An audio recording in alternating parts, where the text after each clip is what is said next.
she got all types of things. It's pink. Yeah, I wasn't thinking. For some reason, I thought it was for me. I'm like, what in the heck? But this is thank you. Thank you so much. Thank you. Thank you. Very kind. Thank you. Thank you.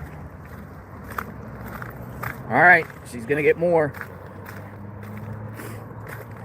Whoever did that, thank you.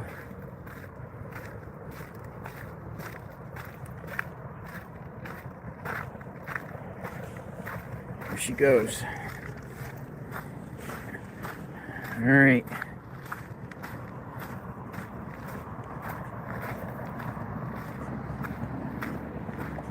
She got a purse. Nice. Purse. Or pocketbook. Purse.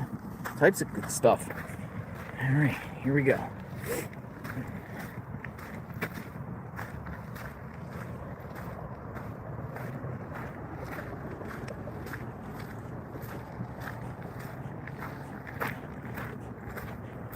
Hey!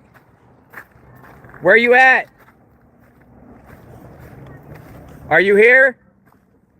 Come on down here. Wherever you're at.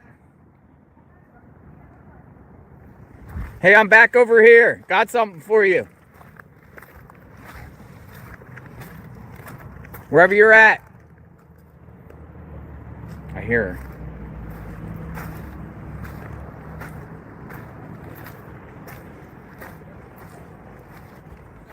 Hey. How are you? I'm gonna move the camera away. I won't face the camera on you. Got something for you. Itty bitty. Say hi. What's your dog's name again? Itty bitty? Little bit. Why I say itty bitty? Come on. Listen, while I was live, somebody put this on my door. I thought it was for me for a second, but everyone reminded me it had a lot of female things. So look at this. Thank you so much. Look at this. Oh, that's so nice. Got all types of things in there. Thank you so much. There you go. Thank Enjoy. You. Thank you. Thank you. Be safe. You too. Thank all right. Take care. Thank you, everyone.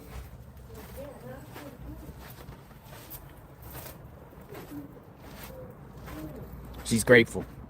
Absolutely grateful. Thank you, whoever did that.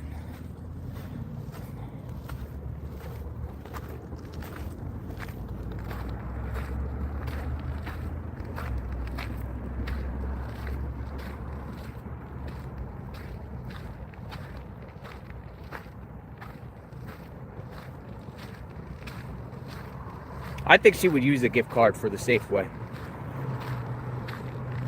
to get food. I think she would. Hopefully she will. All right, we did our part. Thank you, everyone. We're all in this together.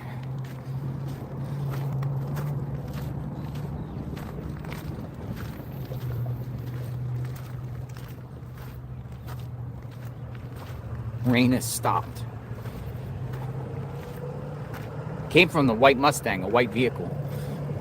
I saw a white vehicle pull up and then dip out and leave. All right, so we're gonna go back to Nancy's home as a staging ground. The rain has stopped.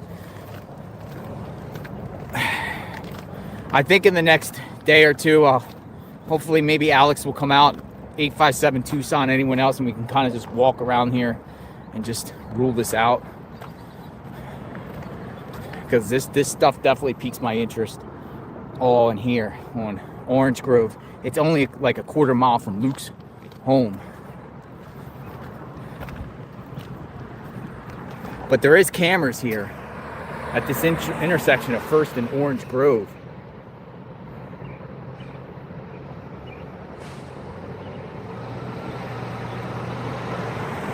So I'm hearing possibly FBI searching Nancy's yard. So we're gonna look into it. So let's go back. I think the FBI might be at Nancy. I told you I saw like a sheriff zoom by. I don't know if it was related or what. But we're on our way. Let's see. Do we have that for sure that FBI's at Nancy's yard? Confirmation?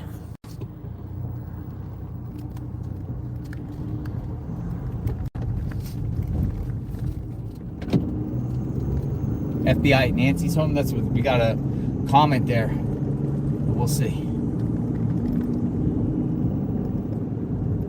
We're only like 4 or 5 minutes away.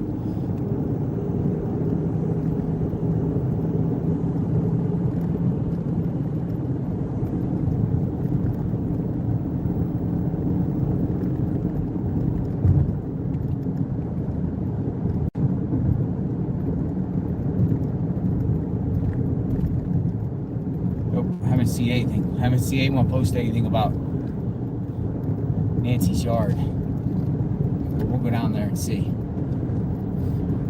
Thank you, everyone. Thank you for your contributions to help her, and also the flowers from before. I think one of our next goals would be maybe a vase for the flowers that we got, or some sort of something to put the thing in water. We'll look into that within the next soon.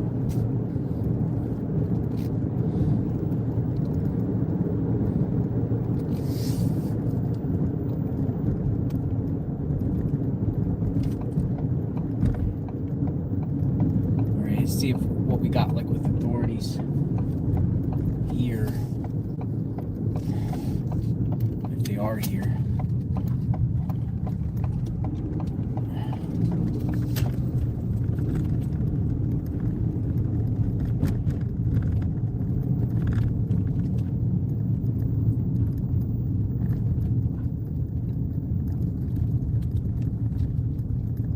Check Roller Coaster Road.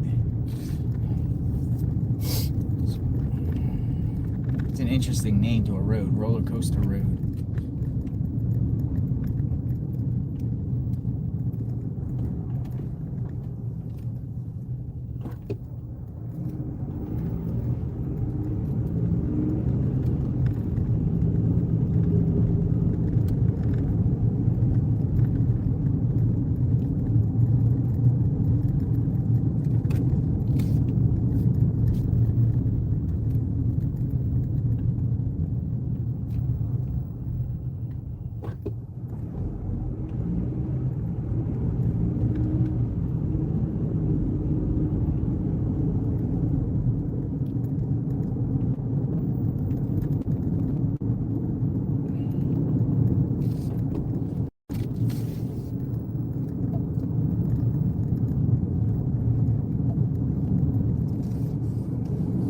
All right, we're almost there. We're a minute or two from the house. Come up and set up shop. We'll see what's happening at Nancy's. Now that the weather is cleared.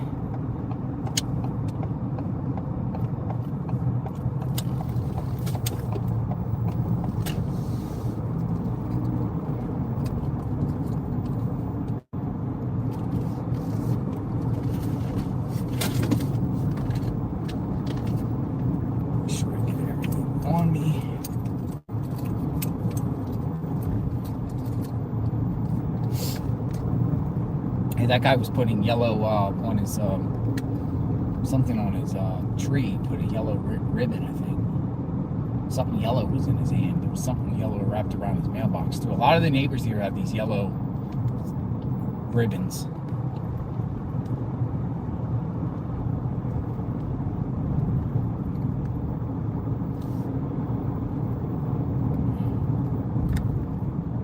All right, back. Park right here. Dude, it goes farther.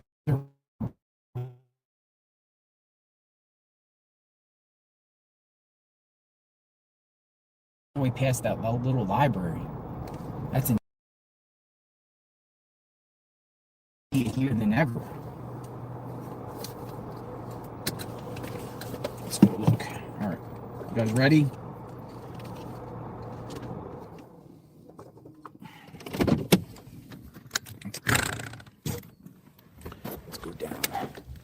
Grab the tripod.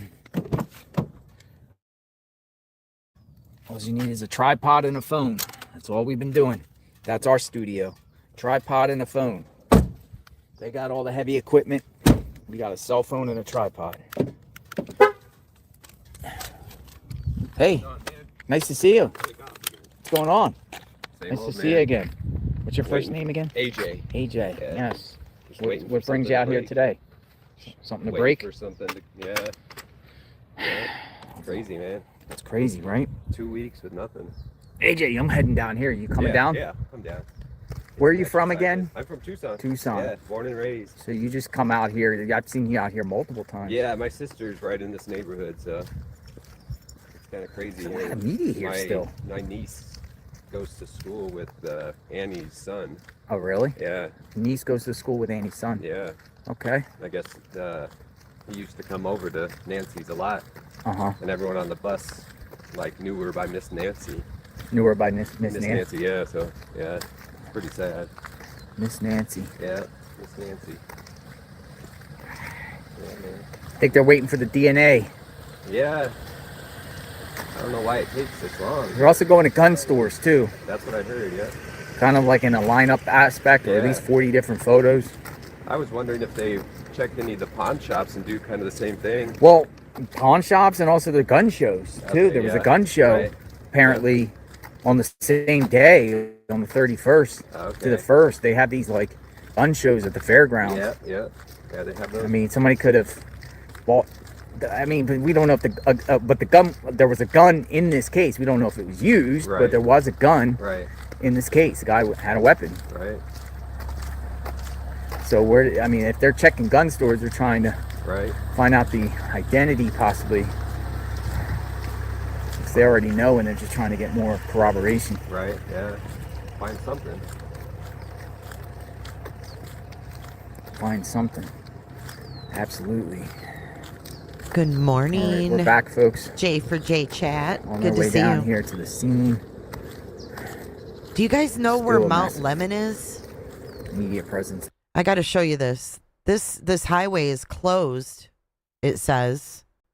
And good morning. Hit the like button, guys. Road closure, Mount Lemon, Catalina Highway is closed. And this is where it's closed. Right here. This is Catalina Highway. I don't know the area. So maybe those of you that know these roads can make out where that is. Because for some reason, the Pima County Sheriff has it closed. Does anybody know why? Does anybody know why? Catalina Highway is closed as of 11:54 on today, February 17th. So I don't know what that means, if it's connected to Nancy. Just showing you guys what I'm seeing from the Pima County Sheriffs. And the guy who tried to do an interview with, it's because of the snow, Barbara? Okay. I didn't know if that picture was recent or what. And another thing, the guy that tried to interview JLR yesterday wrote a hit piece on him. Pretty much blaming him for everything. We'll go over it in a little bit.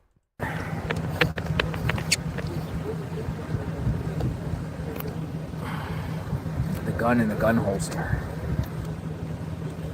Gun in the gun holster.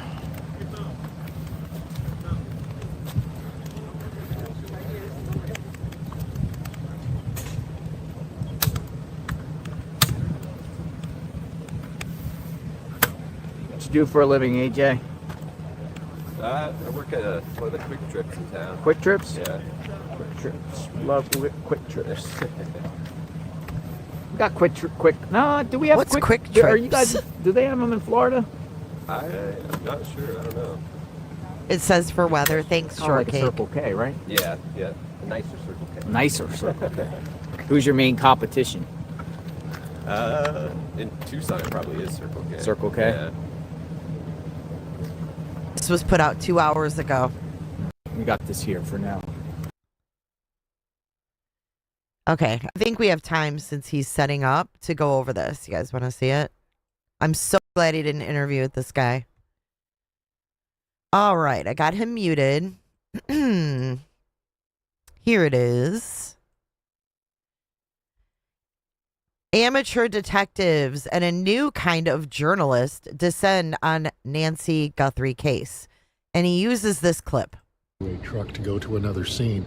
A wrinkle in this, not just all the media coverage, but there are live streamers and true crime buffs who are out doing their own investigations, reporting sort of a fire hose of information, whether it's verified or not. And we've talked to people who are fans of JLR Investigates and people who are bringing him food and someone who bought him a chair. But this crime has brought out a new breed of journalist, and that's what we're looking at today. Okay. So it says true crime reporter Jonathan Lee Riches, who operates under the moniker JLR Investigates, was outside Nancy's house on February 16th, live streaming when he heard a car was being towed from the house that law enforcement had swarmed days earlier. While Riches told more than 45,000 people watching his stream, thank you, Bella, for becoming a member. 45,000 people watching his stream that after a week it was time to pack up and leave. No other media members camped outside opted to join him. Their presence signals a relatively new type of journalist covering the disappearance of Nancy Guthrie, live streamers and true crime aficionados.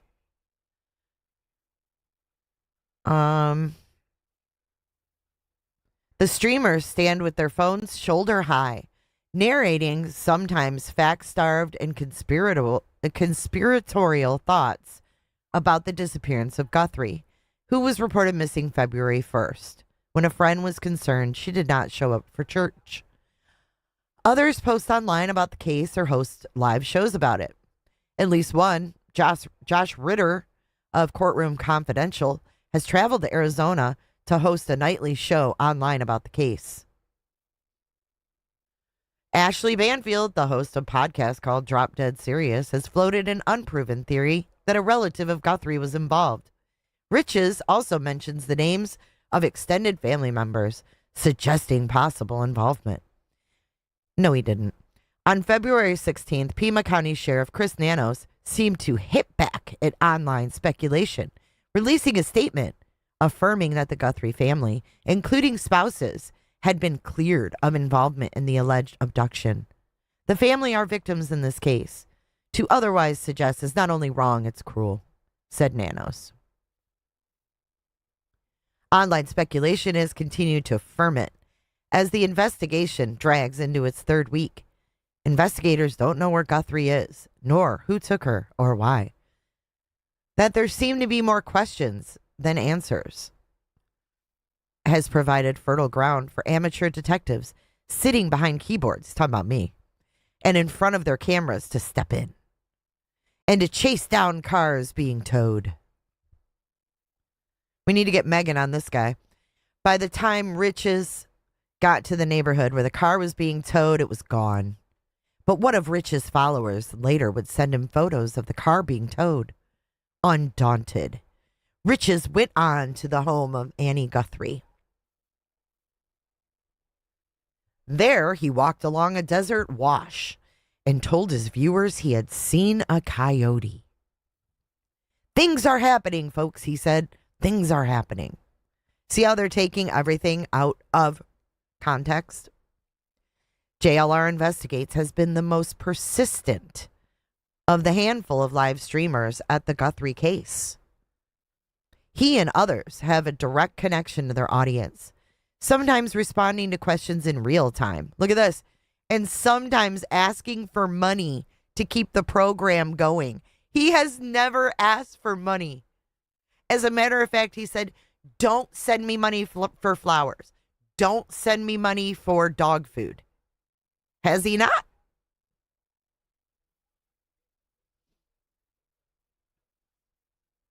On February 10th, reports surfaced that law enforcement had made a traffic stop. Look, he's showing Mount Lemon. traffic stop of a man in Rio Rico, a community about an hour south of Tucson. A program that tracks flights showed a helicopter from the Tucson airport landing in Rio Rico, then landing at the hospital.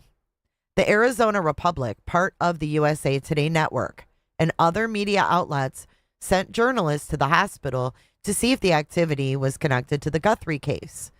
But the hospital parking lot did not have law enforcement in it, as it likely would have had if the helicopter was related to the rescue. It was a good tip, but not one that panned out. The Republic never reported on the medical helicopter flight. Riches, on the other hand, felt the news was fit for print, or stream for that matter.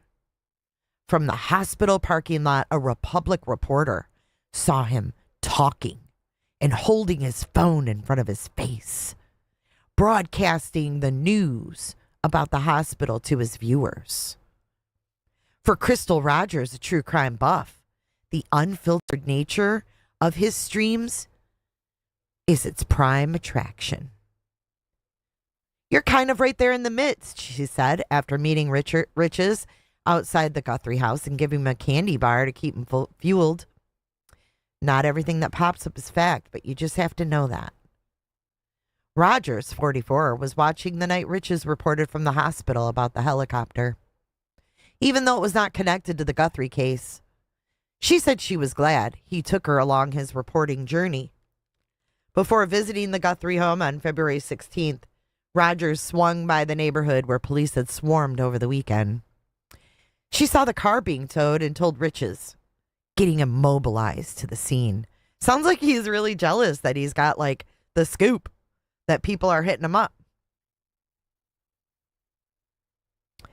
A Fox News digital reporter posted online that the car had been in a wreck, and it was towed at the request of an insurance company. It was not related to the Guthrie case. Katie Warfield, who uses the moniker Behind Green Eyes, talked to the Republic after pausing her own live stream. She mainly works at night, after her day job building custom furniture. And she said she had become personally invested in the outcome of the case. Warfield traveled to Rio Rico when law enforcement detained a person a few hours in the case. For a few hours.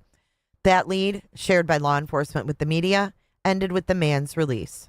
It's been heartbreaking, she said. I hope there's a break in the case. News reporters and camera crews started lining the street. I guess we know what this guy's doing while he sits here all day, writing this fucking hit piece. News reporters and camera crews started lining the street outside of Nancy's home after her February 1st disappearance. The neighborhood has no sidewalks or streetlights, and the narrow asphalt road provides just enough room for passing traffic to get past the pileup of parked cars. In the first week, major television networks, local affiliates, and magazines camped out. Drones buzzed overhead, and journalists formed their own air traffic control network to prevent collisions. The presence only grew as the days ticked on and streamers arrived, with Riches being a near constant stream of the Guthrie home. So in other words, everything was all fine and dandy until that damn Jonathan Lee Riches showed up. On one occasion, a pizza was delivered to the house. It was apparently meant for Riches and sent by a fan. That prompted a sheriff's department advisory asking media not to have food sent to the crime scene, saying such actions, quote, interfere with an active investigation. At times, law enforcement and investigators have also taken active steps to hide their movements and operations. On February 12th, authorities erected a pop-up tent over a portion of Guthrie's front patio. Republic reporters observed sheriff's vehicles block intersections and armored SWAT trucks enter nearby. Hours later, in a Culver's parking lot, authorities held a sheet to shield their work while examining a gray Range Rover. But he doesn't say anything about Enton being in the perimeter of said SWAT. The coverage of Guthrie's disappearance has prompted some elected officials to speak out. Here we have Alma. State Representative Alma Hernandez, a Tucson Democrat, criticized what she called misinformation and speculation from some self-described journalists and live streamers. I can't believe I have to say this, but you're not law enforcement. Go home. Her remarks drew a response from national conservative commentator Joe Posebek, who amplified the exchange to his more than 3 million followers. We will not stop reporting.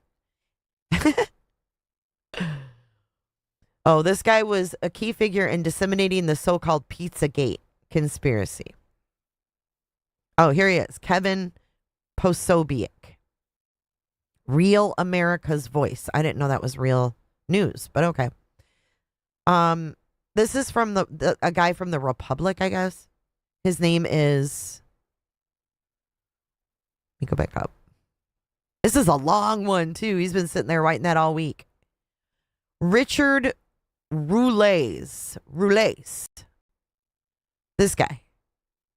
Richard Roules.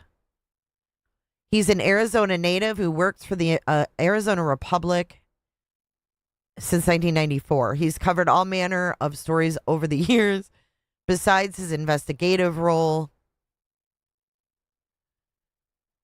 He also keeps tabs on the Arizona wine industry. He has co-authored 2 books about the legendary Phoenix children's program, The Wallace and Lambdo Show.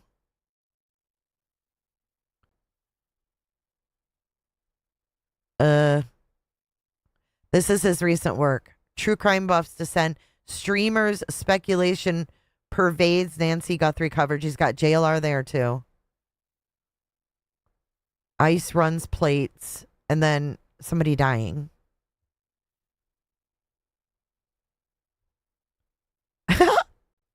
Stick to wine country, Richard. Okay, let's go back and finish this. Maybe he can bring a case of wine to the scene. Sounds like everybody needs a glass of wine over there. Okay, let's see. Where were we? Oh, there's a better look at that windshield, too. Look at the circle. What is that? What is that circle from? He's the one that tried to interview JLR. Yes. Mm-hmm. Sure was.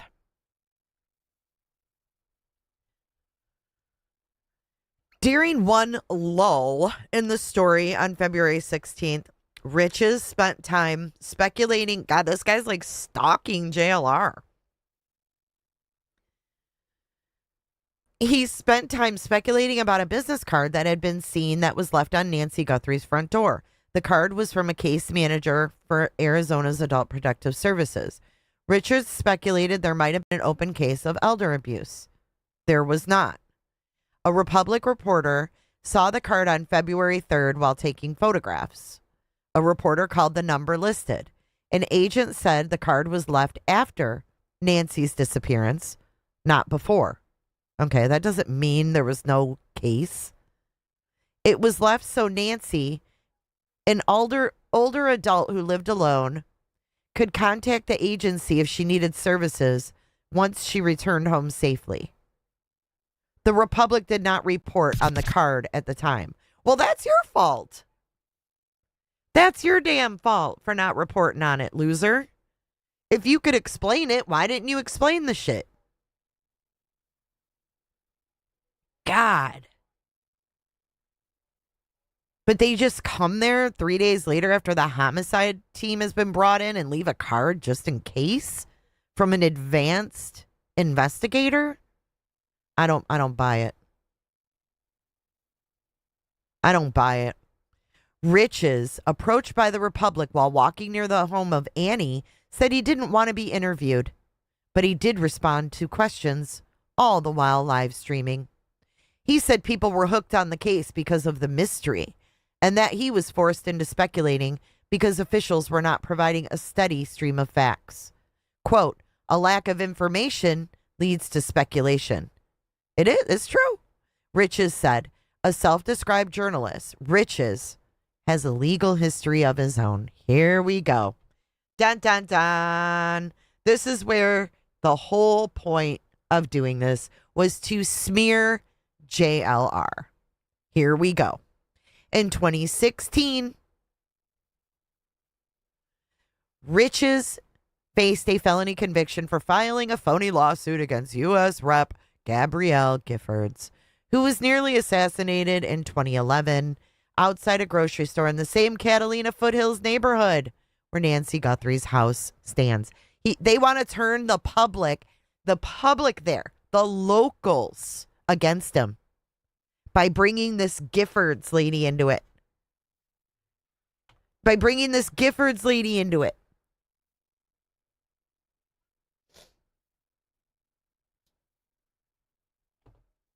You know what I would have, if I was JLR, you know what I'd tell this motherfucker? Buy the book. You want to know what happened? Buy the book.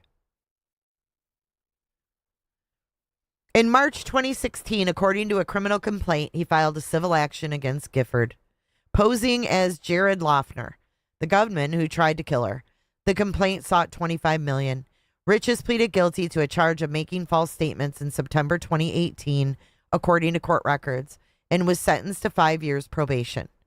He told the Republic that he filed the lawsuit while he was serving federal prison time for a wire fraud conviction. He said he filed that fake lawsuit along with other inmates as a joke that helped pass the time. The lawsuit against Giffords, he said, was in bad taste. Riches walked to his vehicle parked outside Annie's house, headed back to where other media were congregating outside Nancy's house.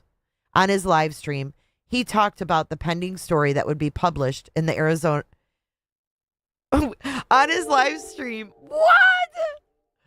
On his live stream, he talked about the pending story that would be published by the Arizona Republic and azcentral.com and wondered if it would be a hit piece.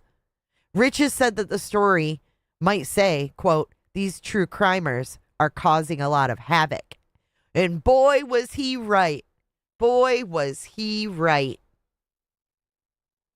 Boy, was he right. The dude's clearly trying to turn the locals, and he's working with Alma to do it. He's working with Alma and stalking JLR. What the fuck? What the fuck? T-Moss, obviously it wasn't serious, right? Mental illness is real. Mental illness is real. People change. People do things that help them change.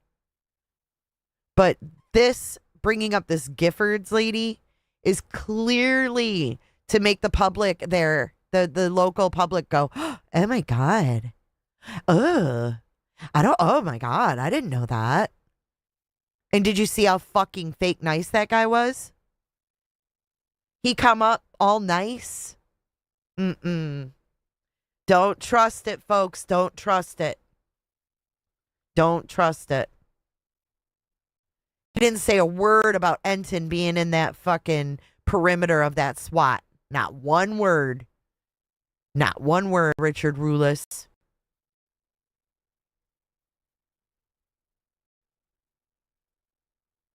Inciting hate. Inciting hate. He is. He should be more worried about who took Nancy.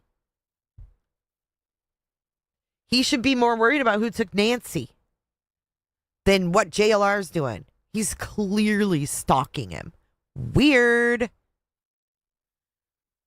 Weird. I will get this to Megan Kelly, actually.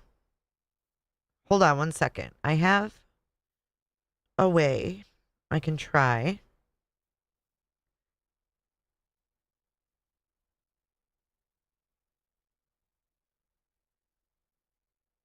Okay. Hopefully she'll get it and she can unleash on him.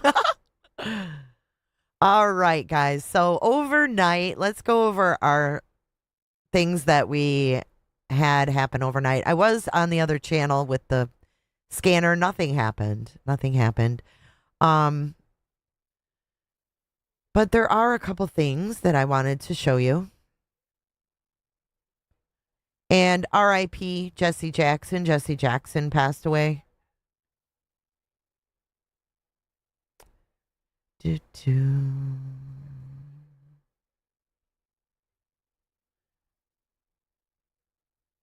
What's this?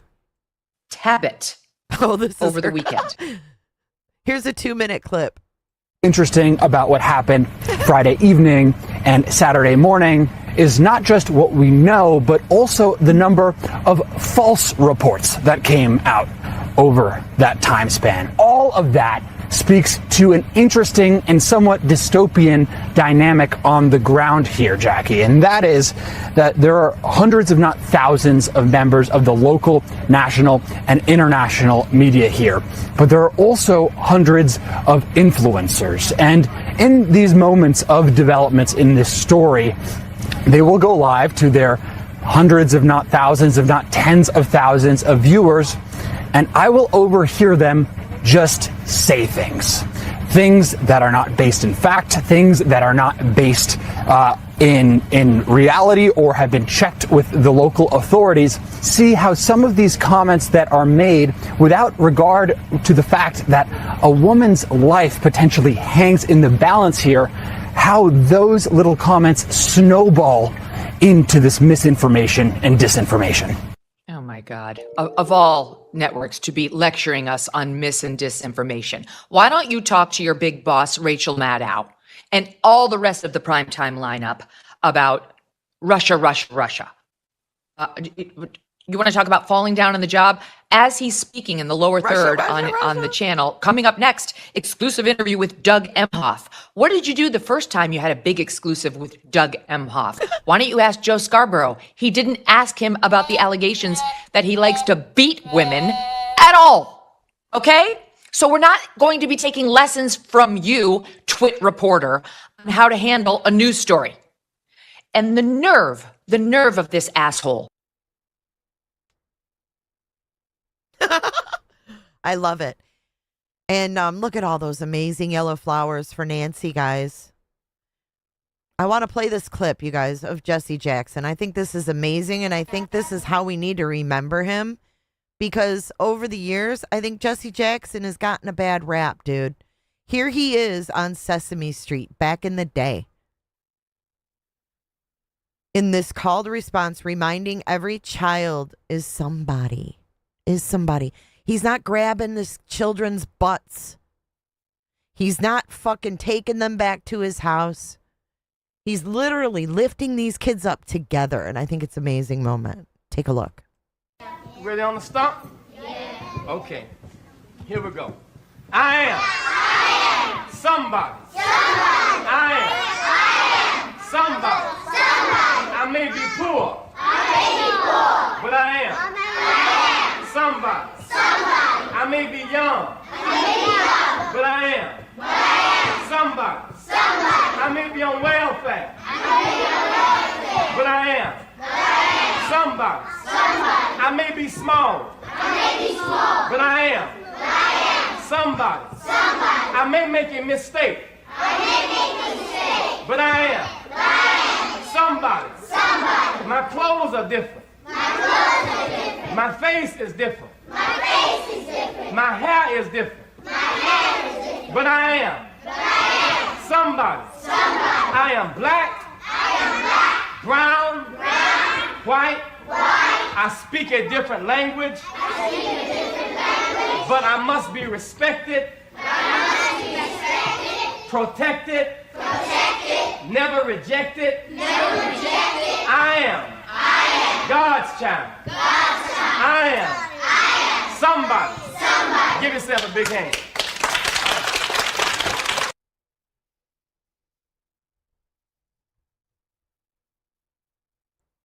There you go. We don't see that shit no more. No, we do not. Meanwhile, here's an old ad of our friend Michael Jordan.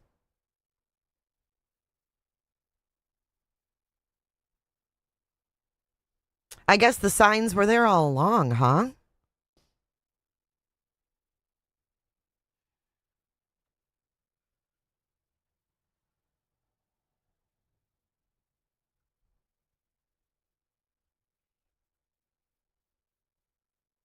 Okay, now back to Nancy. We have this video about this sniffer. So we have this former NSA hacker talk about this Bluetooth sniffer. I guess he's the one that created it. So let me see what you guys think of this. We're learning authorities are using what's known as a Bluetooth sniffer to try to ping the signal on Nancy Guthrie's pacemaker. Now, this could be a critical new tool in this search that's now into its third week. Out front with us now is David Kennedy. He's a former NSA hacker who created and shared this tool with law enforcement. David, thank you so much for coming in. So we've seen, and I'm going to show video, helicopters that were flying low over Nancy Guthrie's neighborhood during this search. What are they doing? How does this work? Yeah, Kate, thanks for having me on. So the way that this works is that, Nancy has a pacemaker, and in that technology, there's what's called Bluetooth Low Energy, which emits a very non-powerful transmission that you can communicate with your mobile devices for. It's used for sending diagnostics to the hospital, to the manufacturer, things like that. And so what they're doing here is that they're flying really low to the ground because the distance you have to be able to intercept that transmission, that signal, that packet is Hold very on. low. What's So this they're guy sweeping the saying? areas Let's pause. looking for this transmission. And there was a blue shirt sitting not far from the blood, but the sheriff says it was used by a canine team. So Great that's the latest we reporting, have. Matt. Finn. Thank you. Appreciate We you, look sir. forward to keep reading your tweets. Okay. Thank you. Nice to meet you. The blue shirt was used by canines, guys. That's why it was sitting there. The blue LL Bean must have been what she was wearing. They use that shirt for canines. For canines. Interesting. Thank you, Laura. Thanks for becoming a member. Welcome in. Welcome in. I was able to confirm that, based on the pacemaker that she has, it will broadcast every about 3 to 4 minutes or so with a very small transmission that if authorities are able to capture that, can triangulate exactly where Nancy is directly off of her pacemaker. What's your advice if they haven't been able to locate that signal yet? What are the limitations of it? What have you been looking into? Yeah, absolutely. So I spent a lot of time with this. As soon as I saw at 2:28 a.m. her pacemaker was disconnected from her phone, based on my prior experience, I was a signals intelligence analyst, and I have worked very heavily in researching these pacemaker devices as part of my job. And so I started to look at how far could we actually get for the transmission to actually capture the signal. And you can use what are called high gain antennas and amplifiers that can expand your reach. So these devices normally only transmit from about 15 feet to 35 feet in a great situation. And with these high gain antennas and amplifiers, we can get over to 800 feet to even 1,000 feet, depending on, how close the transmission is. So we can actually get much further with that. And so, the biggest thing is this looks to be a new capability. If they're using helicopters, this isn't the most desired type of way to deploy this type of situation, because a lot of the magnetic interference that you're going to get from the helicopters themselves, it'd be much more efficient to deploy drones, can cover much more distance and get closer to the ground to actually do this. So, I'm hoping that they're taking kind of the next steps of deploying drones. You can launch what are called mesh networks across that environment to kind of distribute the load across a lot of different areas to find it much faster. But there's a lot of ground to cover and a lot of things that have to go right for this to happen. You have to capture it in the middle of that 3 to 4 minute period of transmissions. But all we need is just one little transmission, and it's homed in just to her pacemaker's address. So we're only seeing Nancy's address as this is going on. This absolutely 100% could work. Well, you also gave us video that you took showing this Bluetooth sniffer on what your advice is, which is on a drone. This was near your home in Ohio, and you think this is actually the next step. This would be the next move and best way to go with because it's smaller, can fly lower to the ground, less electromagnetic interference, and can obviously, as you said, with your amplifiers, really reach a huge distance. Yeah, Kate, that's exactly right. And they make professional drones that, have what are called a payload capacity, meaning you can put a lot of equipment on these devices. So everything from what's called an omnidirectional antenna, which is, think of it as a 360-degree view, and then a directional antenna that will allow you to really home in to exactly where that signal's in, up to a meter or two of exactly where that signal's at with GPS locationing. And so some of these drones can go for 70 to 90 minutes in the sky. They can handle up to 20 pounds of equipment.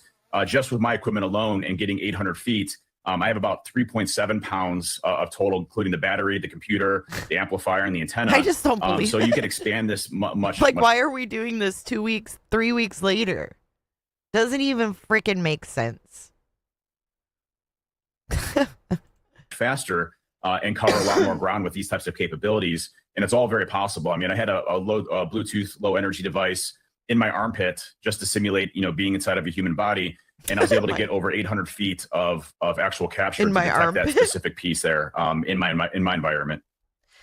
Why, David, do you think they haven't been able to pick up a signal, as far as we know, obviously, from her pacemaker? I'm sure there are a million different factors, but do you think it is a proximity problem, or could be another issue? Yeah, you have a lot of area to cover. I mean, she could be 1 mile from the house in a different house, or she could be 100 miles. And so having to cover that type of distance, takes a lot of time. And that's why the drone deployments, I think, are a really critical piece for this, because you can deploy drones with drone operators in a very methodical way and cover a lot of ground really quickly, which would expand this network and the distance that you can go with it based off of that. So, I would assume, and again, not knowing specifically the FBI operation that was going on or law enforcement operation going on, I would assume that because this capability became available, they put some equipment on a helicopter very quickly to see if there's anything in the local vicinity that they could find very quickly. And they would probably try to expand those operations to be able to cover this in the future. And that's my hope here, is that they continue to expand this, because it is a way that you could absolutely find Nancy if they're in that location, that area. I mean, even a pacemaker, God forbid she's deceased, will still continue to operate for years after. Yeah, that's exactly what I was going to ask you, because people will ask if, unfortunately, she is not alive. You say that the signal from the pacemaker would continue. That's absolutely right. It can continue for multiple years afterwards, even if an individual is deceased. And so, there are, things that could, cause issues for interference, concrete, metal, oversaturation of the wireless networks. But still, when you have those amplifiers and antennas in place, you can cut through a lot of that. Okay, what noise. about other people's pacemakers? I bet you there's a bunch of people in that neighborhood that have pacemakers. I just don't understand how they're going to narrow it down to just hers when you're scanning for Bluetooth. Bluetooth is everywhere. Cars, computers, phones, tablets, TVs, computers, everything. I mean, my glasses. What isn't Bluetooth at this point? Someone said TMZ has an update. We're going to take the bait. We're going to take the bait. It's probably going to be a bikini, but we'll take the bait.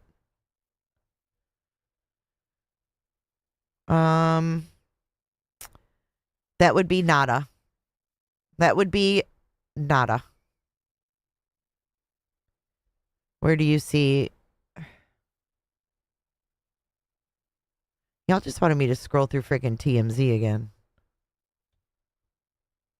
Whoever you are, told me to do that. Shame on you. Let's see. 7 minutes ago, Michael Ruiz, what's going on with this DNA testing in Florida? DNA Labs International is closed on the week. Oh my God. Oh my God.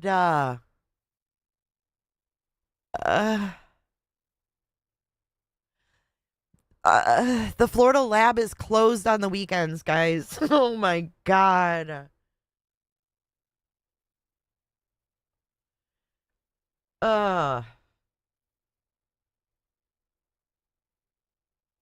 Oh, fancy schmancy cows. She says they were able to use metadata. They mimicked the signal with metadata. That's over my old ass head. That's for sure. All right, DNA Labs International is closed on the weekend, including this past weekend. I just got off the phone with a spokesperson who told me She could not comment on specific cases, but she said the lab is, quote, able to be open on the weekend if it's requested. It was open on President's Day. I've reached out to Pima County Sheriff for information on whether this request was made.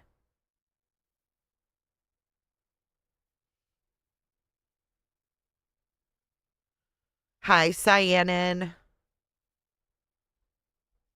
And I got word, and take it for what it's worth, I got word that there was one glove sent to this lab.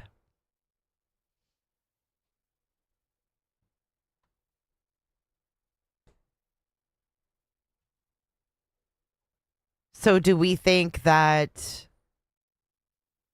you know, the FBI would have shut down for the weekend? No. No.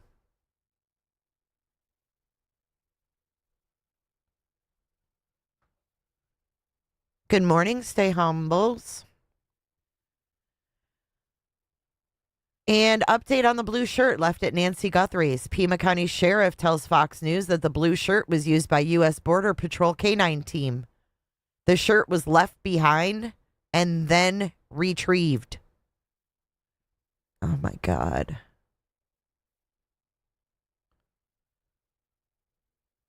And there's that Amazon package and the blood and the foliage. Crazy.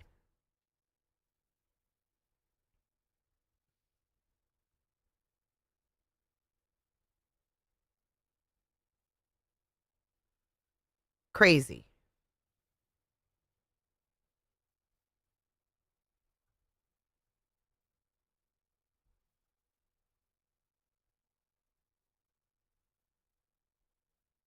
Get to work now. Why are you making money off JLR's stream? Why are you in here questioning what I do? Why don't you go get to work, loser? I think you should get out there and do something. Why don't you get out there and do something? How about that?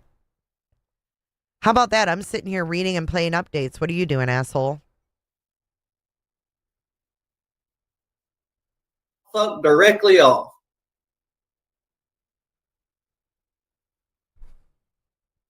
Georgia dog. I didn't even know you were in here. But anyways, they used this shirt for her scent and then left it there and then later retrieved it. Crazy. Crazy stuff. Let's check out Brianna Whitney. She's had some updates lately. She's the one that interviewed the sheriff. Let's see what she's got. She asked the FBI if their agency agrees with and could confirm the elimination of the Guthrie family, including siblings and spouses. And the FBI spokesperson said the FBI doesn't have anything to add.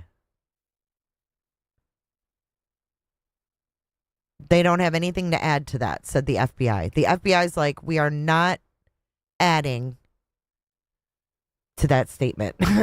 We're not touching that guy's statement, rather. Right? And then let's check out Brian Enton and see what's going on there. Again, the FBI agents have been to several gun stores with a list of 40 people in their photos, looking to see if any of them were in the store or purchased a weapon. That's the last update from Brian. So if we talk about these 40 names or whatever that they're going in there with, I'm not sure I believe this, or pictures. Because you start showing pictures of 40 people that may look similar, I think that you might, I don't know, get a little confused. I'm just not sure. Good morning, Jammers, and good morning, Leo. Good morning, everybody. Crimology. Hit the thumbs up or down on your way out, and don't let the door hit you where the good Lord split you. Don't come in here being rude. All right, we're going to turn it back over to JLR. We do not have any word on CODIS. We are still in the waiting game. So those are your updates for right now. As soon as there is more, I will butt in. I will butt in. And just as a reminder, there is a $100,000 reward for Nancy Guthrie. Thank you for being here, folks. I will be back shortly. Please hit the like button and go over and show JLR Investigates some love. Give him a like and a subscribe as well. I was still awaiting results so the DNA could be run through CODIS, the federal database of known samples. So as of last night, the FBI was still waiting for the results. So we're talking about DNA Labs International that Pima County Sheriff sent the DNA to.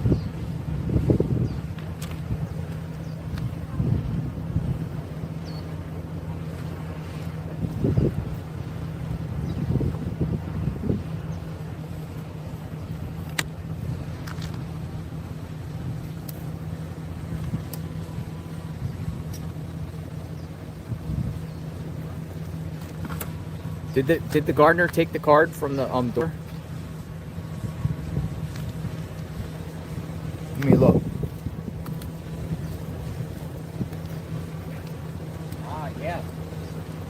So someone said the gardener took the white card from the door. The white card is gone. I'll show it. The white card is gone. Remember the white card from Adult Protective Services? It's not there anymore. Now, why would the gardener take that card, y'all? Why would the gardener take an Adult Protective Services card? There's no card in the door anymore. There was a white card there.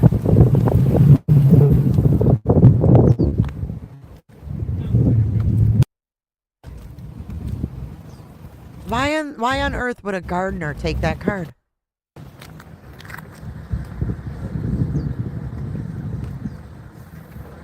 White card is gone. So. Oh, but the card means nothing.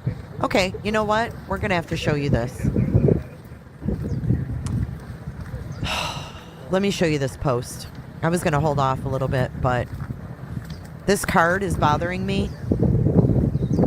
And I don't care if they say it was brought there after the fact. We know it was brought there after the fact because we saw the deputy bring it.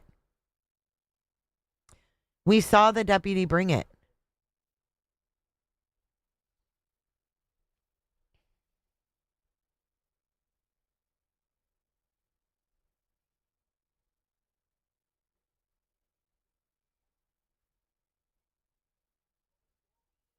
Right here.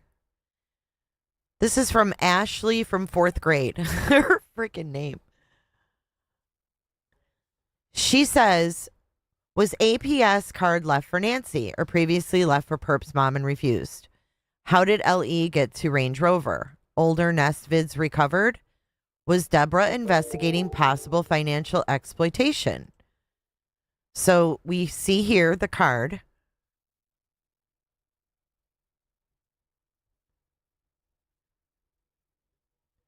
And then we see Deborah M. is real. She's investigations supervisor. Supervision of field investigators. The investigators determine first if the adult is physically or cognitively vulnerable by reviewing medical records and police reports and interviewing witnesses. The investigators determine, hold on. Let me make it so you guys can see it all. The investigators determine if the allegation of exploitation, sexual abuse, sexual assault, self-neglect is substantiated or unsubstantiated. I assist the investigators in making this determination by giving guidance. So she doesn't just go door to door because Miss Nancy might need help, right? Unless someone was handing out her card. And then it says here, field investigators for Arizona Department of Economic Security, Division of Aging and Adult Services in Tucson, a role she's had since 2021. She oversees investigations into the abuse, neglect, or exploitation of vulnerable adults. And as you see here, it says financial personnel, including an attorney, accountant, trustee, guardian, conservator, or other person who has responsibility for preparing the tax records of a vulnerable adult or a person who has a responsibility for any other action concerning the use or preservation of the vulnerable adult's property. Could Nancy have gone to do her taxes, and did her freaking tax preparer find something sus? In Arizona, tax reporters or tax people are mandated reporters for the elderly. It's tax time. It's tax time.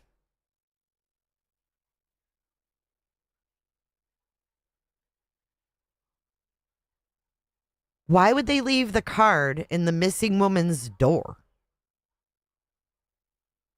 Oh, yes, Robat, we're going to confirm that as well. Her caregivers were Annie and Tommaso, per a family friend in a social media post. They should be left alone because they took care of her daily.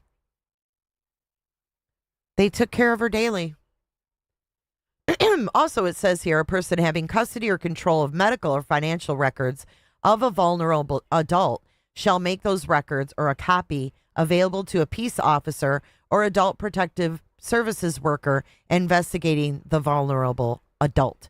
So if any person had custody or control of Nancy's medical or financial records and there was an investigation, they would have to cough them up. A person having custody or control of medical or financial records of a vulnerable adult shall make those records available to a peace officer or APS worker. If reports are received by a peace officer, the peace officer shall notify the APS central intake as soon as possible and make that information available to them.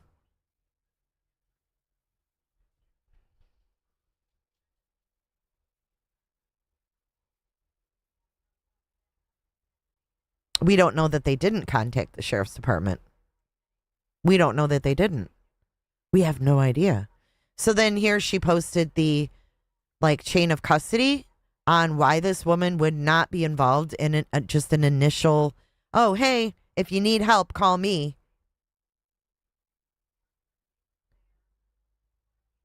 It goes from the very top where the allegation is made into intake, open investigation. That lady doesn't get involved until there's something substantial. She doesn't just get involved in, oh, hey, if you need help. And then this is from the FBI. This is Digital Evidence Review. And it says, quote, the closest cell tower to the Guthrie home will be receiving pings from cell phones in the area. In rural areas, that can expand quite a wide distance of territory. And it's kind of a remote area there. So that is a lot of data to go through. However, with the video that was released yesterday, the timestamp, we've narrowed down when the abductors were on the property. FBI used plural.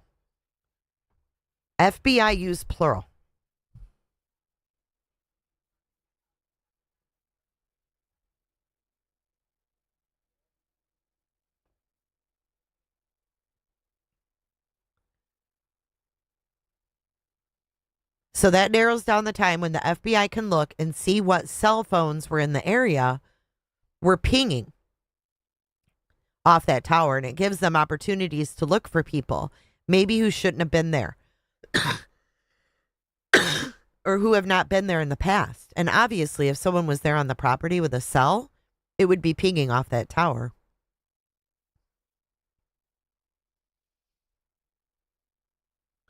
People arrested in Arizona for felonies, including sexual offenses, first or second degree burglary, serious violent aggravated offenses, must submit a buccal swab for DNA.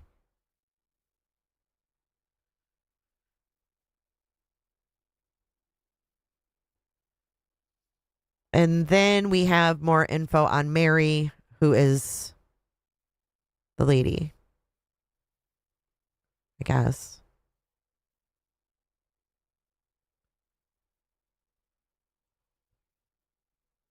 The investigator lady.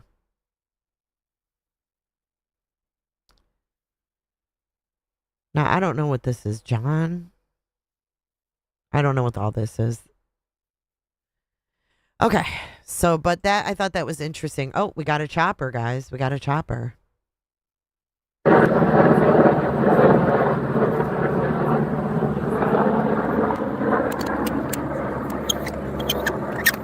Hey, wrestlers. Everybody hit the like button, guys. My email is in the chat. Let's see who's up in the air. Kind of low. Maybe they're super sniffing. Maybe they're super sniffing.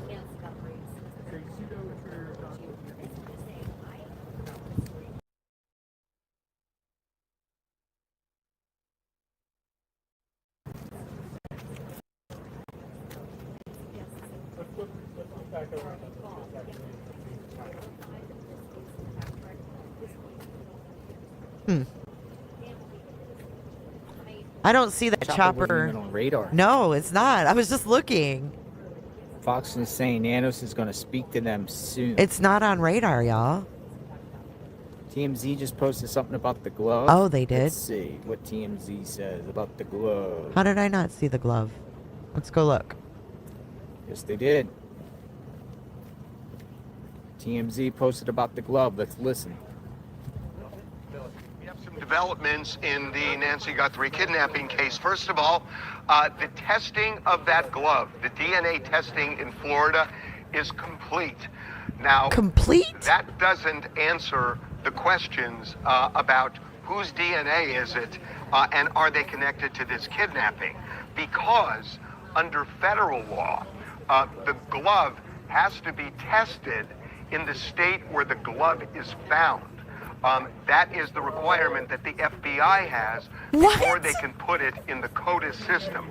CODIS is Combined DNA Intake System. That has 27 million DNA profiles. And in order to check out the DNA in that system, in the CODIS system, the glove has to be tested in the state where it was found, and that is Arizona. That glove, we're told, is in Arizona right now. This is called a PCR test. It's the most sophisticated DNA test. It's the gold standard. Usually takes just a day to get the results.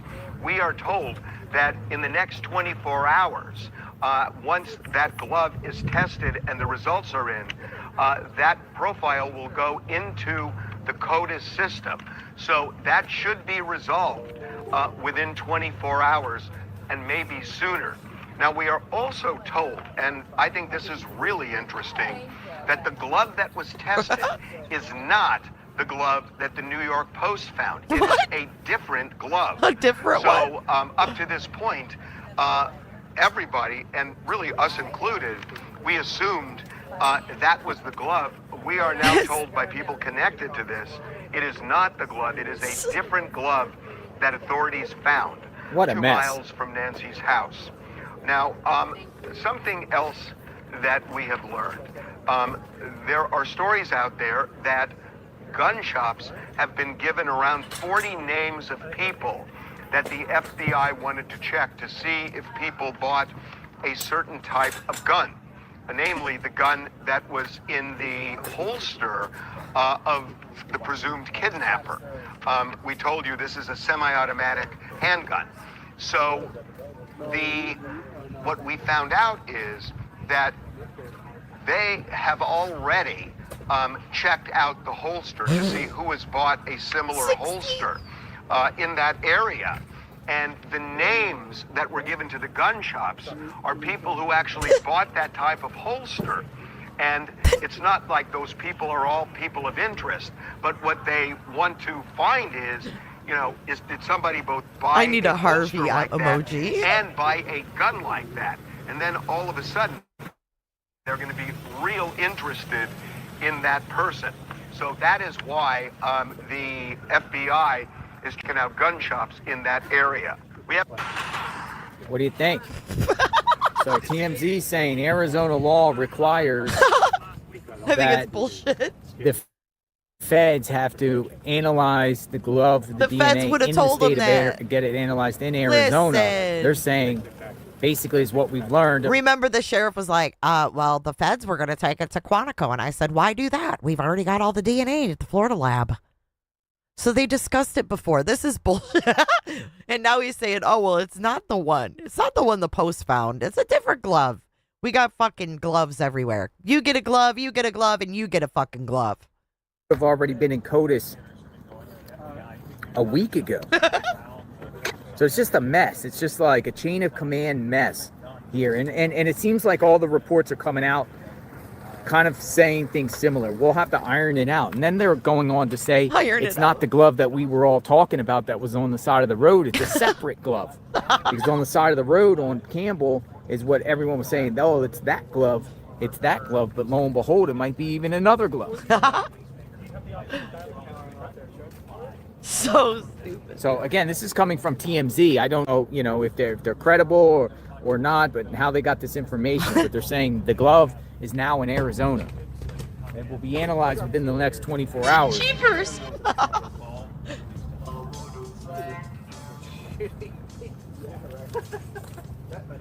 Now we're gonna need a sheriff emoji. Thank you for your super chat, Shortcake. I can't. I am currently making emojis behind the scenes right now. Oh my god.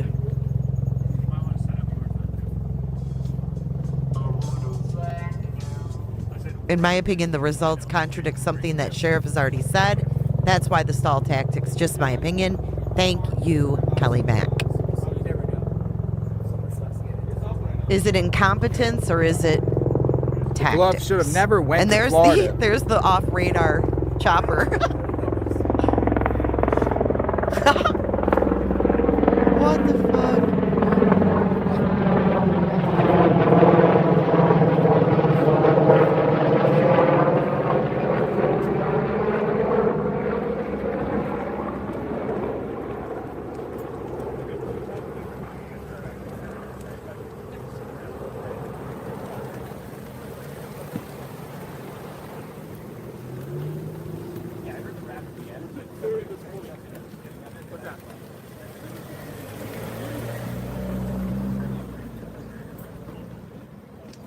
I am so over Harvey.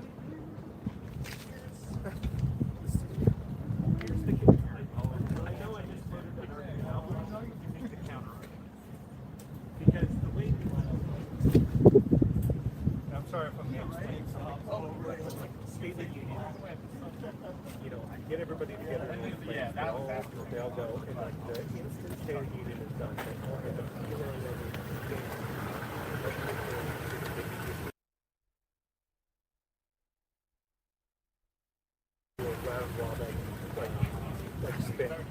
So like that's the draw. So you get. But why not have the superintendent do that? Because it's cold. You get to on all the big things. They don't know. I don't know. Okay, refresh and you should have a Harvey emoji. Let's refresh. My position as whatever my title is. Damn. Is we stand ready to accommodate whatever requests. There it is. whatever level of request you require, given the budget constraints. There's our gumshoe detective, Harvey. Pima County should have never just took it on their own initiative and sent it to a private lab in Florida, knowing the feds need to do it by law for their own analysis for it to go into their database. I don't know what Nanos was thinking about that and why he was trying to sidestep. We need the Nanos FBI. too. But he literally just sends it to a private lab in Florida. Feds need this glove, and now they just got it back. Apparently, according to TMZ. But we've been hearing the Fox News report too, waiting on the glove to be, the feds to do it. It's just crazy. That's crazy. It's another week. The stuff could have been already in the system. The perp could have already been identified, but it's like a week delay now. I think this is the extension cord I was looking for.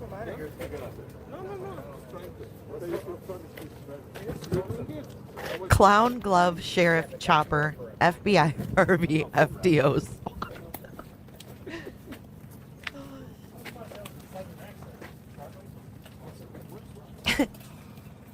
All right, I'm gonna be busy back here making emojis. All right, let's try this whole Found the perfect one for the sheriff. I almost put a mask on Harvey, but you wouldn't have been able to tell what it was because they're so little.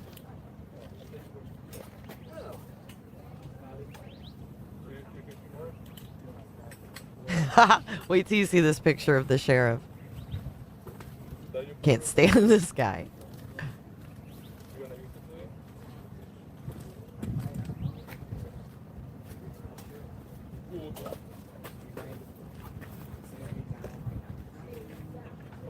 Thank you, Flobo, for gifting 5.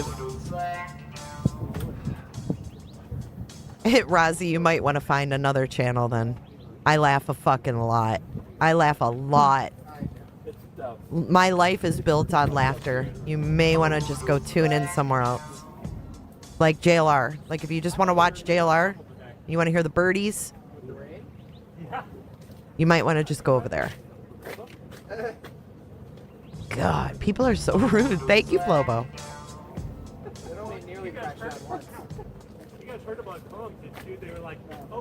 People come in and say, why aren't you talking? And then people come in, why are you talking? Look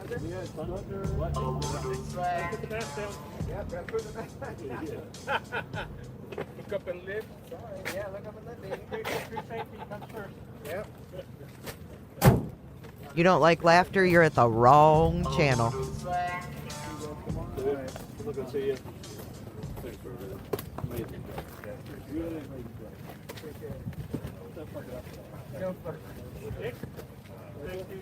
you maybe tomorrow.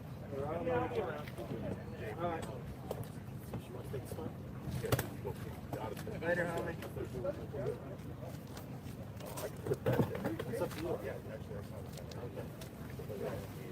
I like it.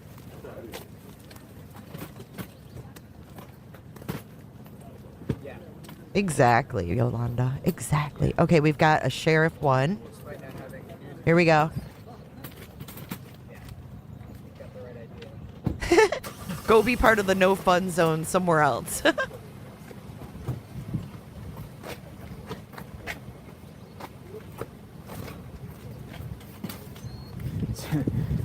I posted Besties. that on my ex account. I said the glove should have never went to Florida. Fed should have gotten it last week for their analysis. Pima County is responsible for this mess. Where's Nancy? So then someone responds to me from Tucson, says, you need to go back to Florida. You don't belong there, or you don't belong here. I said, hello. By law, I am a current resident of Tucson, Arizona. Thank you. I literally have a short-term rental. I'm here. I'm a resident of Tucson, just like anyone else. We have the right to be here. Thank That's you. right. Everybody can FDO. You don't belong here. It's kind of crazy. Directly off. I know, you don't belong here? Like, what do they think? They're their own country? All right, so just kind of out here, just kind of lingering around. Yeah, occasionally I respond. Most of the time I ignore people, you know. Gets old. It gets old. Sometimes It is not my birthday, folks. Sometimes you gotta strike back. It just seems like it has been a circus of chain of command when it comes to evidence in this case between the FBI and the Pima County sheriffs. I mean, the glove is one example. The not calling in the feds originally for help seems like another issue. It seems like Sheriff Nanas was once investigated by the federal government back in 2016 about how he paid his employees and has some sort of gripe with the federal government. Maybe he doesn't, but it just appears that way. It seems like that's kind of like, well, the feds were delayed in coming because Pima County didn't want the feds here. Well, maybe they do. Maybe they're all working together. I mean, we've seen them going side by side. I've seen sheriffs and FBI agents going door to door over in Annie and Tomaso's neighborhood together. Is there a collective thing going on here, or there's people undercutting other people, or it's a collective, undermining others and one-stepping others and one-upping others? It's a collective. Be the person to get the first to solve this case. Is there a battle of egos going on here? Eagle 8. It's a battle of the Eagle 8. Why was the glove sent to the lab in Florida? JB, it's you have to stand down. We're done with it. JB posted on X yesterday. Is this thing on? I almost commented. Yeah, it's on. No one's fucking tagging you, dude. Anytime. You got it. My pleasure. Appreciate it. See you guys tomorrow. I like your car. I have the same one. Nice. They're nice, right? Kia Telluride. I have the same one. But white. They want JLR to feel uncomfortable, and they want the locals to turn on him, in my opinion. That's what that hit piece was. I read it earlier. If you didn't hear it, rewind. A guy from the Arizona Republic local paper wrote a hit piece on JLR after wanting to interview him yesterday.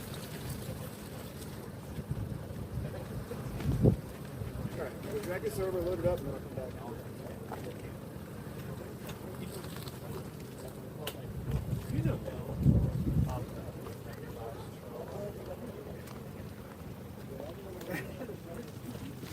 You guys want a black glove? All right. You got JLR now. Here's JLR. We got a JLR emoji. Out here in front of Nancy Guthrie. Oh.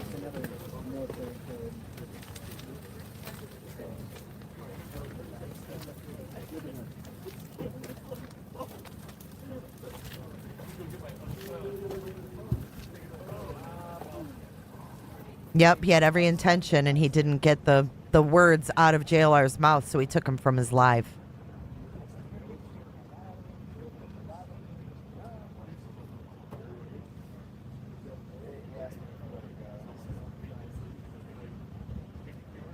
But to try to turn the locals against him when they've been coming up, asking questions, welcoming, bringing him food and things like that, how dare they try to turn the locals against him? Canvas, thank you for gifting 5 if you received a gifted membership today.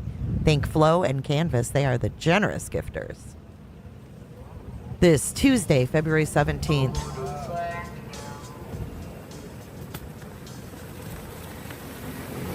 They're mad because they're told where to go, when to go, and what to say. That's why they're mad.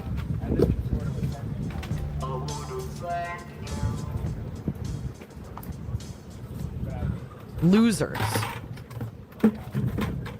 I got that article to my source who did ask for it to be sent to Megyn Kelly, so hoping and praying that she covers it. We'll keep our eyes open for Megyn. Hopefully it sets her off.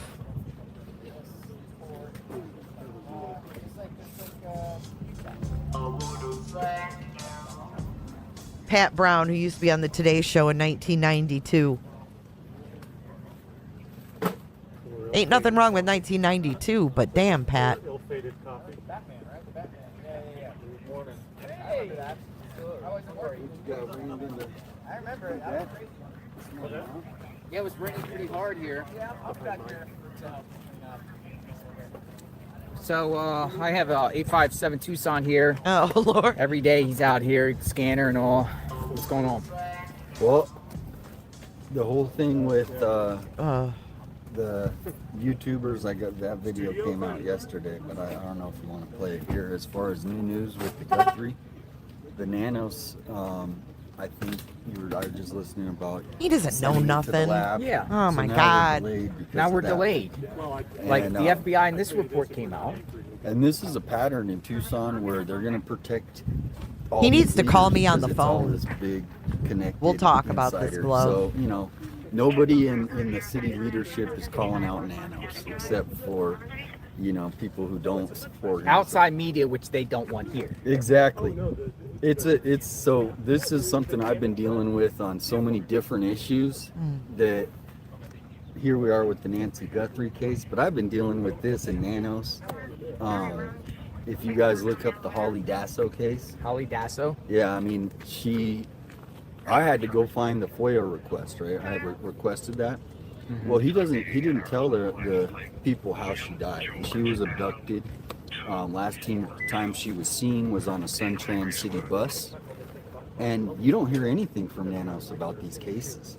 The Patricia Wu case. So it's this pattern, and here we are with the biggest case in the world, and they're just basically protecting themselves. So that's the politics of it. As far as the different clues, I'm hoping the FBI comes out with another piece of video. They have to have more video, right? I mean, they released what they have, but there's got to be more video from the trail cam. Remember something about a trail cam she installed? So here's some breaking news that came up. And I don't mean to cut you off. No, I'm going to go to the jacket. Yes, the sheriff of Pima County said the DNA on the glove does not match anyone in the CODIS system.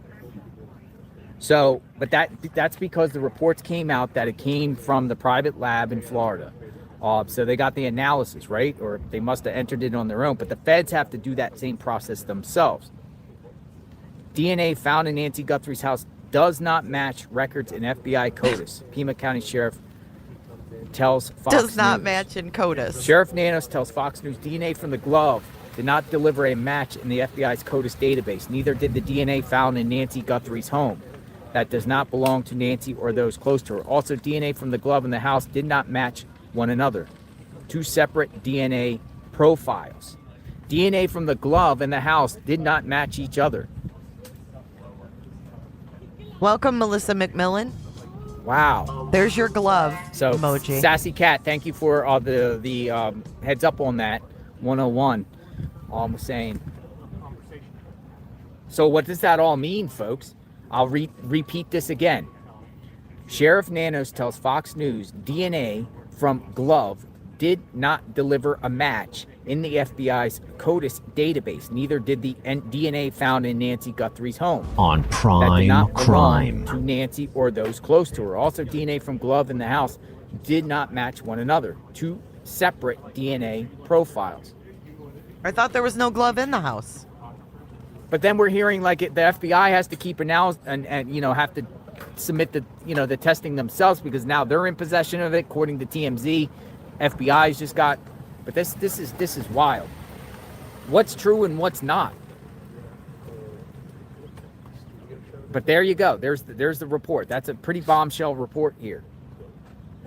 DNA from the glove in the house did not match one another. So it's two separate The glove DNAs, is saying, two separate okay. DNA profiles. Our black glove says, okay. Christ almighty.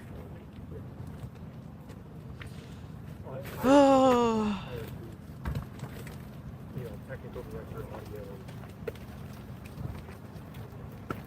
All right, I'm going to read the Fox News report word by word.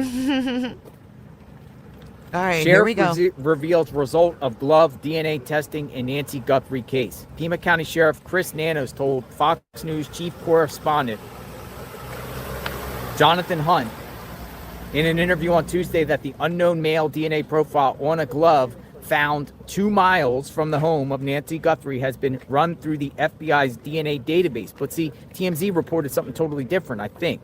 But let's go on. And did not result any matches. We're hopeful. Wait, they changed it. What? They changed the report while I was reading. Oh my God. What the fuck? Just they changed the entire report when I was reading it. What? And they refreshed it. Wow. Now it says, while reading it, just changed right before our eyes. So I think they fixed some stuff. They changed the report right before my eyes. Really? Yeah, I'm on Fox News' page. I was reading the report and it just refreshed and the whole thing went away. And now it's something else. Let's read this report. Sheriff reveals result of glove DNA testing in Nancy Guthrie case.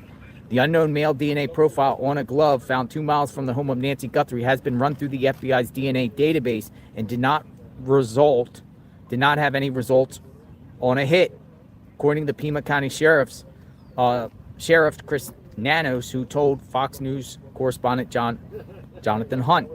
DNA recovered from Guthrie's home also did not match records in the FBI's database, Nano said. The sheriff confirmed that the DNA on the glove was different from the DNA found inside the home. The FBI confirmed the news to Fox News Digital on Tuesday. We're hopeful that we're always getting closer, but the news now, I think, is we had heard this morning that, of course, the DNA on the glove that was found 2 miles away was submitted for CODIS, and I just heard that CODIS had no hits, Nano said.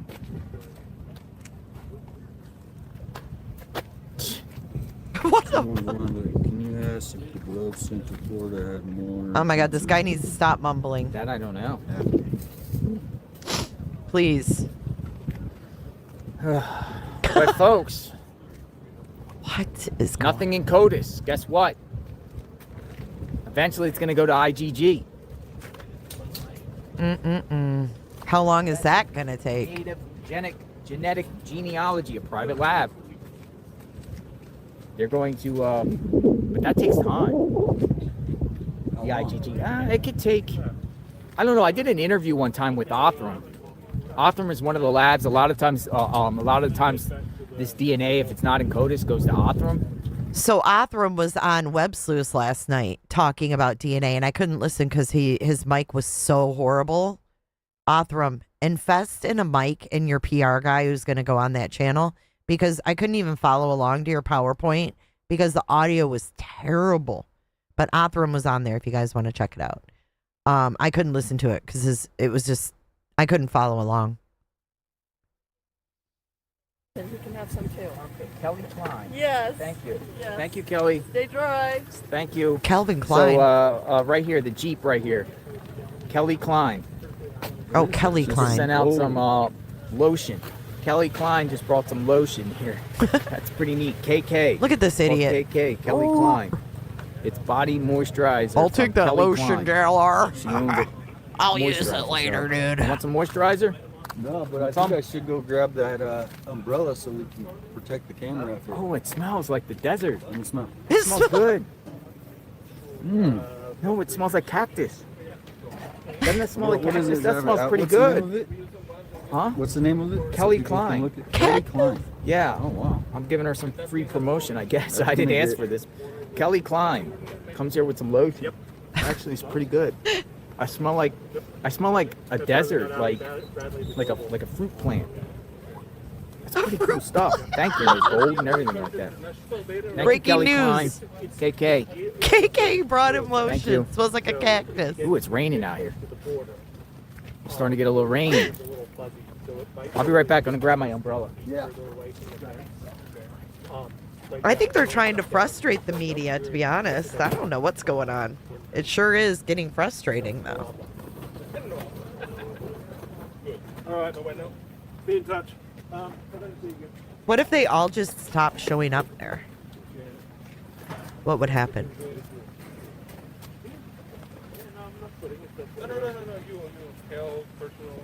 He's very trusting of eating people's food, too. I would not be that trusting. Hey, Colette, good morning, girl. I would be, like, grateful for the food, but I don't think I would eat it. Put the lotion in the basket.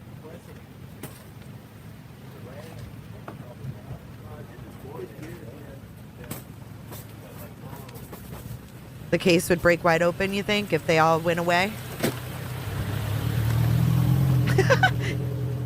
Sap says, next article, JLR cons people to buy sun cream. Just you and me, Daniel, against the world.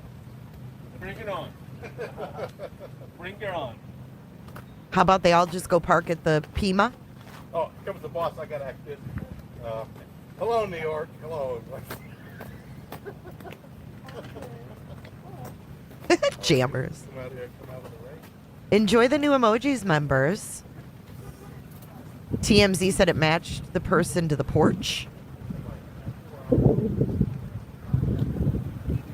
Exactly, Colette. That would be me.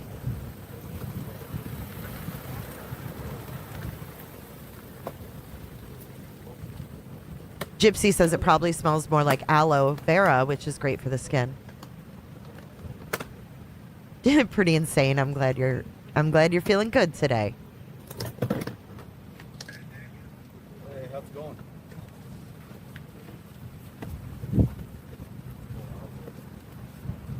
So somebody said that 857 did interviews yesterday. I saw nothing about him in those articles that I read, by the way. He's obsessed with cactus. It's mirthful. Yeah, if you can get any photos, that would be good if you're able to drive by. Yeah, like homemade meals. Thank you, Purple Ivy. I appreciate you. I just see clear sky in the distance, so I don't think it's going to be around long. Or is it harder with someone who's Italian? Danny Brewer fan. Would it be hard to find... Hold on, let me mute this. Try to get a hold of... Would it be hard to find someone's DNA if they were born in Italy? Thank you, Saved Girl. Would it be hard to find someone who was born in Italy? International DNA. I don't know. I don't know how that works. I don't know how that works. Oh, it's really raining. Let them see the rain. No, but well, you might want to pick a different one because she's not on. We're out here in the rain. Look. Whew. Look at this. He's on the phone. Well, I got the umbrella. She's not only that, but she's doing everything to fight against. Rain's not going to stop us. Yeah, they talked about it. International, when they said it's going to go international. She's not. We're hearing there was no CODIS hit, but that came from TMZ, right? Or Fox. Fox. I don't know. Can't keep it straight anymore. Oh my God, Brown Barbie. Yeah, I have a Coach umbrella. Not. Thank you. They're all doing their reports too with their umbrellas. Umbrellas. Umbrella reports.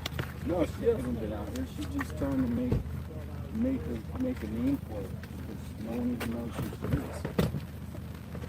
So this is her way that she's trying to get her name, for whatever reason. So she's just DNA, no match. So what does that mean, folks? Yeah, but they're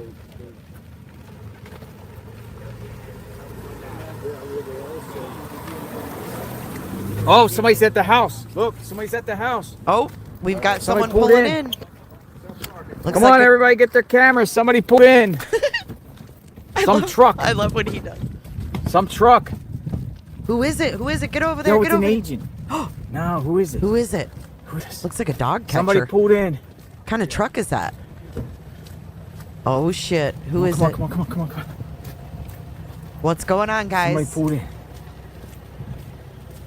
Who the heck is this guy? Huh?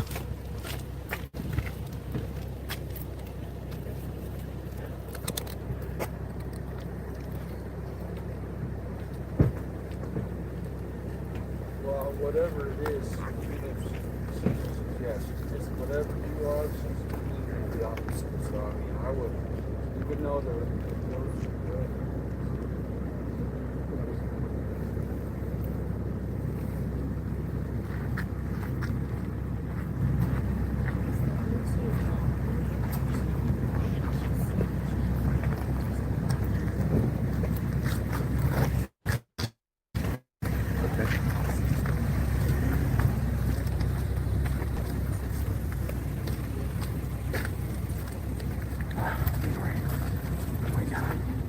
Who's the guy? Who is this guy?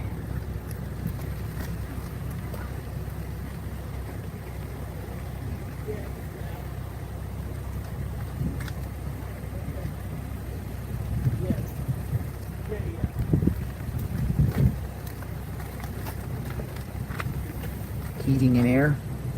People speculate heating and air. Air conditioner?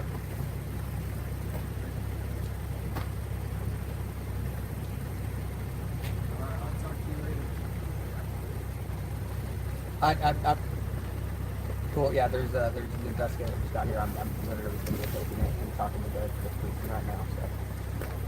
Investigator. An investigator? No, not right now. Brian's coming up right now, so we should be good. Okay. You got it. I'll be in contact.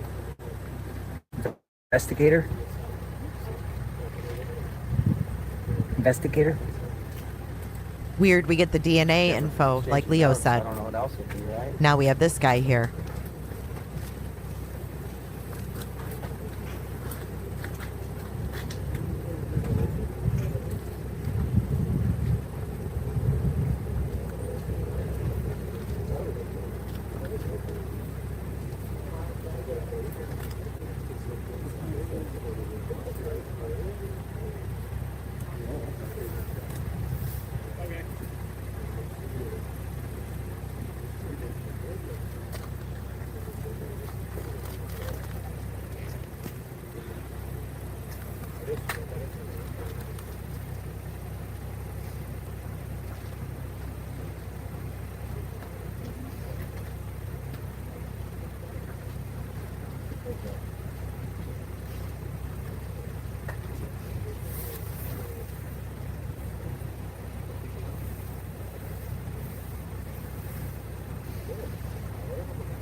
We have some developments in the Nancy Guthrie kidnapping case. First of all, the testing of that glove, the DNA testing in Florida, is complete. Now, that doesn't answer the questions about whose DNA is it and are they connected to this kidnapping? Because under federal law, the glove has to be tested in the state where the glove is found. That is the requirement that the FBI has before they can put it in the CODIS system. CODIS is Combined DNA Intake System. That has 27 million DNA profiles. And in order to check out the DNA in that system, in the CODIS system, the glove has to be tested in the state where it was found, and that is Arizona. That glove, we're told, is in Arizona right now. This is called a PCR test. It's the most sophisticated DNA test. It's the gold standard. Usually takes just a day to get the results.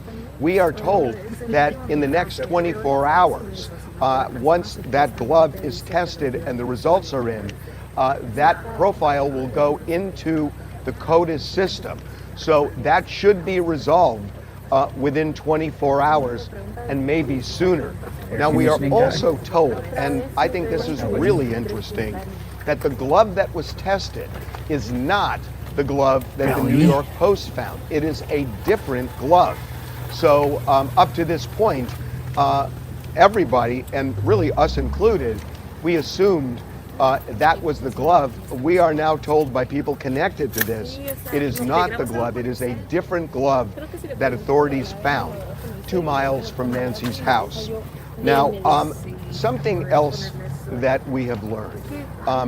There are stories out there that gun shops have been given around 40 names of people that the FBI wanted to check to see if people bought a certain type of gun. Namely, the gun that was in the holster. Look at his umbrella. It's got sprinkles on it or something. Of the presumed kidnapper. We told you this is a semi-automatic handgun. Never know who these people are. What we found out is that they have already checked out the holster to see who has bought a similar holster in that area. And the names that were given to the gun shops are people who actually bought that type of holster. And it's not like those people are all people of interest, but what they want to find is, did somebody both buy a holster like that and buy a gun like that? And then all of a sudden, they're going to be real interested in that person. So that is why the FBI is checking out gun shops in that area. We got a spot position here. That's the latest update from TMZ 30 minutes ago. That was just the audio. We're watching JLR. We don't know who this guy is. New truck at Nancy's residence. We don't know who it is. I'm sorry? It's on stuff. They exchange notes. Exchange notes? Exchange notes. Okay. I'll show you the video here.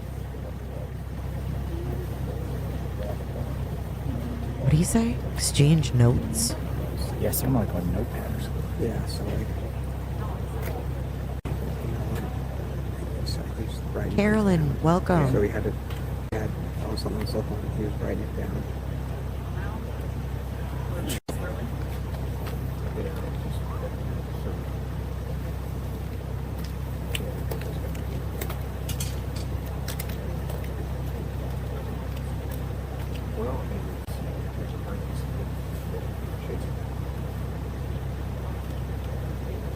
Don't shoot the messenger. We're just reading the updates. I know it's effed up. Here we go. Another one from Ruiz. Holding pattern from the sheriff's office today. Pima County Sheriff, there are no press briefings scheduled. Should a significant development occur, a press conference will be announced. No, but one of the media guys thinks it's an investigator. Okay, 18 minutes ago per Fox News, Michael Ruiz, Fox Digital, Sheriff Nanos told Fox News' Jonathan Hunt that the DNA sample from the Nancy Guthrie case has been run through the FBI database and did not have a match. The unknown DNA from inside the house is also not a match for DNA found on the glove, considered a possible match to one worn by the suspect in doorbell video. The FBI confirms the sheriff's statement. IGG could come into play next. Again, I'll read that again. Sheriff Nanos just told Fox News' Jonathan Hunt that the DNA sample from the Nancy Guthrie case has been run through the FBI database and did not have a match. The unknown DNA from inside the house is not a match for DNA found on a glove, considered a possible match to one worn by the suspect in doorbell video. And the FBI confirms the sheriff's statement. Jesus.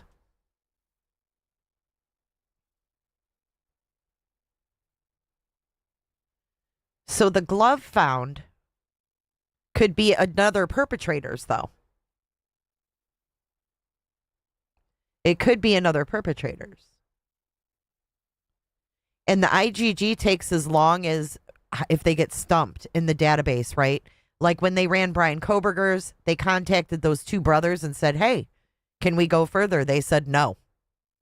So it just depends. Yeah. Someone with that kind of name, just, yeah. I don't think they're back at square one. I think that it just depends on if there's family members in the database. I mean, it kind of is square one, but it kind of isn't. We know that the glove doesn't match the DNA inside the house.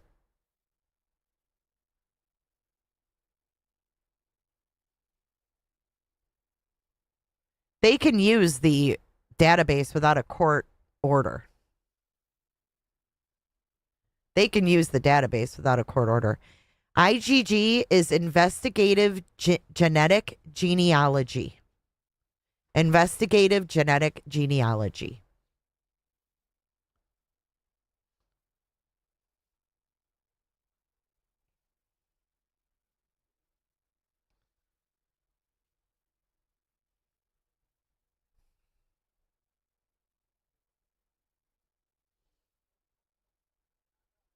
He's just moving his truck. All right, I'm going to let you guys, we're going to watch this together. I'm going to be quiet, and I'll see you guys in just a few minutes.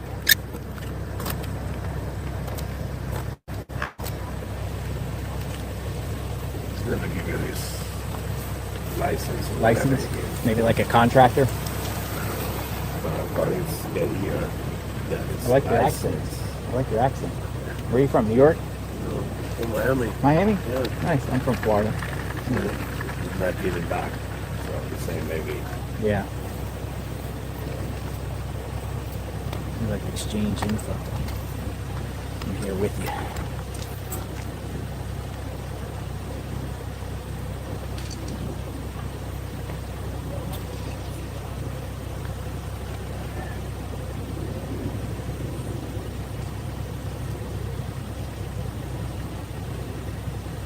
Could it be? Remains to be seen.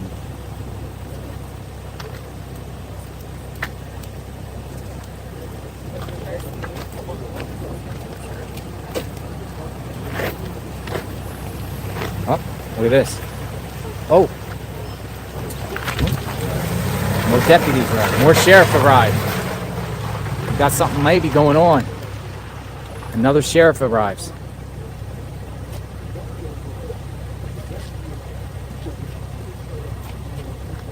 He kind of zoomed in, didn't he?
He's sitting in the driver's seat.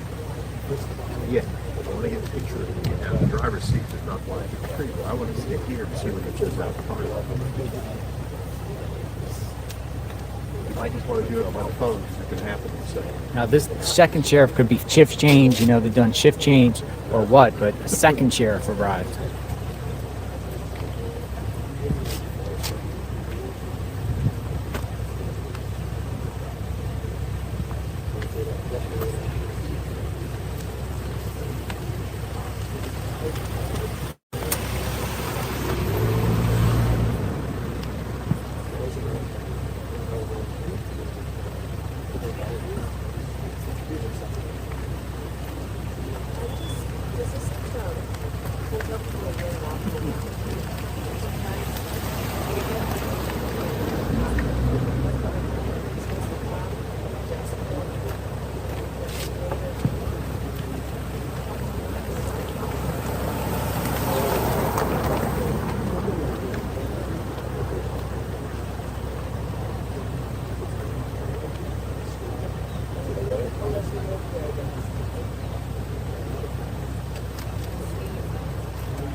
Waiting to see what this is about. Locksmith, electrician, some sort of maintenance person, investigator.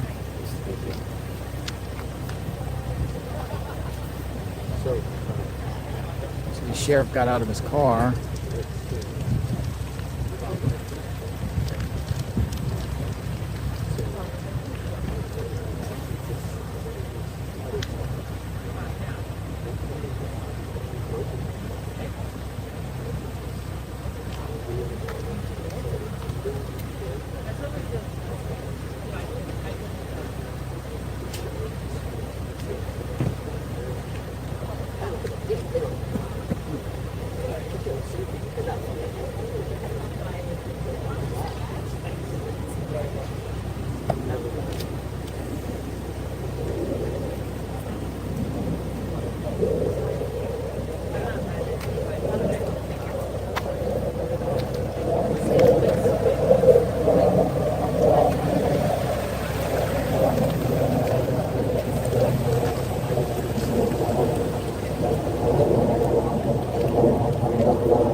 jets above. Here are the fighter jets. There's going to be a lot of activity the next 2 days. Why? They're doing training. Oh, they're Because we doing have training. Davis Monthan Air Force Base.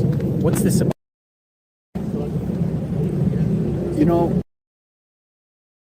it's that like technical. It looks like an wires. electrician or something. Yeah, but the way he was dressed, you know.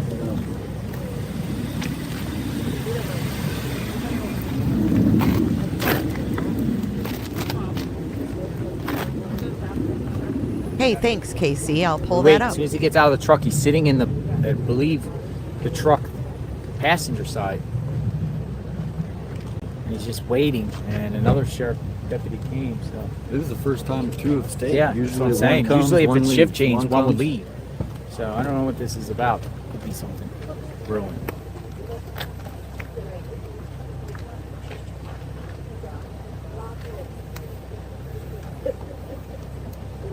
Maybe it's to fix the cameras. Speculate, folks. What do you think?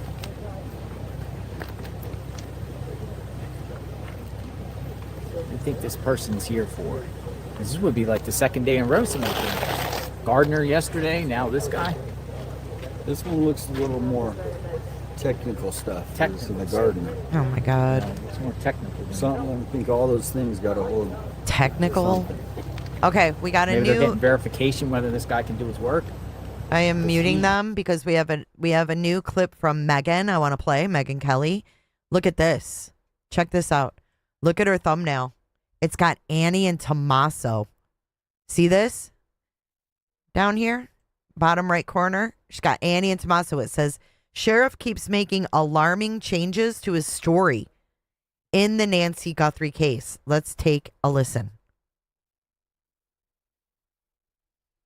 The fact that the sheriff comes out, Jonathan, just based on like feelings, it's my obligation, he says, that they are victims and I will not stand quiet when they are re-victimized. It's just my duty. It's every cop's duty to stand up and be the voice for victims. With NBC reporting, there is no indication this is the result of any new evidence whatsoever. So what is the sheriff doing? Well, I think he's making an emotional statement, and it's not based in fact, because you can't clear people unless you know the motive and you know you have suspects and you have, and perhaps they do have that stuff and he's not saying, but he's not the voice of the family, and he doesn't speak for the family. He is there leading an investigation.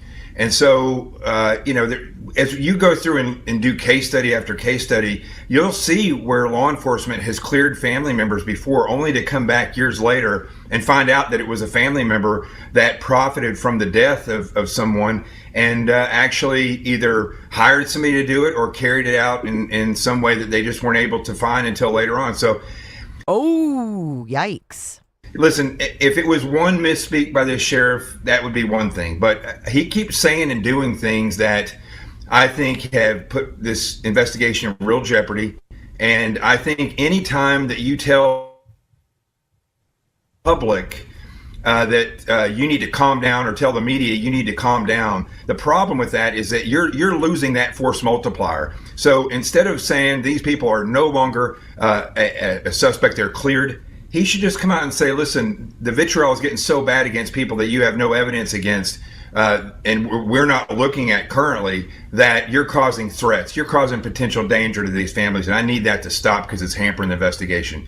You see how much better that would have been if he would have said that? I mean, this guy, he's pointed out once that one of the reporters asked him a question. She had a name that resembled a male's name, and he got in a conversation laughing about that. This is like 2 days after this disappearance, and so I think that he's been in, it says law enforcement in his bio for 50 years, but for somebody who's been in law enforcement for 50 years, he does not know how to work the media, and he certainly does not know how to run a task force investigation that utilizes all the tools in the toolbox. Well, here's what's crazy, Maureen. Now he's saying to Local 13 News that the family's been 100% cooperative. He said that before. And that family members were ruled out as suspects in the first few days. Now, if he means Savannah, I can accept that. I believe she was in New York at the time her mother went missing. But if he's referring to Annie and Tomas, it's a lie. That's a lie.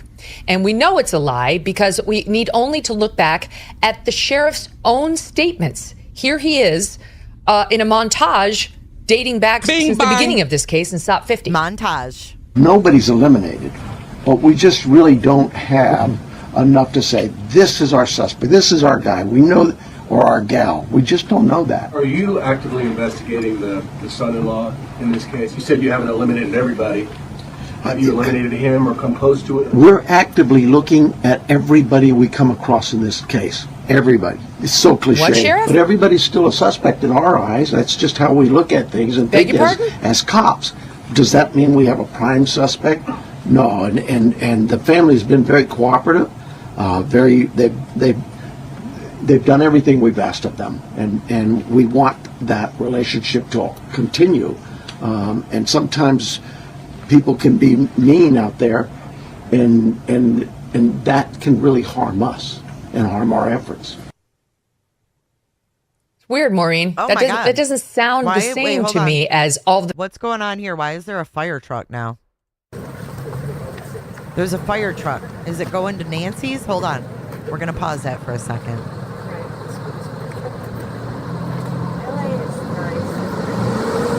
Let's see where they're going. Yesterday they just drove past, but they went to the neighbors, I guess.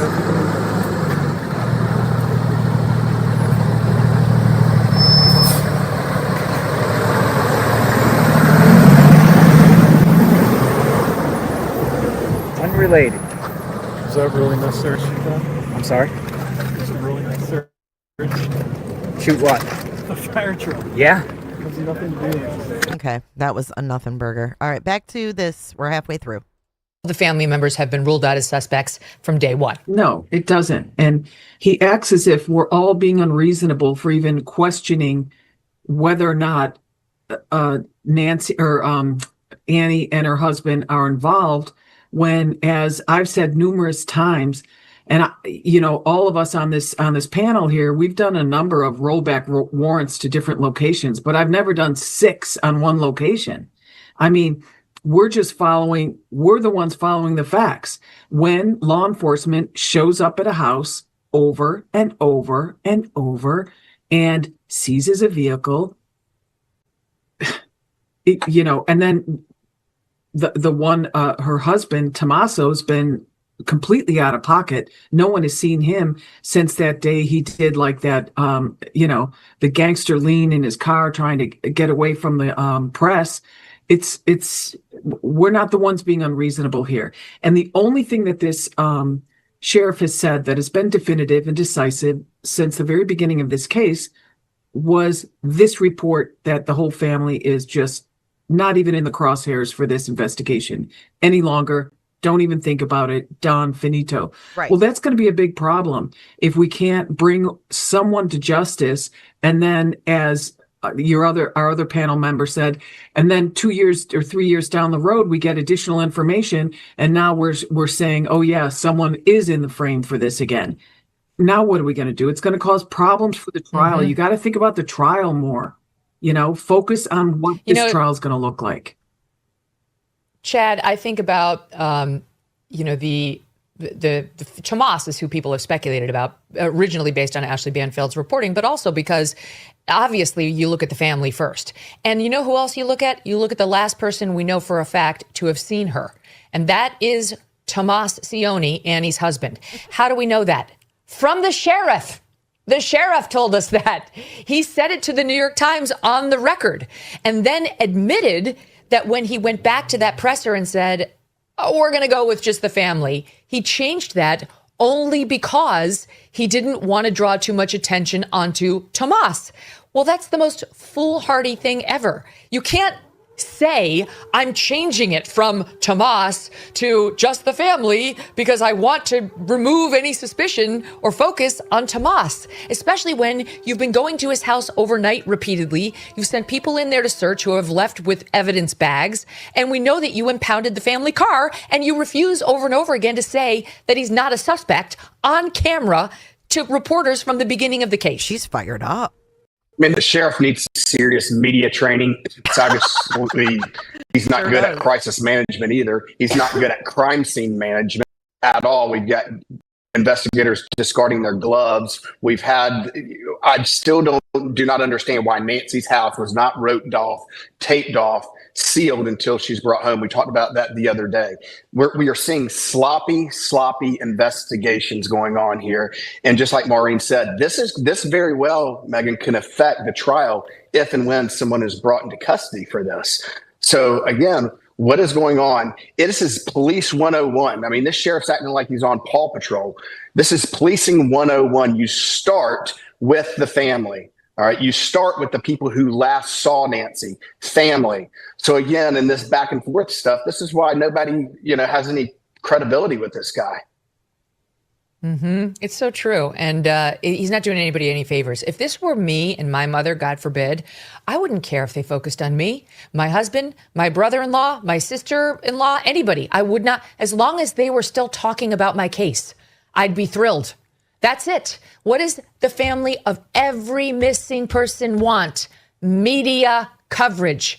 They would give anything to have the three of you moderating a panel about their missing loved one, day in, day out. If they had to be the subject of the speculation, so be it. The whole point is to keep your loved one in the news so that people are still thinking about her and looking for her. That's the name of the game. It's the only name of the game when it comes to finding a missing person, assuming you have a competent law enforcement leader who's going after the search.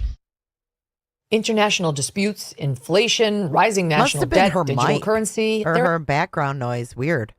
So, I mean, they're saying everything that we've thought. Let's be honest, folks. Let's not kid ourselves here. Let's not kid ourselves. She said everything we've thought. And if there's anything hovering in the air, it is not on flight radar. I repeat, it is not on flight radar. If there's anything hovering in the air, let me give you a look at the flight radar. Right here, you can see there is absolutely nothing over the Catalina foothills. So we're going to go back to JLR. Maybe we figured out who this is, but I don't think so. Looks like the chat is still guessing. Home security.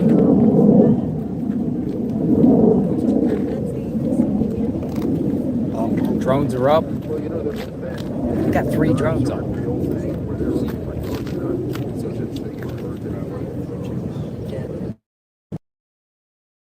Plate.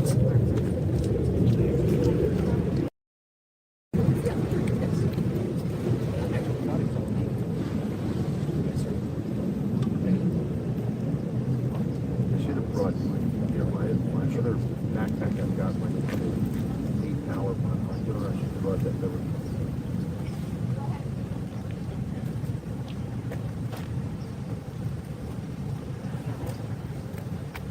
Somebody was saying maybe that the intruder at the front door was waiting for someone to open the door. I could tell Once they got in. when I got That was somebody just said that, which is interesting. I didn't think about that, where he wasn't even trying to get in that front door. He was just waiting. But what? Well, I first noticed it when he was just kind of, on the sloping part of the driveway, and the deputy who's going this way, he's just sitting there looking at it. The driver was moving around. So this is the girl who dropped the blessing bags for you today? Yes. So I don't know. You can just say her first What's her name. name? Just say her first Renee. name. So Renee's the one that dropped the blessing bags for the lady under the bridge today. Renee. And she does that every year for Thanksgiving and Christmas. She just has a big heart. She gets all that stuff. They let a pool guy come here a couple of days ago. Well, it's not in their interest to let the pool surgery. Not if there's potential evidence. But, I've seen like alarm service trucks that look like that, alarm installation trucks. But, we just get.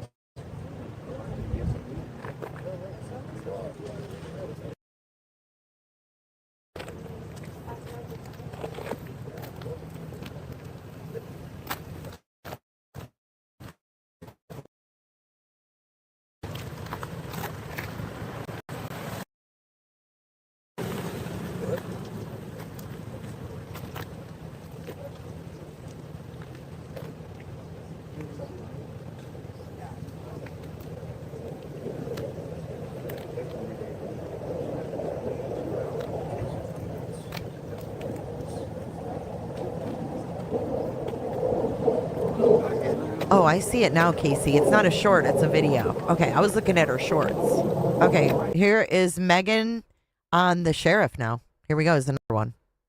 Well, here is what we got. The sheriff, according to Matt Finn of Fox News, Matt reports, quote, I just asked. This is just 45 minutes ago, by the way. Sheriff now knows if DNA helped clear the Guthrie family from being suspects. He says, quote, not going there. They are victims, and I will not stand quiet when they are re-victimized. It is not just my duty. It is every cop's duty to stand up and be the voice for victims. What? Enter Tom Winter of NBC News, who reports it explicitly, quote, there is no indication this is the result of any new evidence. No indication this is a result of any new evidence whatsoever. So what happened here, quite clearly, is the sheriff decided, probably after a phone call from the family, he says he mostly speaks to Savannah, to just say, nobody there is a suspect anymore. When 24 hours earlier, he said no one's been cleared. And that's what we were told by our federal law enforcement source too. No one has been cleared. But magically, over the course of 24 hours, because it's his duty to stand up and be the voice for the victims and will not stand quiet when they are re-victimized, the sheriff finds the wherewithal to say, just no one's a suspect in the family.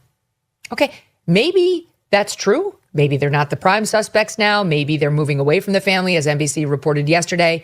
But it's diametrically opposed to what both the sheriff said 24 hours earlier and what my sources said within hours of our reporting yesterday. Okay, so something's off. And we don't do feelings in a criminal investigation. We don't do feelings. We do facts. Okay, that's how it's supposed to work. And the sheriff should know better. It's actually quite interesting now because I'll show you what the douchebag Chris Cuomo is saying. In fact, let's just play it now. It's SOT 52. He's very upset that Ashley Banfield and yours truly have raised questions about the brother-in-law. Ashley's reporting, and based on Ashley's reporting, we've asked questions on this program. And here's Fredo Cuomo on his little-known show on News Nation, which has less viewers than I have fingers. Now, look, I've never heard law enforcement make this kind of a statement during an investigation, and I'm not calling for the family to be removed from suspicion. The job is the job, right? Oh, but the job is also, you don't speculate just because you don't care that you're destroying this family, just because it may get you some clicks. What a But douche. I want to correct something the sheriff said. It's not the media. No one who pays attention to the law or any standard of decency is doing this. What these digital people are doing. It's the digital media. It's those denizens. It's people who get paid for clicks and rage bait. All right? These fugazi, sloppy influencers and would-be sleuths, right? The truth about whether Nancy Guthrie's family is under scrutiny. She doesn't know a damn thing. The reason the cops are going back to the home is because the police think she did it. Where'd she get that? Bullshit. The video messages from the family are like a movie. It's from Silence of the Lambs. Why are they doing that? Oh. It's from Silence of the Lambs. Why are they doing that? Like a movie. It's from Silence of the Lambs. Why are they doing that? Or like a movie. It's from Silence of the Lambs. Why are they doing that? Okay. What a So dick. let me tell you what Fredo is really upset about. He has Fredo no Rado. That's his real problem. Nobody watches his show on News Nation, and I mean nobody. And nobody watches his failed podcast either. Nobody watched his Sirius radio show. Nobody watched him on CNN. And therefore, he gets upset at anybody who does well, like our show, which is always one of the top 3 conservative podcasts in the nation. It's currently #1 on Apple. Fredo does. This is what she thinks of Cuomo. He's like this little pussy. Don't like that, okay? Because as I say, Fredo no Rado. So he gets upset and he gets jealous. Because as I say, Fredo no Rado. So he gets upset and he gets jealous. Sometimes in the past on this show, we've called out Fredo for his terrible behavior, for his bad ratings, for his lies about bumping into people who just happen to be listening to his podcast, because literally nobody does. And Fredo can't take criticism. And I'll tell you something I've never told before. Fredo actually called my lawyer, who he happened to use briefly on a legal matter. and begged the lawyer to get me to stop mentioning him. He didn't want me to attack him. He called Megan's lawyer and said, "Oh my God, what a pussy." He's like this little pussy. And why do we hate Megan? Because it hurt his little feelings. So now Fredo sees an opportunity to attack yours truly because, of course, we're doing well with this story too, as we do when we do other news, which Fredo can't relate to. So Fredo's upset, and Fredo's trying to play the protector of the Guthrie family. Meanwhile, there are a few in news who have done more for the Guthrie family than this show. We have covered this story extensively since it broke because Fredo doesn't understand, but I too am a news woman like Savannah. I too worked at the Today Show like Savannah Guthrie. I too have been the victim of a deranged stalker, which may be one of the possibilities here. Something Fredo doesn't realize we've covered extensively as well on this program. I too know Ashley Banfield extremely well, and she's had extremely solid reporting for 20 years in the crime and other fields as well. And so when she tells me she's got a solid source, I take her very seriously. And I also saw this matter being discussed. Guess where else? On News Nation, all around Fredo, by Elizabeth Vargas, by Jesse Weber, Dan Abrams, who had the show right before Chris Cuomo for years, did a long segment on it with Ashley Banfield. It's all over Fox News. Jesse Waters, Sean Hannity, up and down the lineup, Laura Ingraham, all of them have discussed whether the brother-in-law had anything to do with it, because in an investigation like this, you don't rule out family because of feelings, because of your little feelings, Fredo, because I know you're in the business of protecting your family. Okay, we learned that firsthand during COVID when you put your loser brother on there and ran cover for him. And then ultimately, it was one of the things that led to your downfall because you didn't report honestly on his many, many problems during COVID or his many, many problems in grabbing women. And perhaps the reason you chose not to do that is because you yourself were accused of having a Me Too problem, as you well know. Okay, we had the senior executive producer on this program who talked all about you and your behavior in a bar with her. Oh my God. She went hard. She went hardcore on Cuomo. Holy shit. There was another woman at CNN who came forward against you, who did a whole podcast about the discomfort you made her feel. And then there was an anonymous woman who came forward who was the last straw before your firing. So you have a long history, I understand, of running cover for family. That's not what we do here on the actual news. We talk about what the police are doing, and we try to glean where the investigation is going. And we especially do that when we have a sheriff who repeatedly, when asked whether anyone has been ruled out, says no one's been ruled out. Absolutely not. Not the family. No one. No one's been ruled out. Everyone remains a suspect until we have somebody in handcuffs. That's the way you do it. And you especially do it that way when the sheriff tows the car belonging to the sister and her husband and impounds it. You do that when the sheriff and the FBI continuously return to the sister and her husband's home, taking pictures in the middle of the night with the lights off, suggesting there may be something that they need to capture in the same hour of night as Nancy Guthrie went missing from her home. Go back time and time again to search the home and take belongings from the home and take photographs of the home, which is not the crime scene. So this is what a responsible reporter does. What they don't do is stage news. Okay, I need to help you, Fredo, because your little begging to my lawyer to get me to lay off of you didn't work. So this is what you're going to have to deal with. Actual facts when you try to come for yours truly.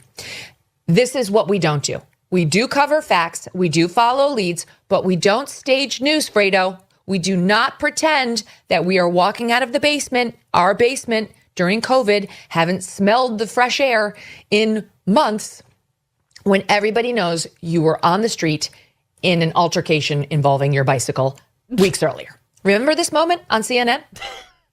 All right, here is the official re-entry from the basement. Cleared by CDC, a little sweaty, just worked out, happens. This is what I've been dreaming of, literally for weeks. My wife, she was cleared by the CDC. She doesn't have fever, she doesn't have the symptoms anymore, more than 7 days from her quarantine. We're still a little scared, so I'll just give you one of these. Just give you one of these. Just give you one of these. Just give you one of these. Bella is, of course, taking the video. This is the dream. This is for when we go outside. That's what we have to do now, all of us in New York. So anyway, I'm back. His mask. It was all fake. He'd been on the street. It had made the New York Post, and he humiliated himself. And he continues to humiliate himself with his 4 viewers. Envy is a very unattractive thing, Fredo. Work on that. Ooh. International disputes, inflation. Love it. Love it. Love it. Love it. I'm here for it. Okay, so we are live back at Nancy's with JLR. If you're just joining, major roast, major roast. Go, Megan. And we do have, let's see. We have a truck there. We don't know what they're doing. We're still unsure on who that guy is. And I think we may have a little update here. Let's see what JLR is saying. Especially with that rain. With that rain. It's that rain throws the day off. The rain throws the day off, man. So we have at least another 5 hours plus of streaming today before we hit that 6 o'clock hour. Oh, we got about 5.5 hours, 6 hours more.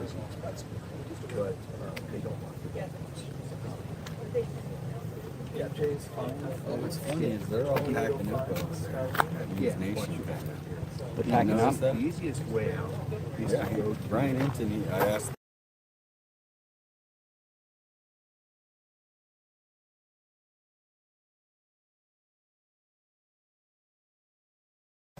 Approximately 2 miles from Nancy Guthrie's residence was submitted to CODIS and produced no matches.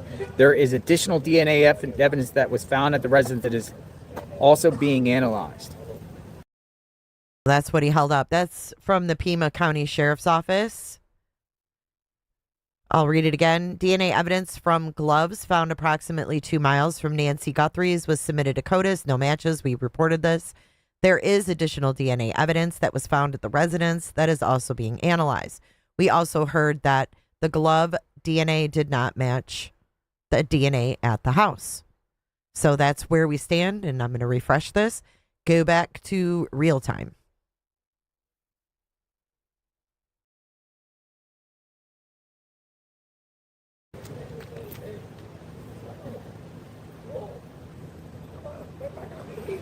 Make sure you guys hit the like button and subscribe if you are not already subscribed. We are on the road to 125,000 subscribers, and I can't be more grateful.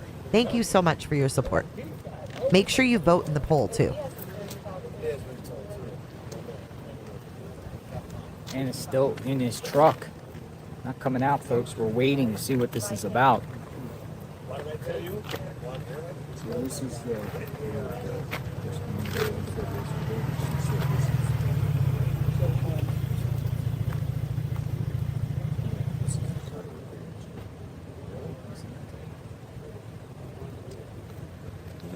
here's the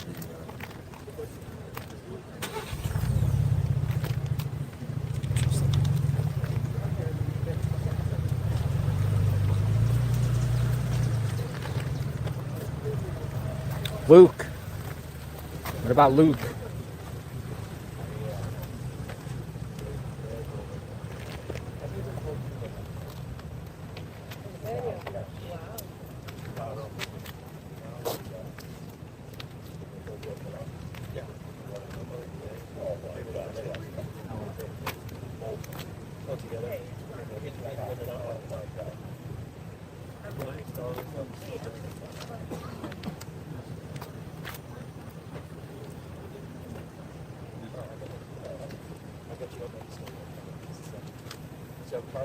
What do we got? CNN people said hello to me. CNN people is very nice. Here. The CNN crew, they got a crew here behind me.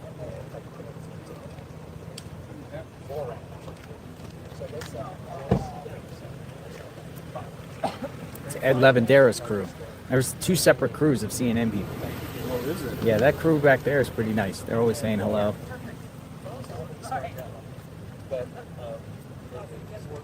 To me. I don't know the others, but me. Like, hello, hey.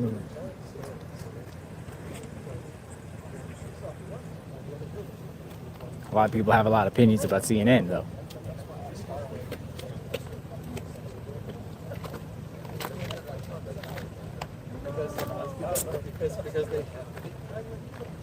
I think each network, like each media network here, has a crew of like 5. The major media networks, a crew of 5.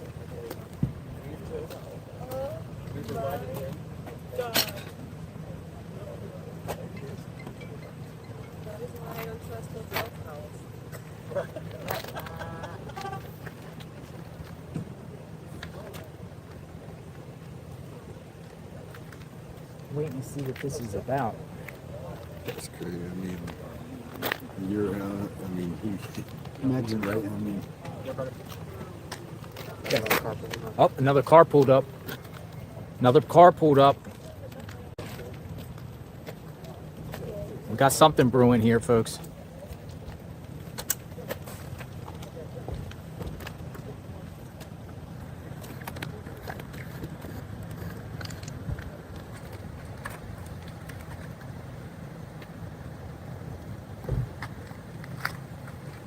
Dude, he looks like a fed. Dude, he looks like a fed.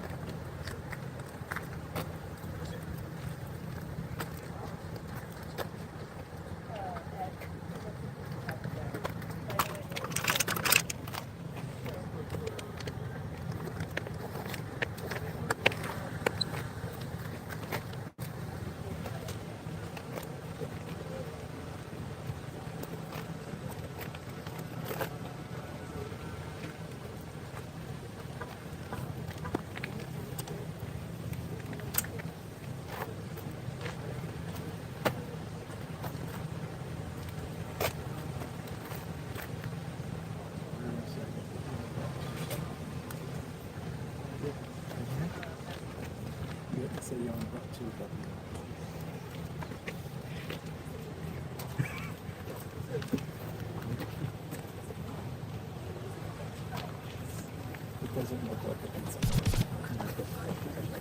Go through a little bit. It's going to be fun.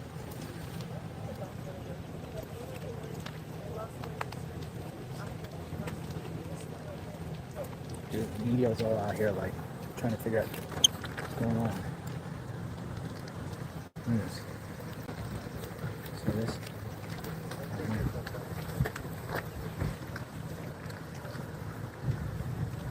We're down here for a minute. Oh yeah, here he is. Here's the guy.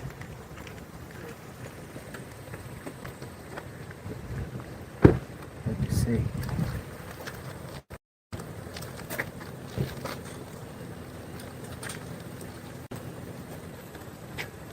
What's going on here?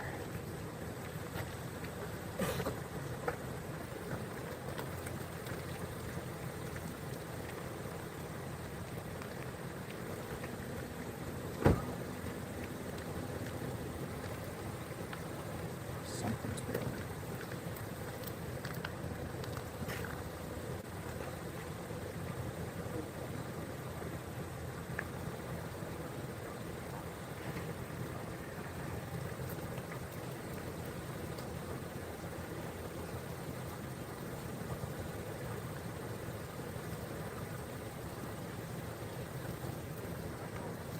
So this is 2 vehicles here, 2 sheriffs and 2 vehicles are here. 2 separate people. Who the heck is this guy?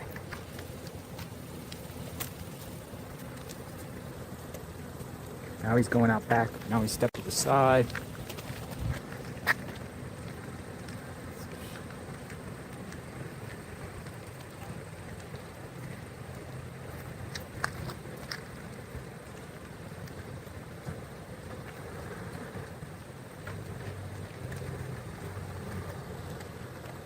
All right, sheriff is moving his vehicle. Some people coming. He's coming out. Let me move this.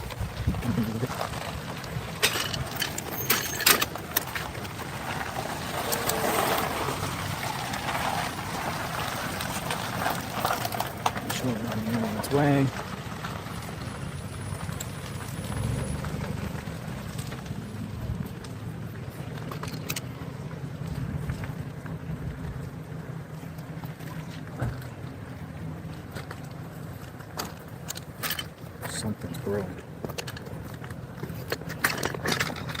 two people here.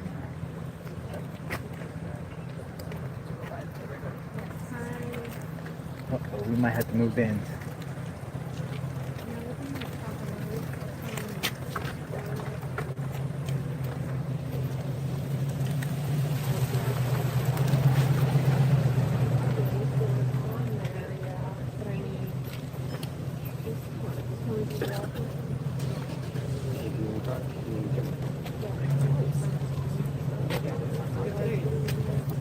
All right, he's pulling out. He's pulling. He's going in. What's going on here? He's pulling back. He's backing up.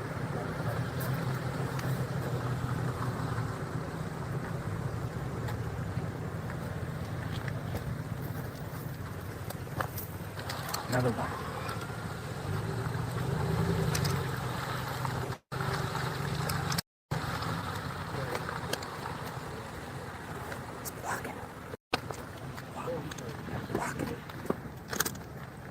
Blocking the entrance.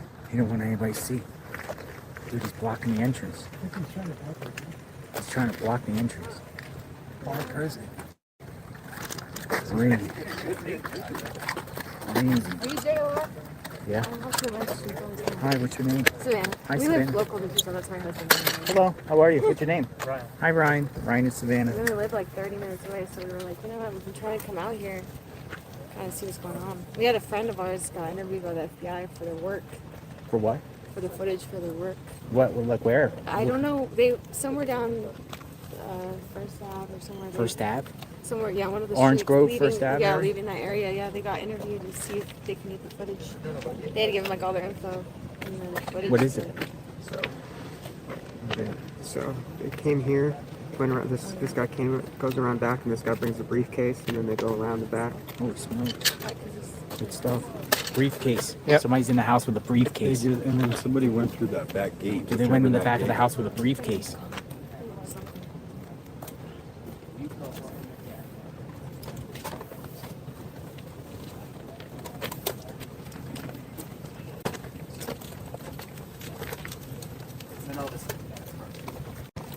All right, so we got some action. Two people went in back of the house with a briefcase. I just saw the footage from one of the photographers. They're blocking it.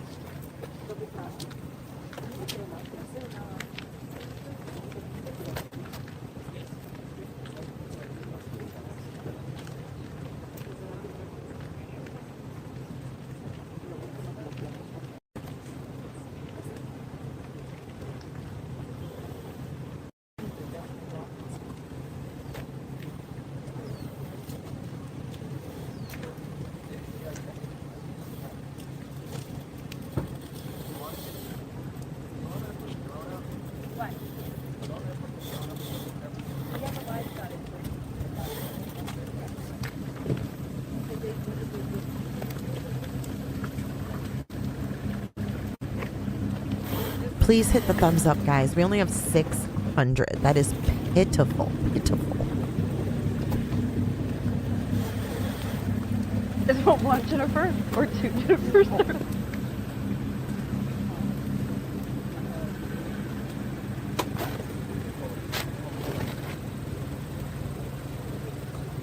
Two men have entered Nancy Guthrie's home with a briefcase.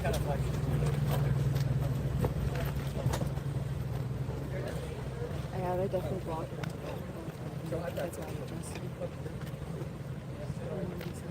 Two men with a briefcase. So obviously they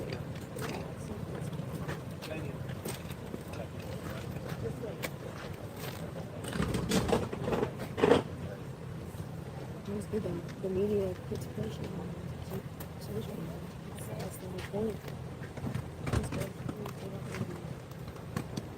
Well, Aaron, we actually just saw two unmarked vehicles. One had kind of been here for a little bit, but we saw them originally out front, but then they pulled to the back. Now we saw one man who was not in a uniform. We don't know exactly who he was going to be FBI or any of that. We are not sure, but we did see him get out of his car. He did have a glass briefcase, and he did go into the backyard with the back gate. A black briefcase. We are, of course, waiting to see what exactly is going on here, but that actually was just happening just minutes ago. But in other news, we did get an update from the King County Sheriff's Department on the DNA evidence that was found on the pair of gloves that was found about 2 miles away from Nancy Guthrie's home. It was run through a national database. It was found to have no known persons. And so here, they are not for sure putting this to the side. They are continuing to look into this. But I also did hear from a spokesperson with PCSD that DNA does not match any DNA evidence that they got from the side of Nancy Guthrie's home. And they are continuing to analyze I hear a door open over there. of the residents. Make sure that we're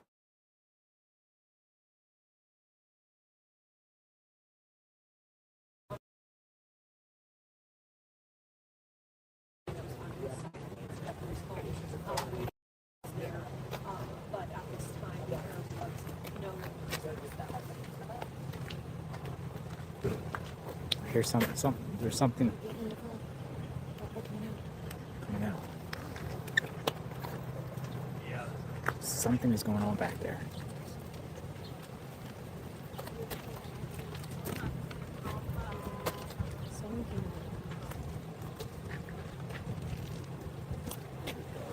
So, we do know that in that update at the same time, investigators are attempting to locate Nancy Guthrie's speaker device, working with the manufacturer and other experts to try to track her down that way. At the same time, that doorbell video that we saw last night, the FBI continues to show us that now they're going around and trying to break down what it is that someone is looking at. We had the 1995 last week. We had the backpack. The backpack that was suspected was a 25-liter Ozark Trail hiker backpack, a brand that is sold at Walmart. And so now we are hearing that the FBI and the King County Sheriff's Department are working with Walmart management to try to track down the vehicle. I don't know. I think that's that now the FBI's have to look for online purchases, in-person purchases, not just within this month. And so that's obviously going to take a lot of time, but they are working with Walmart to try to track that down. At the same time, they're also trying to look at the clothing, and there is a possibility, not for sure, but a possibility that the clothing the suspect is wearing is also sold at Walmart. And so they're also trying to look at that side of things, surveillance, anything like that. And so we continue to wait and see. Obviously, they have a lot of different leads that they are trying to follow, and this doesn't cover. This is a minuscule amount of leads that they are trying to follow just to find.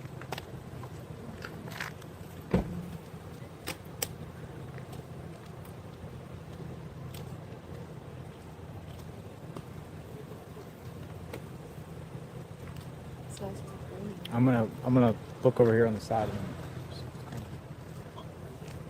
I will be honest, I'm not entirely sure this was in the release that they just did. I do know that our reporter Kate May did do a story about Pacemaker and how they track those things. And so I'm sure that I believe that we might have shared their interviews already here on this channel. And so definitely I think that's weird is they have security outside of the county's house, but not outside of this house. Somebody said Clark County Sheriff is peak.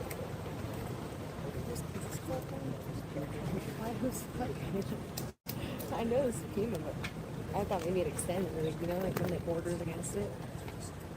I don't know. Freaking I know. Yeah, where's Clark County at? I'll see you later. I was I think Tuesday on the slot.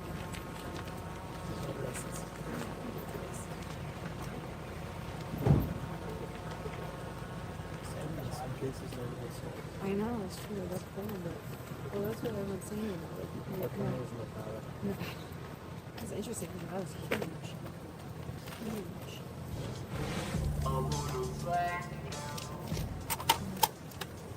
Thank you so much, Shell, for your support. Good to see you.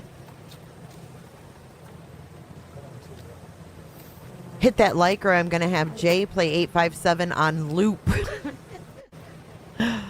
Hit the thumbs up, guys, or else.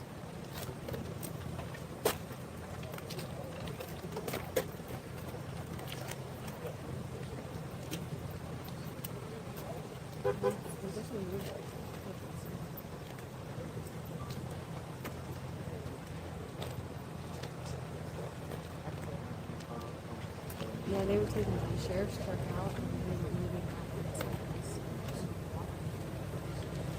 We just missed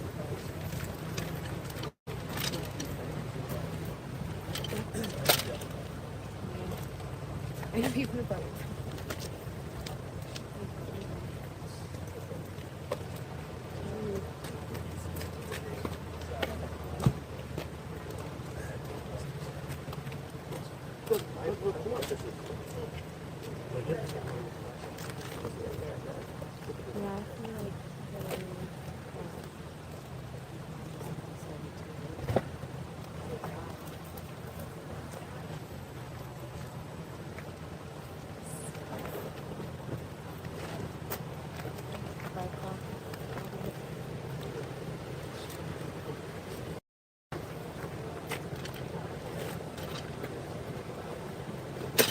Somebody on my chat said they used a nanny for Annie and Tamara.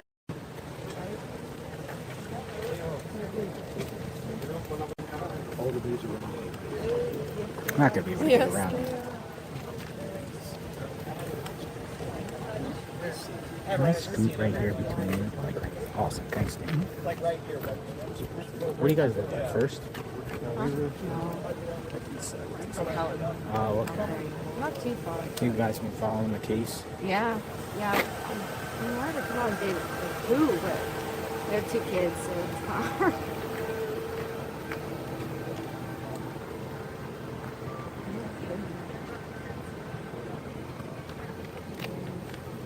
She would watch her screens for like hours.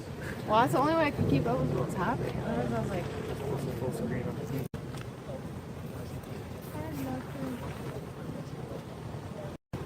dude, I feel like.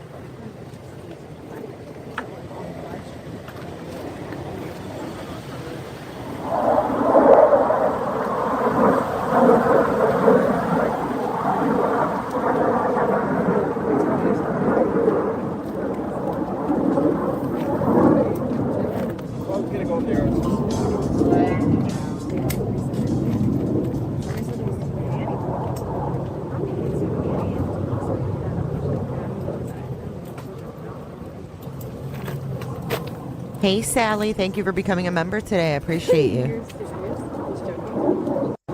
Appreciate your support. Thank you, guys.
Lori Reeves, thanks for becoming a member today. Thanks for your support.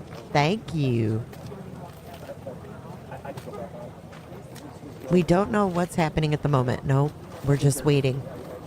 There was some movement. 2 guys went in the back with a briefcase. That's all we know.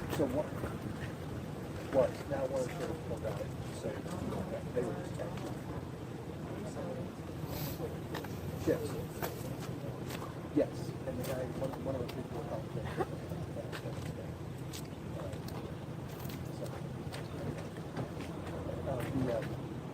Again, this, I don't believe this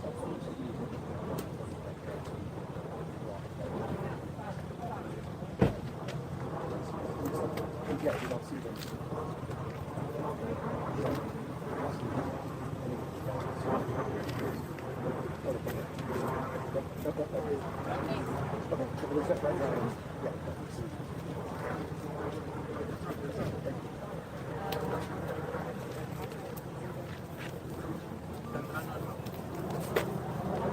Might be some activity. They were saying. So people went in with a black briefcase. 2 men.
He's around the back.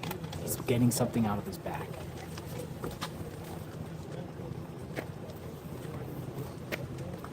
Back of the truck.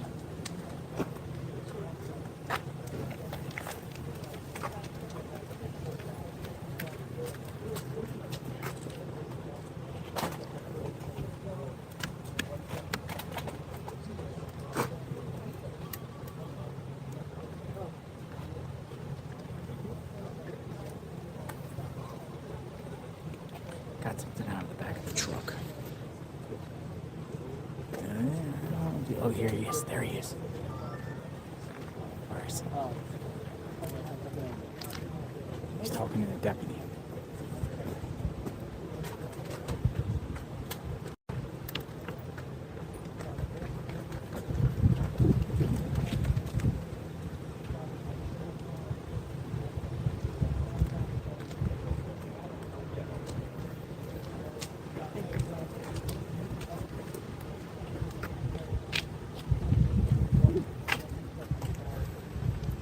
guys went down the back and went in with a briefcase. Okay, it's moving.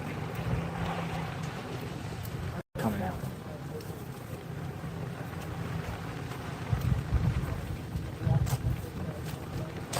Coming out.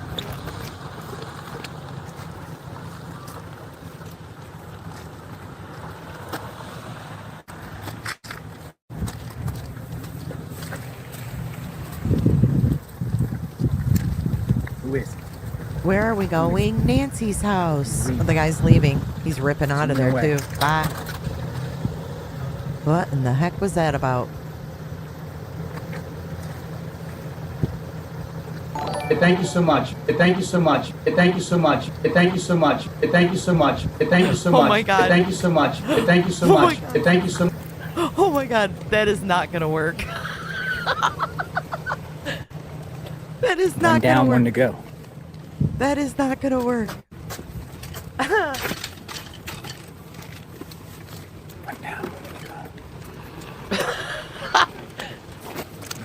Good Lord.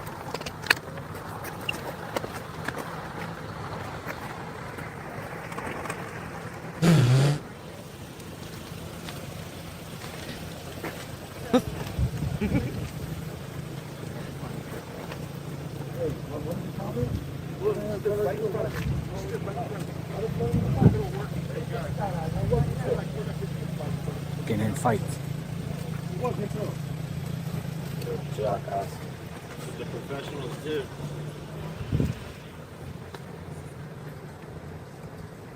A couple guys arguing over camera spots.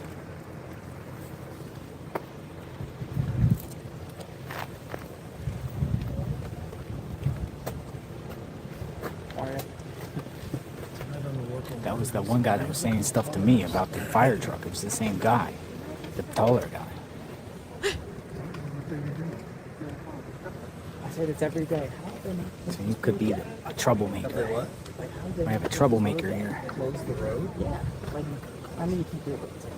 There's too many people coming and go, all these neighbors, and they lose their minds. Yeah. And they can't kick us out because of the public shit. Oh, no, we would stay. I'm gonna go in. I'm gonna go in here. Thank you. Well, they could stop, like... I don't know, I'm not... I'm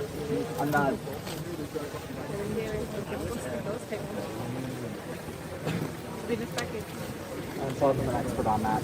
Pero probablemente está más probablemente van a... Fighting over camera spots. Everyone's jockeying for position. Journalists boxing the ones out.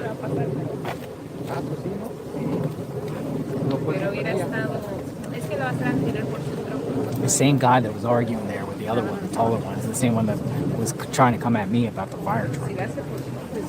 I just ignored him.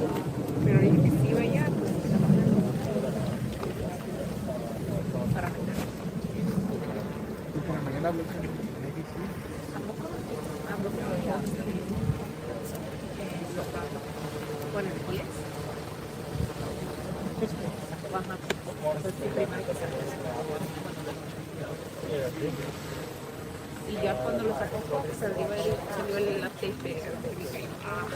Estaba al aire. ¿En serio? Ya me tocó decirlo como le decía.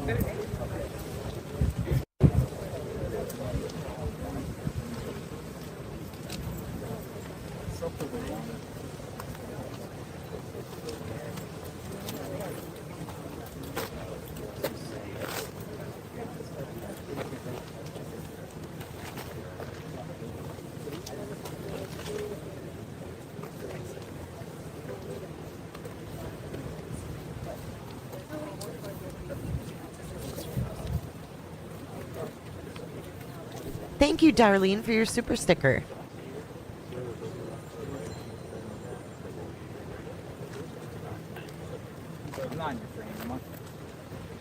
I don't care about you guys. I mean, I do care about it. Let me know. If I'm in your frame, I'll move over. We still got like 20 minutes. Oh, okay.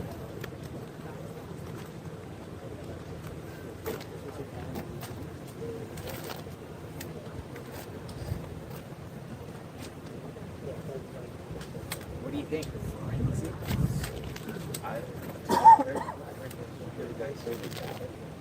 Yeah, I did. That's right. So we were saying that the people that came out said, I got it. So I don't know what they're trying to get. No, he said it, yeah. And then he got in the car and he turned around. Yeah. I got it. DNA evidence. I got the mots. Clip that, guys. Let me go back. DNA evidence. I got the mots.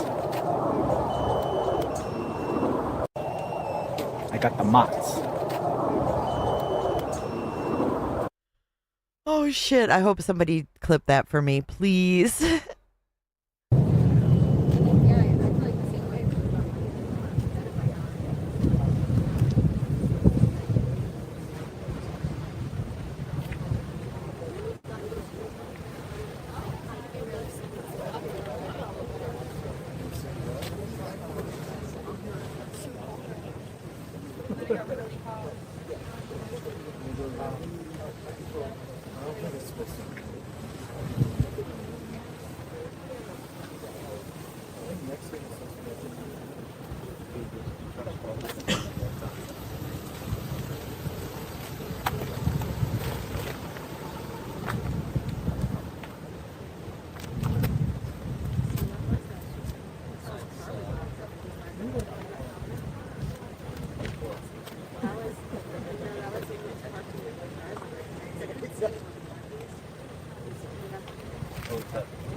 FBI agent. That's an agent, dude. That was a Fed car. Feds are there, it looks like, guys. What is happening at Nancy's? It's an agent, folks. Isn't that the PIO from Friday night?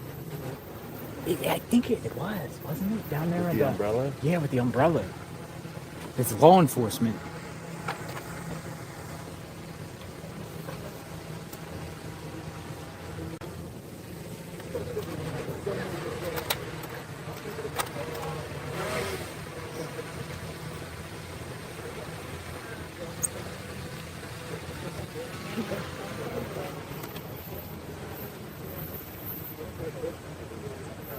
I'm going to be testing a few alerts for the sounds. Make sure they're not too loud and stuff. So bear with me the next few minutes.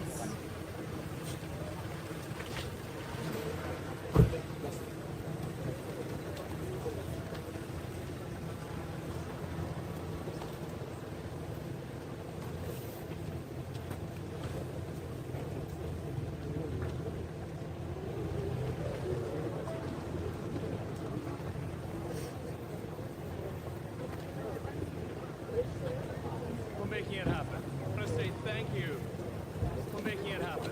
Thank you.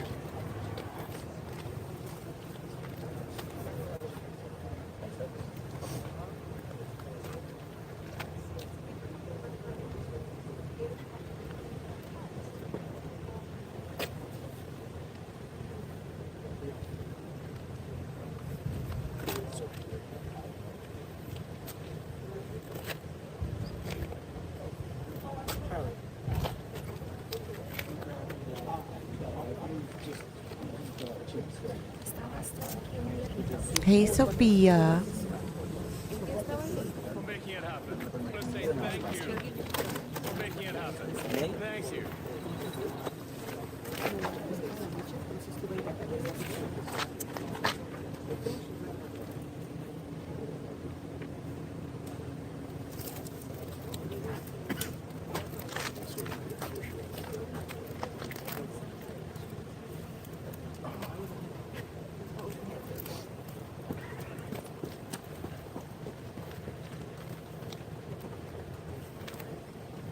For making it happen.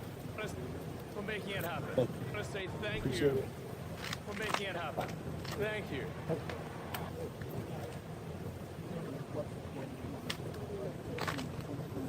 There's something you might be brewing. I think so. What about the other house? So she was probably sitting down the street.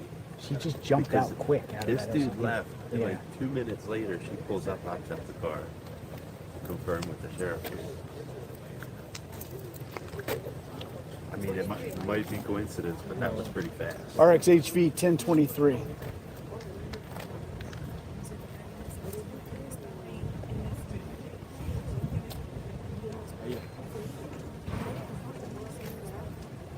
She's on the phone.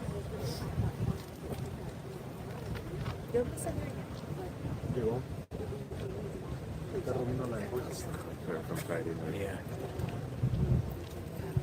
Same height. Thank you so much, Sally. Could be someone else. That is so generous of you. Thank you so much, Sally, for your super chat. Keep up the great work, she said. Either way, they said they're only giving statements through email. Really? That was Friday.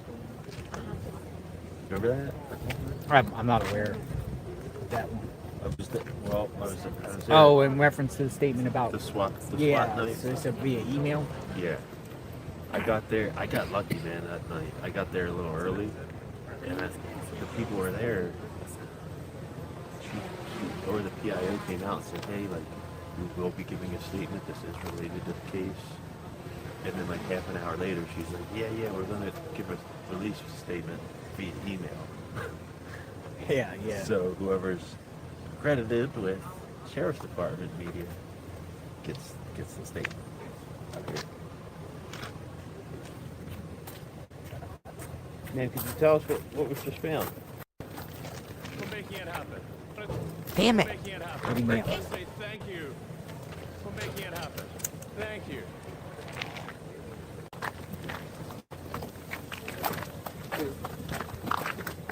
Going back in the SUV. She had a badge.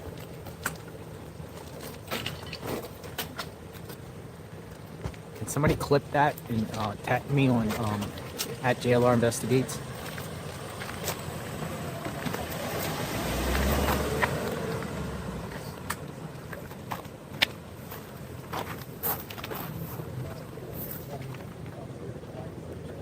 She just grabbed the mail and bounced.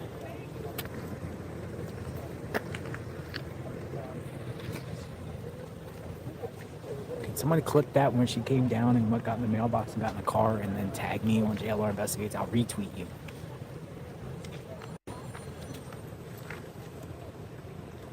She didn't wear any gloves. She didn't have gloves on her hand. She just grabs the mail.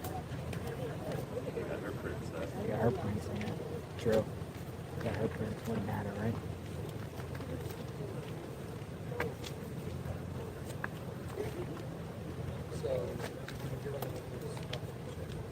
That was interesting. All right, we still got some guy in the back doing something at the house.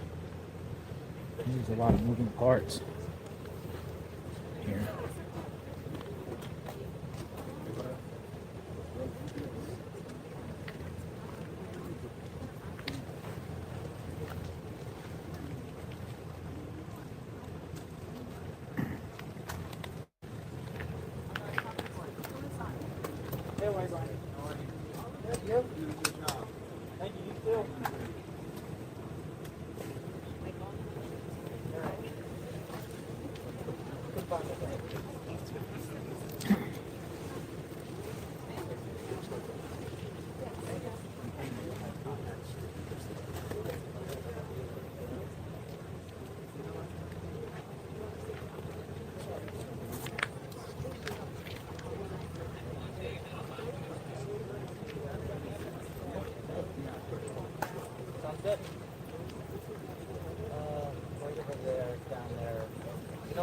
Hey, JLR, I got some news on the way too.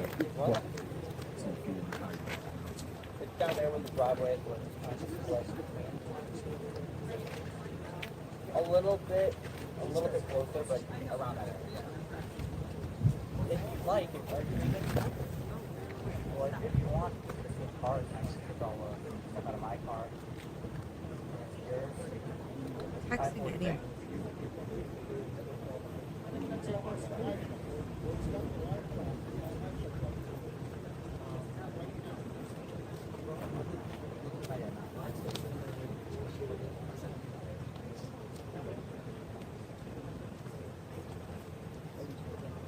All right, we got some intel. The truck, the white truck that just passed out was registered to a Roadrunner lock and safe.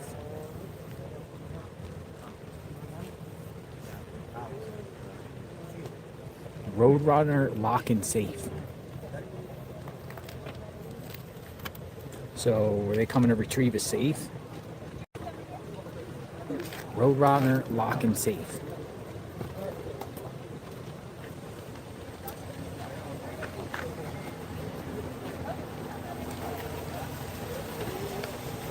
Where are they based at? Roadrunner. I have no idea, but it makes sense if they couldn't get in there, but they wouldn't call. Speedway. Roadrunner lock and safe.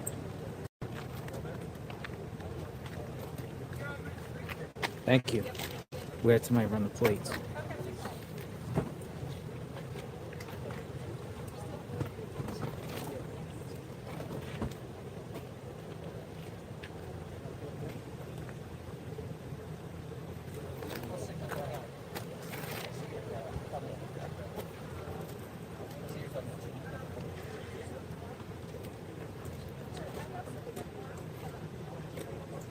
Roadrunner lock and safe. Hey, just making sure you see my live views coming up on Alright, cool. Call me. I'll be out here.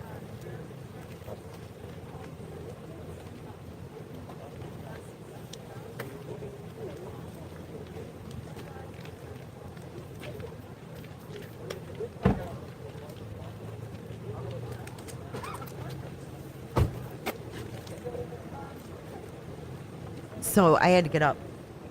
Are they changing locks? Did we confirm that, you guys? Can you let me know in the chat? Thank you, and thank you for your support. Hit the like button, and don't forget to subscribe.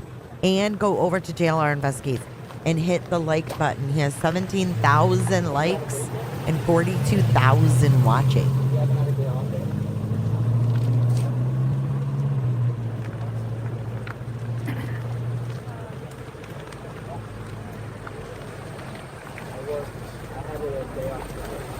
Could they be retrieving a safe? Maybe there's stuff in the safe, passports, documents, something, Life documents insurance taken out policy, of the safe. bank statements, files. Oh, okay. So it's not the story.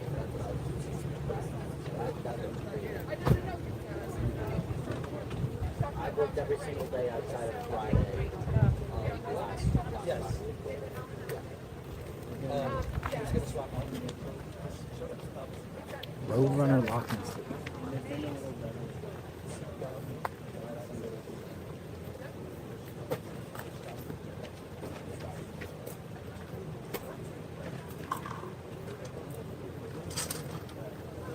Changing locks.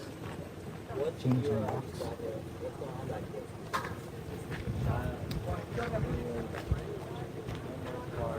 Tall like you do, red hair, pathology, Dr. Kevin Lugidito is certified board pathologist in Tucson. Someone said his name and I Googled him. True crime mom of 2. All right, well, there's somebody still here in the back.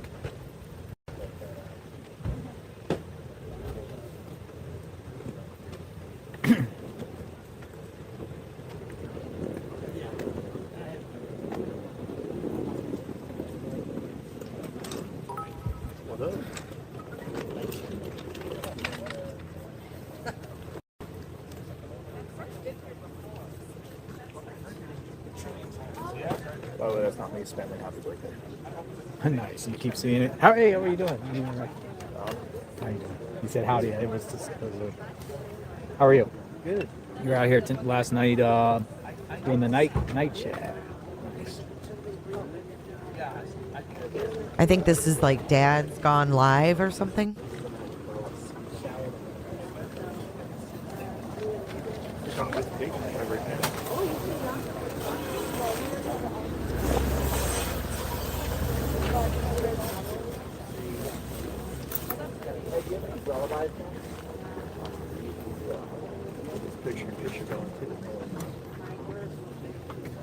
Okay, Monica told me, you know, she has one, or I might give her a call. Okay. No, I came today.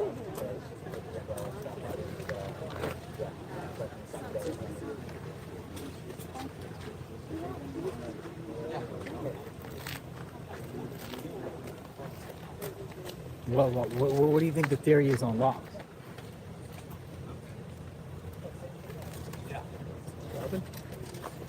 Some sort of lock place. Lock and safe and lock.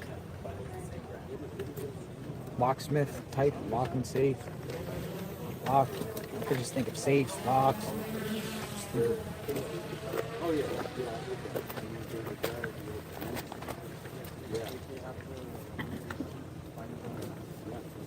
Safes with vacuums in.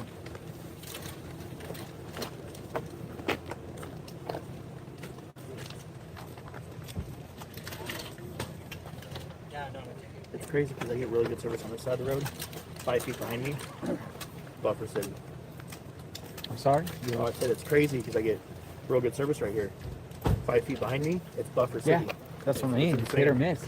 You go down the road, you get a dead spot. Complete dead spot right there. Next road, it just dies. So if you cross, you got to go quick. Otherwise, boom. What company are you using? Verizon. I heard they're better out here. I have AT&T. Oh, you have AT&T? Yeah, Verizon's. I mean, this is going in pretty good. I would think Verizon, right? Look. You're the first one that pops up. Yeah, turn it on. Let me just see how the quality is. My service is that bad right now. I just redid the one on my other phone.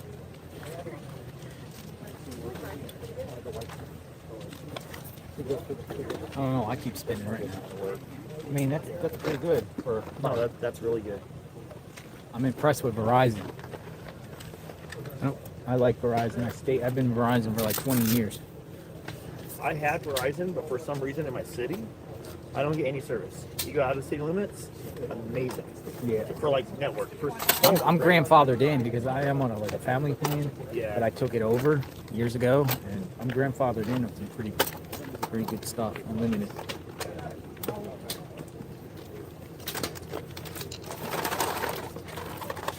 And just 3 days ago, they're telling me no one to let everyone off to stand here. I know, right?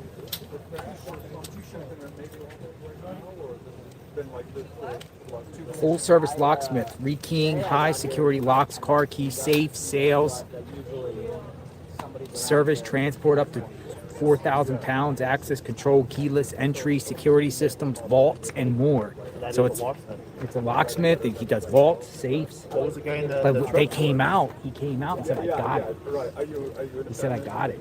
That's what everyone's saying. I heard him say. I wonder if he was trying to open the safe. I think he got a safe. Oh, there we go. Now that I read him in network. Yeah, that's great, dude. Yeah, it's good, isn't it? Possibly. I don't know. I mean, we're just speculating here, but it's a lock, safe, key, keyless entry, security systems, combination. Documents, maybe documents. I got the document, got the doc.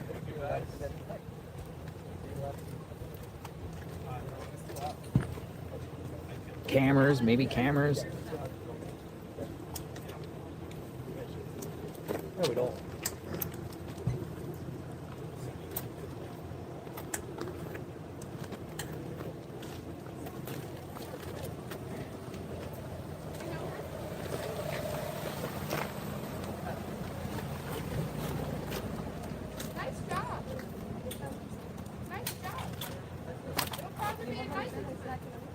So if there's a safe, let's say that's a case, why would they wait this whole time to try to crack it? They seem like they do a lot of things after the fact here. Something, yeah, they don't get nothing, they try to do some other way.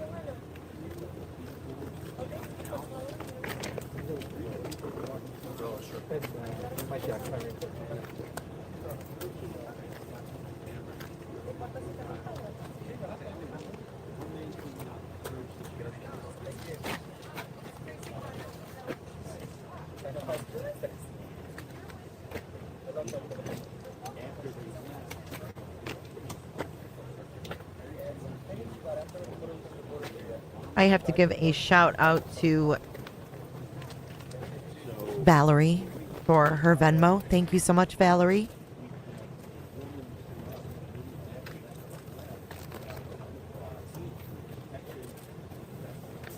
Starting to drizzle out of here a little bit.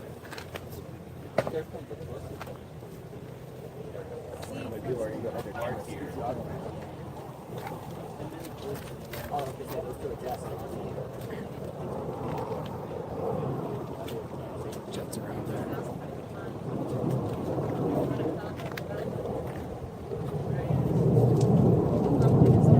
Let's see what this is, folks. Darlene, thank you for buying pizzas on the coffee and pizza site. Thank you so much, Darlene. You guys are amazing. Thank you.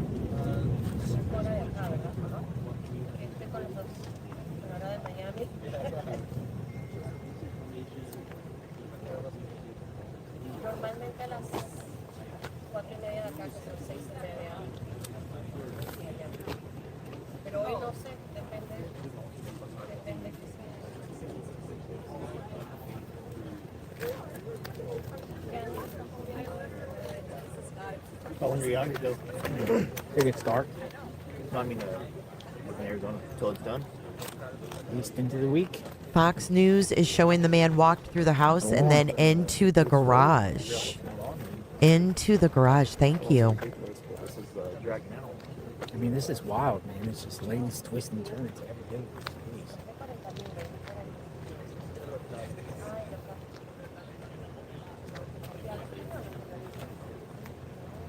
Just keeps going and going and going. Unbelievable.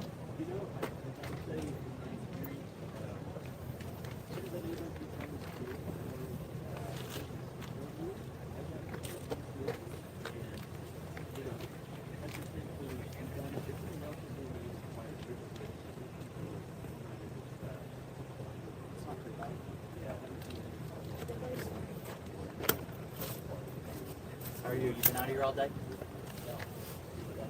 I'll wait to see what this is about, folks. Like around 1:30.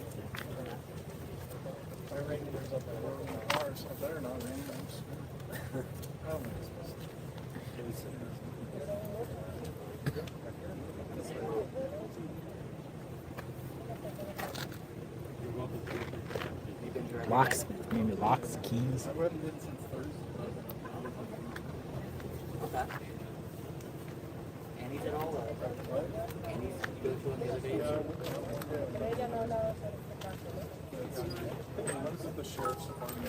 Locks and keys, locksmith.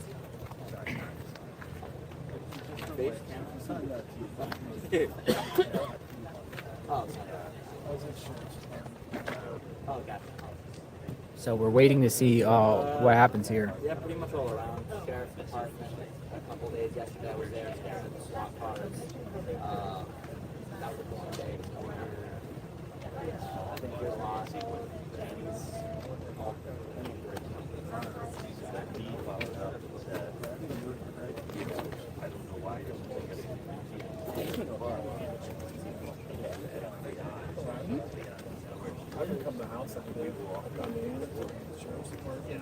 It's just a wait and see, folks. See what this person comes out with, see if there's more law enforcement.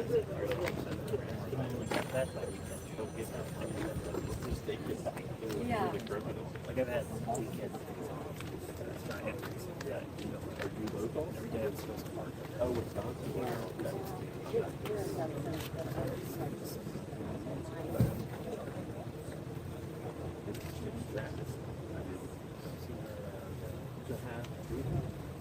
It seems there's the pattern has been there's a whole search of information one day and then dry that. A whole more search and then dry that. We're really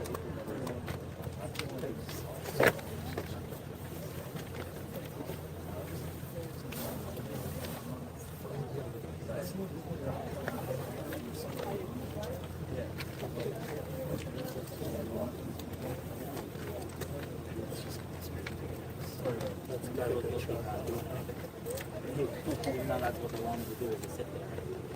Yesterday. Well, you end up doing stuff like that, just like watching music.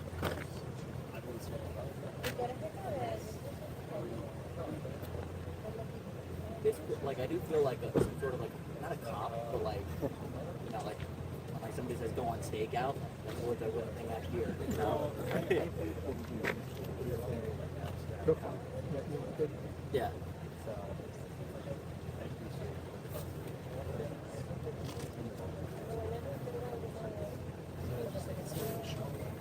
Exciting. So if they're pulling DNA, can't they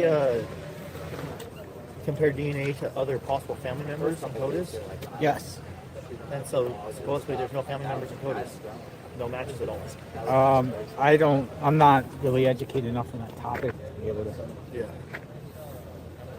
It's all a process. I mean, I guess it goes to IGG at that point. And they do a. What about ancestry.com? Maybe see if anything, you know? That's just stuff I've been thinking about. Obviously, I'm not an investigator.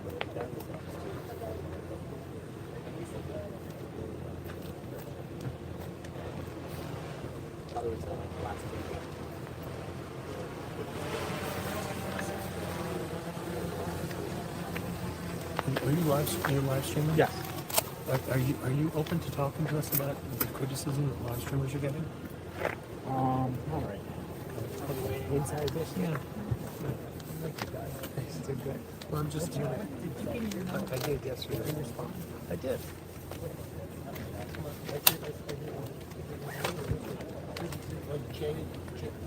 Yeah.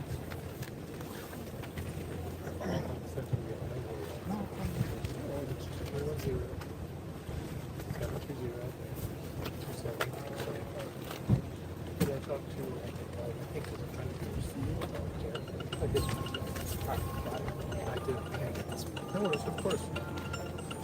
Jim.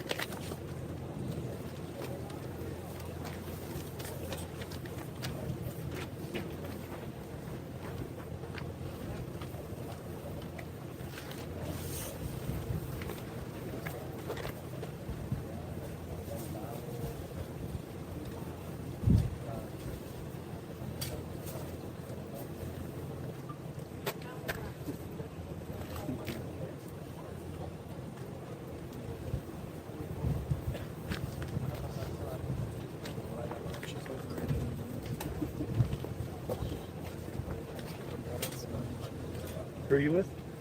Inside Edition. Let me check the flight radar for you. I can actually pull it up so you guys can see it. No, it's showing nothing. But I'll put it up on the screen just so you guys have another visual while you're watching. It's probably going to expire in like 15 minutes, so if it does that, I will have to refresh. But here is the Catalina foothills. Starting to rain, yeah. On the to rain. flight tracker right here. Got the umbrella now. So something's going on inside that home with some guy in there. I don't know what it can be.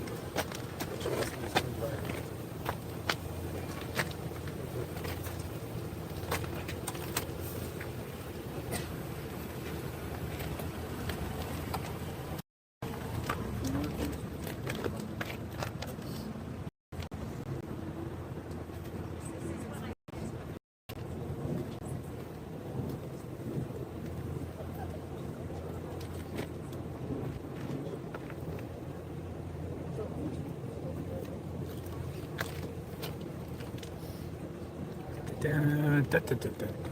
We're all waiting. Dun, dun, dun, dun, dun, dun, dun, dun, dun, dun, dun. There's people inside the home right now. Nancy Guthrie's home. What you are witnessing is real. The participants are not actors. Another person was in there. Left. I believe it was some sort of locksmith. Crack. Locksmith, surveillance, security. Something, and they said they got it when they came out. He got it. Oh my God, you are the best. So what exactly do they have?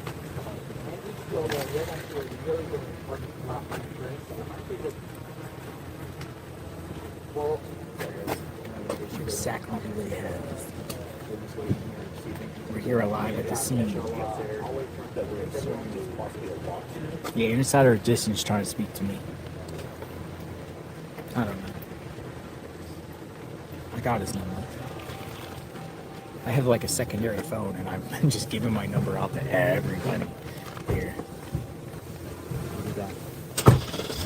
They're sitting on their phone. Nice. I'm currently in Looks nice. Yeah. Send it to me. Here's my number. Here. Just call it.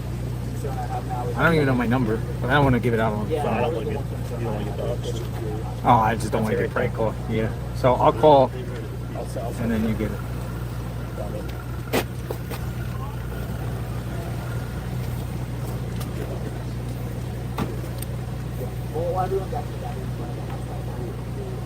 Where's everyone watching from?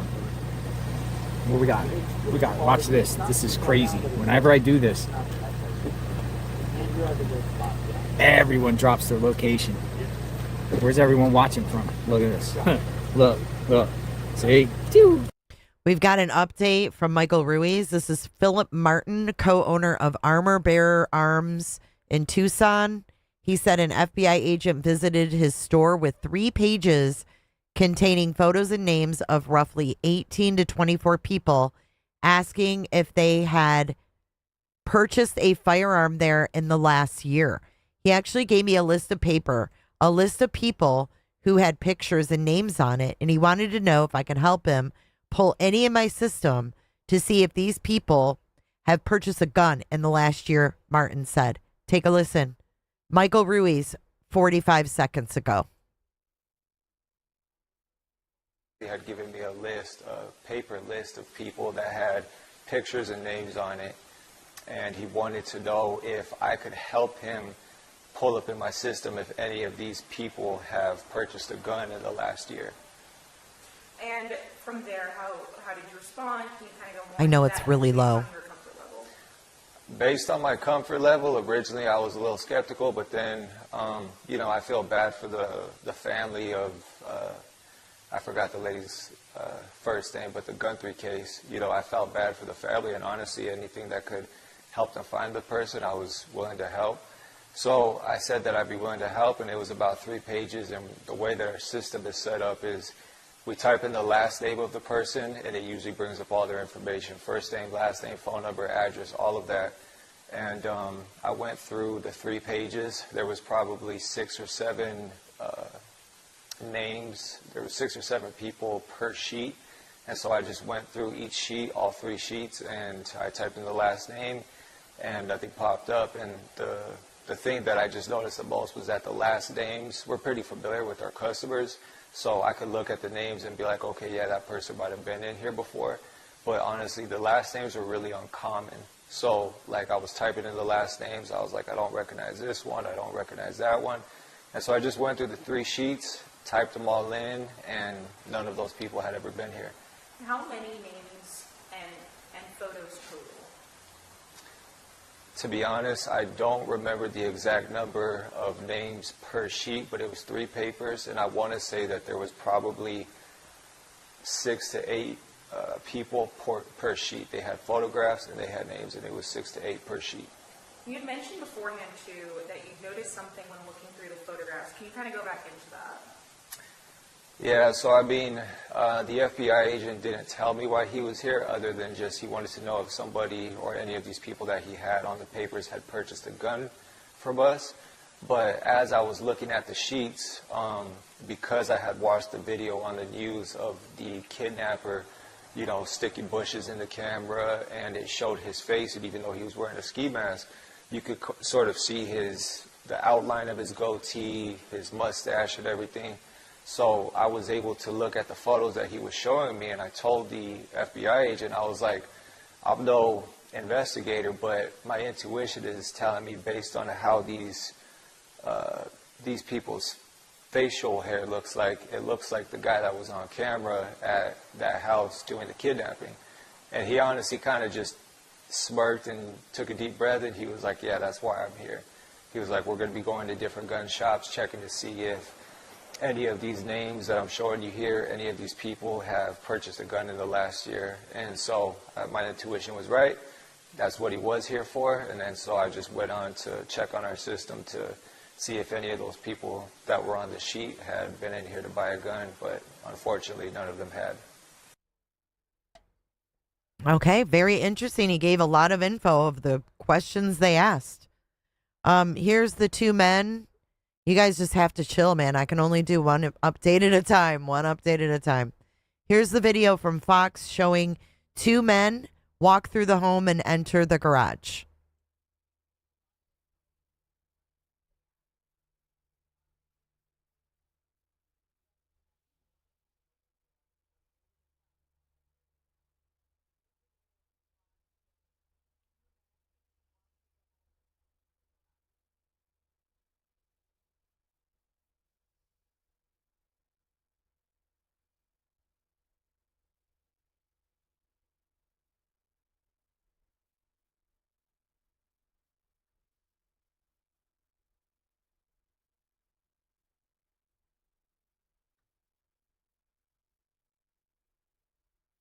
This is from Michael Ruiz, Fox Digital.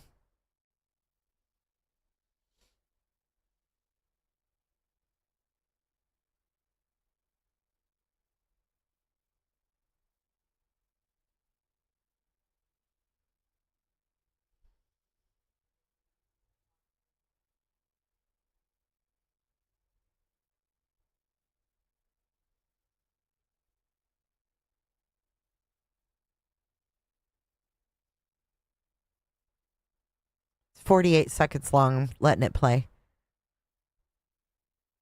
I thought the gun store guy was very interesting, given, you know, the information that was asked by the FBI when they came into his gun shop.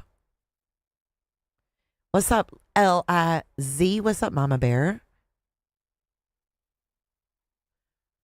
All right, we're going to go back live with JLR. That is all I had for you. That is just moments ago, 21 minutes ago. And the gun shop owner was about 5 minutes ago. It's raining pretty hard there on the scene, too. Mainstream media journalists took their cameras and left the scene. They're all around me. Everyone Everybody left? What's up? They all left, right? What? They all went and get their equipment dry. Where'd they go? They have tents. We're out here. What's up, man? How you doing? Good. How you doing? You got that shirt? Yeah.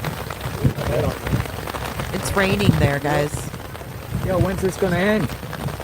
Yeah, let me check how long this is going to It looks like it's just a little blob right here, and that's it. It does look like snow. As soon as this passes, we're in the clears from what I heard this morning. We're in the clears. This evening it should be... Oh, now he's a meteorologist. Get that sun out to warm everything up. Now Looks he's cool. a meteorologist, too. It might even be colder up here in the mountains, or in the foothills, too. Yeah. Yeah, it's definitely a little chilly.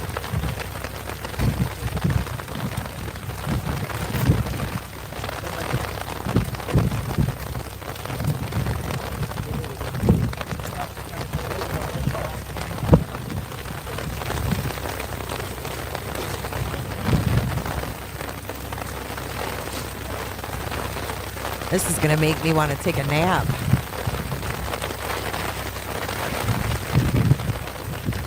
Yeah, it does look like once this goes over, we're done. Huh? Looks like once it goes dry, we're done. It's on radar. Nice. Yeah, I was going to say, they were saying by like 2, 3, 4 it should be just clear skies. That's how it normally is. It just comes and... Pretty sure everyone's looking at me funny because I have my camera still out, guys, but I've had this thing Looks out like it's for about to about be 12 done here months, shortly. so it just looks so... No, this case is not cold whatsoever. I mean, there's a lot of action going on. I don't believe this case is cold at all. I don't either. This case is not cold. No way. No way. There's a lot of moving parts. They got a list of 40 people that go into all these... That's not what he said, So we have asshole. 40 Oh my God, it's not 40 members that get people. the gun. Yeah. So... It's actually They just have 18 to to narrow it down. 24. 18 to 24 people. No, but there's still LE activity. I mean, the news report was saying Tucson, the local Tucson station saying just south of 1st and Orange Grove, FBI was going door to door asking for people's surveillance. The couple that was just here said they came in their friend's neighborhood and they asked them about their surveillance. It's right by Luke's house. Sure is. To go into Luke's neighborhood, you can get on from First Avenue and you can get on from Orange Grove. Yeah. And they were all in that bottom area. That was yesterday? Yesterday. Going surveillance to surveillance in Luke's neighborhood. Luke Daly would be the individual they had on Friday night. Feds were going all around his neighborhood yesterday.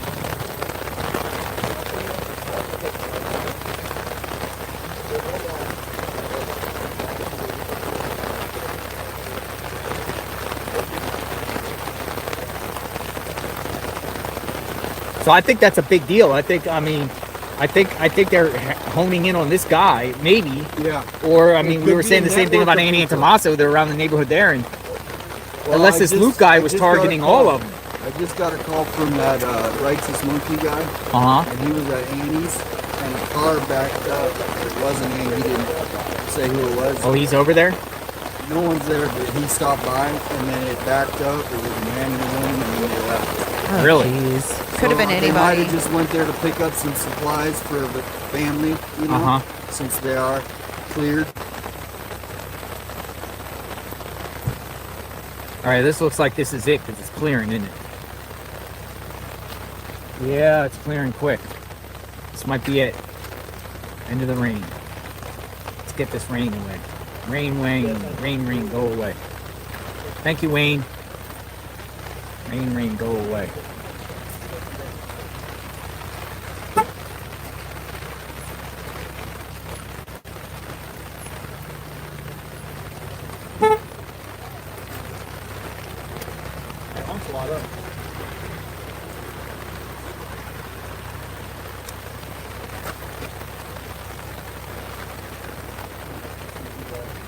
Rain, go away. What else will happen today?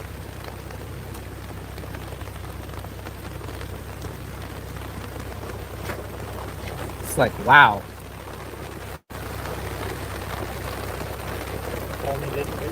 Rachel. Oh, it's good to see you, Rachel. Hello, Rachel. Rachel says they said the DNA from inside the house doesn't match the glove, which means they processed it and they aren't giving us information on that DNA. 2 separate matches, Rachel. 2 separate matches. Separate. Unknown. Right, which is why I said there's 2 people. There's at least 2 people in my opinion. At least 2 people.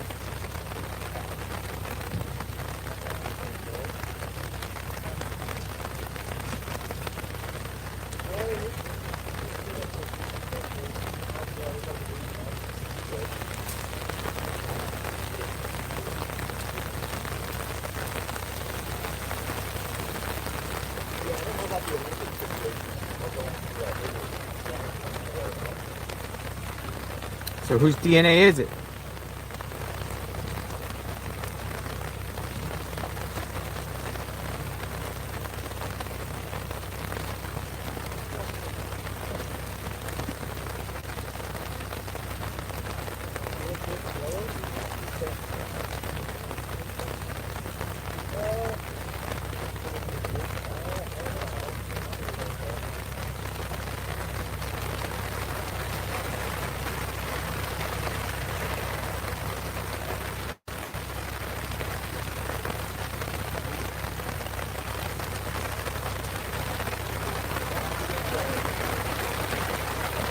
Ooh, the rain is coming. Hello, Miss Sin. Good to see you, baby. Wasn't a match. Glove and inside the house. 2 separate people.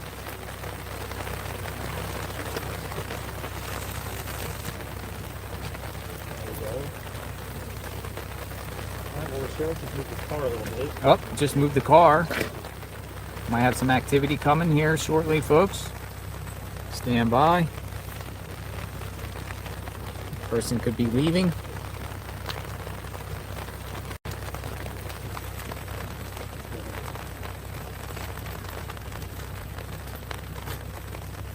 Person could be leaving. Whoever this person is in the white SUV.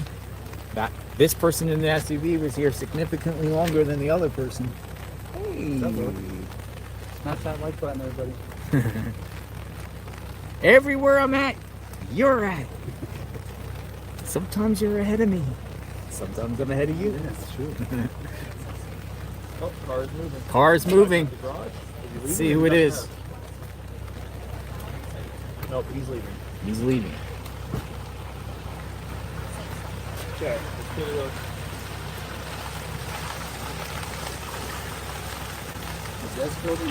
Going out.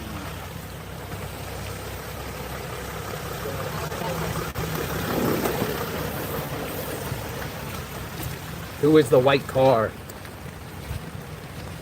Dun, dun, dun. Hello?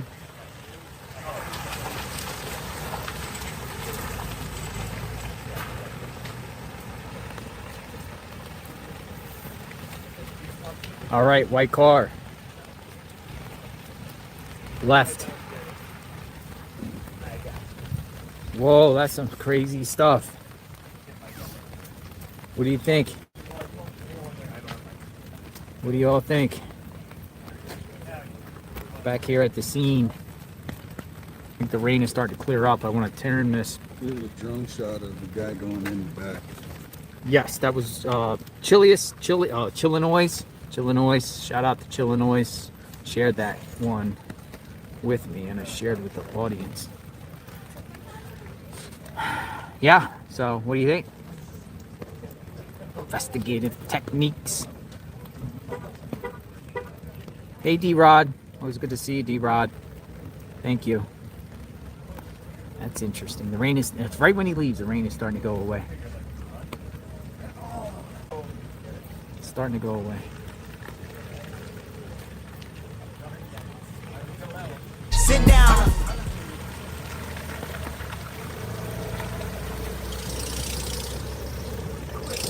Punch buggy. Got a punch buggy. It's the first time I've seen a punch buggy here. Punch buggy. Nah, everyone just kind of got out of the way because of the rain. But it's gone away. But then let me just ear hustle some of these mainstream media and meet people on the right. We got NBC News, our ABC News, Alex Stone. We got Pat Finn. We got Brian Enton. They're all on the right to me. So I'm gonna hear if they share any new info. They're about to go live or do their reports. Ear hustle, yeah. We're ear hustling. Eavesdropping. Who showed up, one in a pickup truck and one in a Subaru. The sheriff's deputies let them through, and they went to the back of the house. One of the men was holding a briefcase, and we could see them go to the back of the house, and then we could see with our drone that they went inside the house. I'm not sure why. We don't know who they are. There was no markings on the car. It does not appear that they are law enforcement, but the deputies here obviously knew that they were coming because they let them through and they let them go to the back of the house. So I haven't seen that happen before. I don't know if it's like someone that the family sent over to get something out of the house. That kind of occurred to me. Maybe a private investigator, something like that. I don't know. But it was just something that I haven't seen happen before, and one of them is actually still here at the house right now. So I'll keep an eye on it.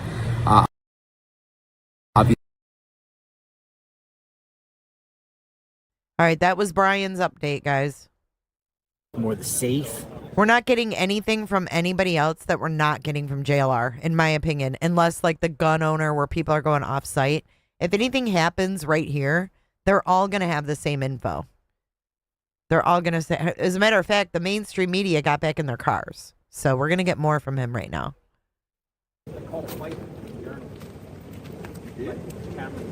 yeah, they're arguing. You're in my shot. You're in my shot. Get out of my shot. You're in my shot. They were arguing. Which guys? Two of the cameramen. Which cameraman? Two cameramen. I don't see him. He's like, I'm here first.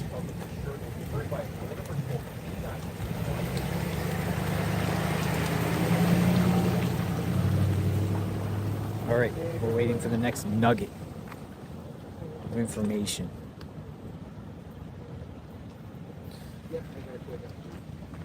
FBI. Let's see, we got anything on the gun? What's that? No, I'm just reading. Reports.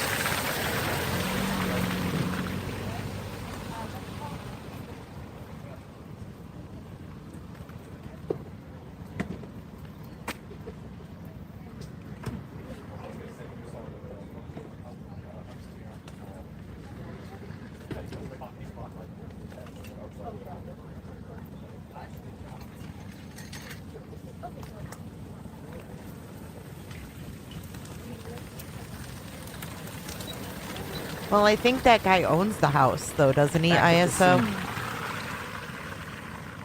Hey, Tiff. Thank you, Tiff. Thank you. Tiff. I Friend. think the cameras make those lights look like they blink. It's the LED lights. They're not really blinking.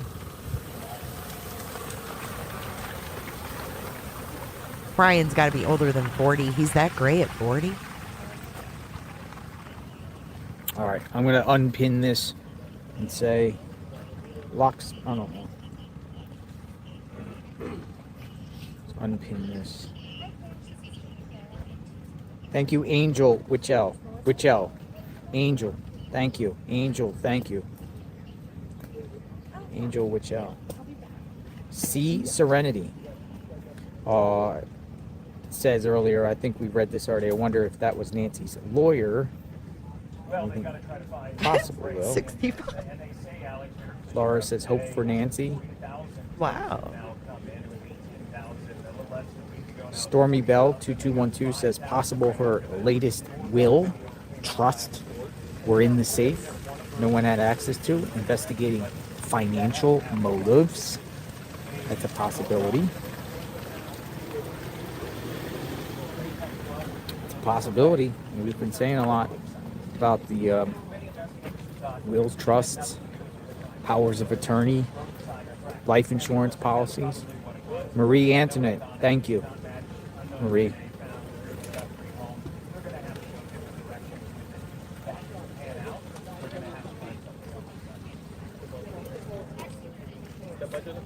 I hope it doesn't rain again.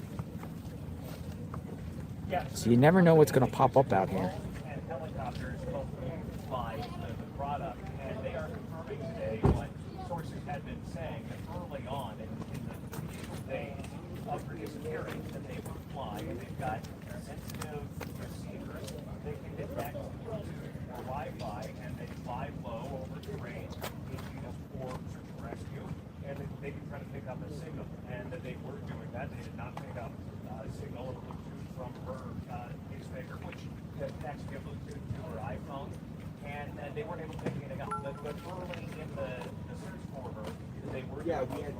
All right. If you missed it earlier, I just dropped the video. I just put the link in the chat of the article, the hit piece on JLR. That is the link to me reading that article. Spread it far and wide. Spread it far and wide. And I love my boomers. Welcome in, booms. We love a boomer. Go check out that video if you didn't see it. It's a doozy. It's a doozy. Something else something interesting happened here in the last hour. We also have video around. There were two men that showed up. One of the pickup truck, one of the senior, they were left to go by the sheriff's office. And they went around the back of the house, one of them briefcase, and they went inside the house. Something I noticed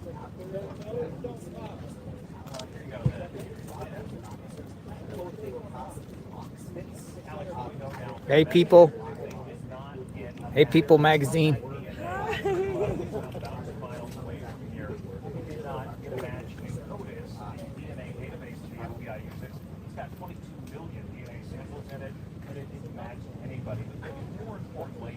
What in the heck are they doing? They're setting up a tent? Oh, they're setting up a new tent. No.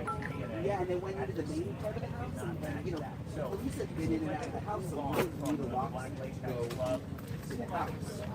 Really? So trying to figure out why we found a lock to get again, we're trying to nail down me, they would have let them do something. But that is now out. They've got to find something else. Sheriff today telling us they're getting received about 40,000 leads so far. 10 have come in. They've got to go through all of those. They're working around the clock trying to triage which ones have some potential and which ones likely have nothing to do with the case. And they've got to Here comes the sun. know that How you doing? Happy birthday, baby.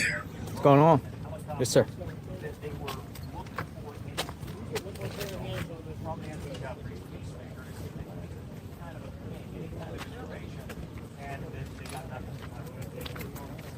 All right.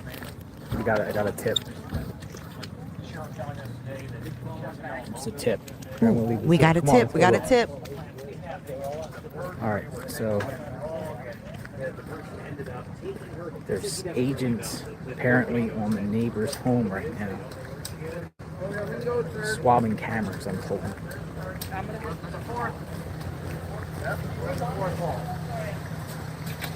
Hope I don't like going down here, so if this feed goes away, I'll come back up.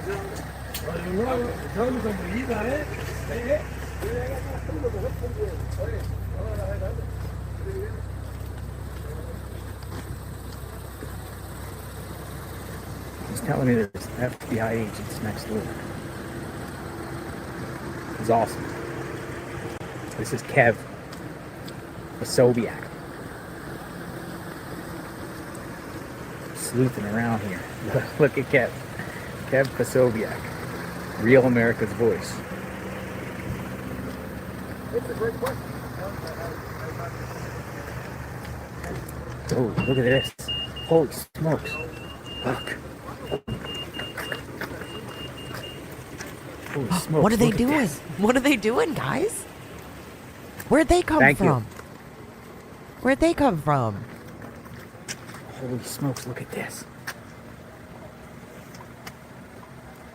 What are they doing? Are they putting that up there? Are they installing this or...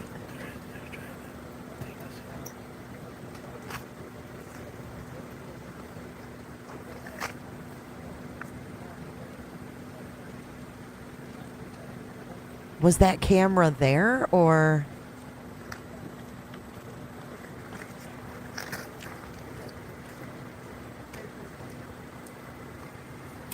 A lot of movement today.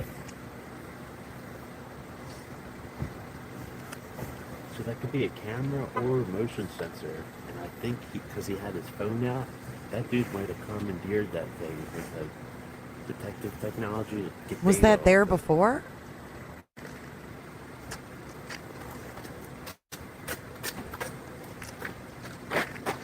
Looks like one of those triple ones. Got the Yeah, camera no in the gloves. middle, Good eye, good eye. to the side. But he like had his hand on it and then his phone in the other hand. I mean, do they think someone's creeping around or... And I walked back and I just started like That's crazy. 10 minutes ago. Yeah. What's that?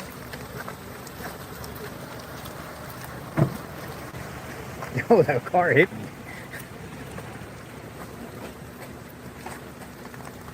That guy's thing went boom.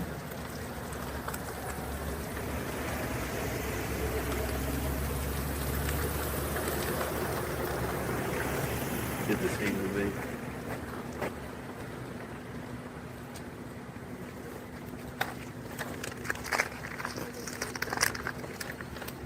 So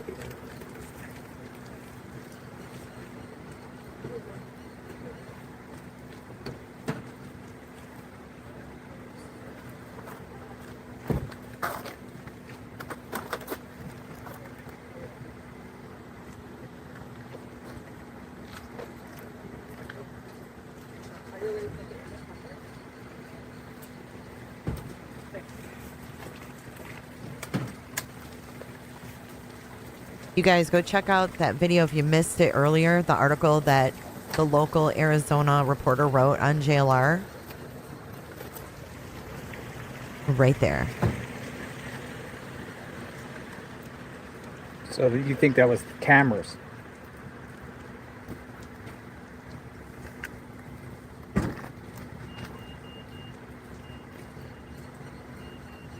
Hey, Adrian Watkins. Good to see you.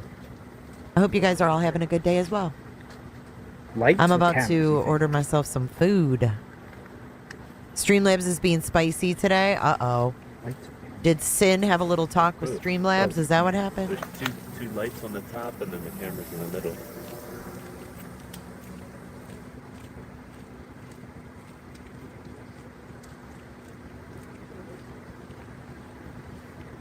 But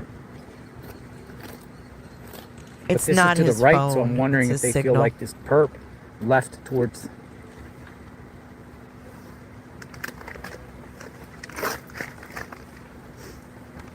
He is very zoomed. He may not realize it. He's pixelated, though, because of the signal. It's not live right now. I just barely got like a shot. It's interesting because remember I posted a photo. This was the people that were leaving with the boxes out of the van. Same house.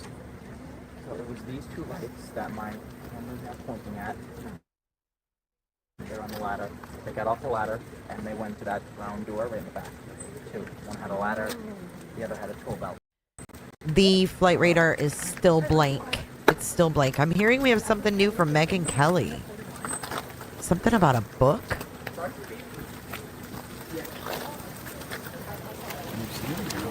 Not, they were here. They were doing something on the cameras and lights there in the upper corner.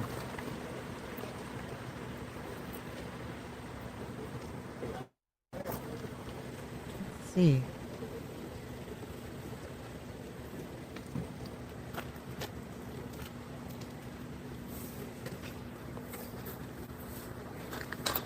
I don't see anything about anything that Savannah wrote. Is this The Delusional Left? That one?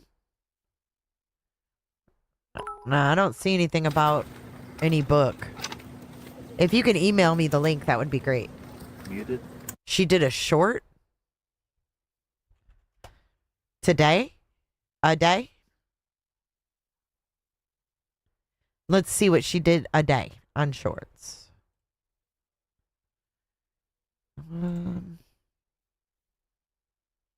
Oh. Is this it?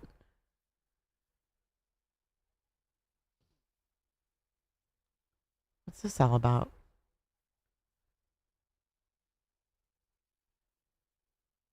Anna's book, which was released in February of 2024, discussed a game she used to play as a kid with her This is about Cousin Terry. We talked about this a week ago. Remember the Cousin Terry kidnappings? Her Cousin Terry, listen. cousin, and it was a kidnapping game involving Nancy. So we pulled the audio that Savannah did of her book. In it, you're going to hear her talk about her cousin Terry, who was, she said, like an aunt to her growing up. Terry's 20 years older than Savannah, so Terry would be 74 right now. But listen to this.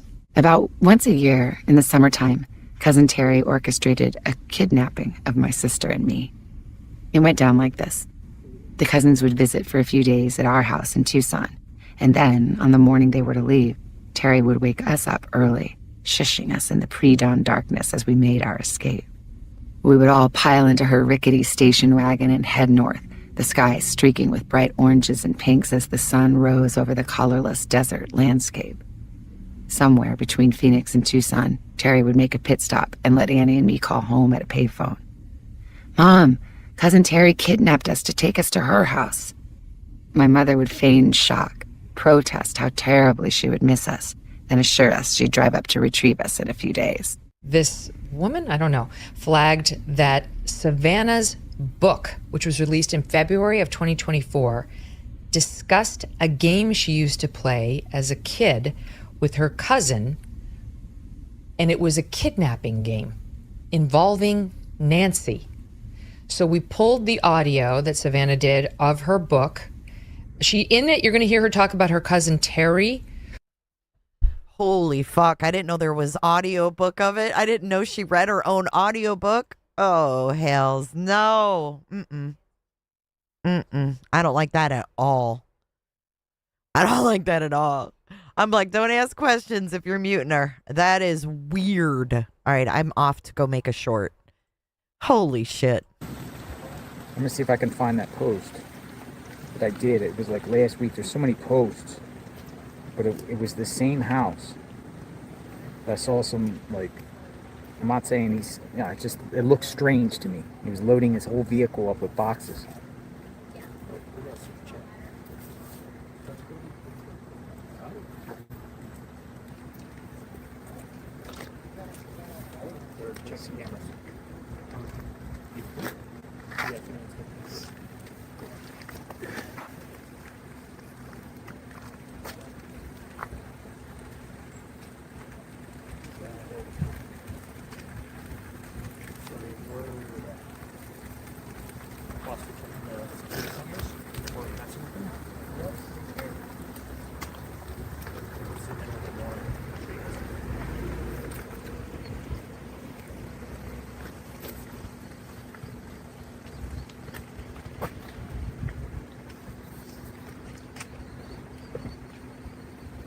Where's that house? I'm looking. So that is a ring camera, but it's got a lot of moisture in it, so I don't know if it's very good or not. Here we go. Same house 6 days ago.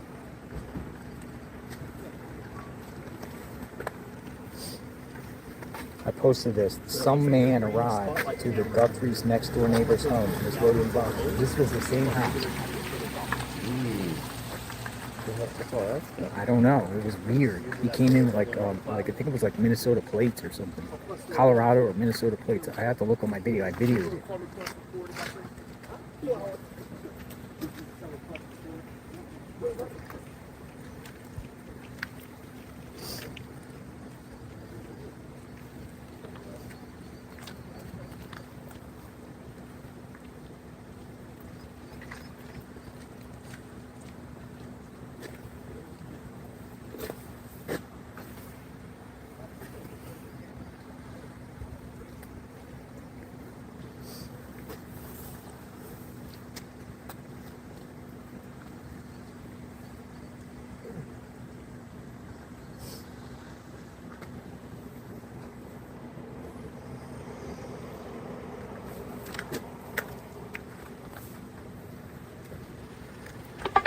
What you are witnessing is real. The participants are not actors.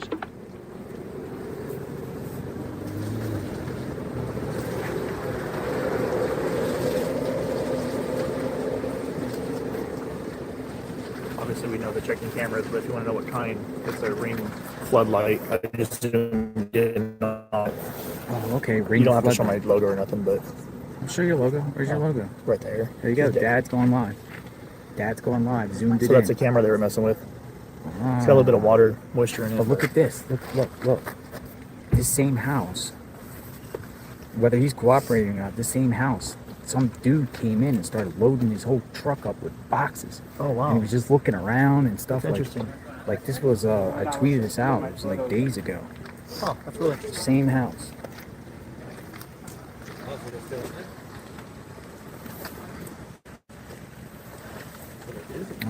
Again, I don't know if they're here on a warrant. I don't know if they're here, if they're cooperating.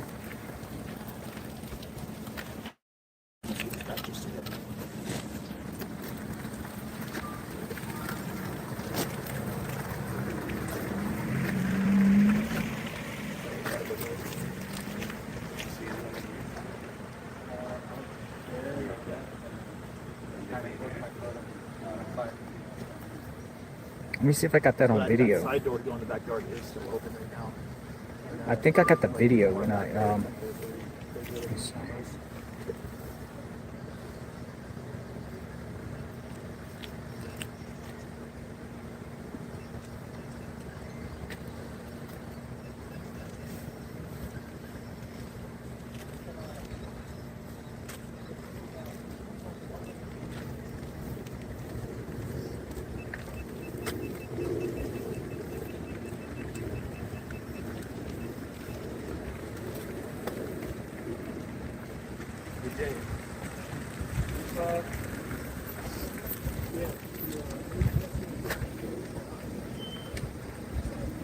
Here we go.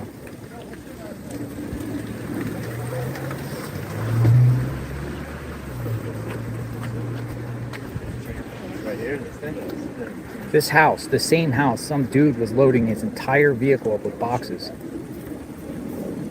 6 days ago.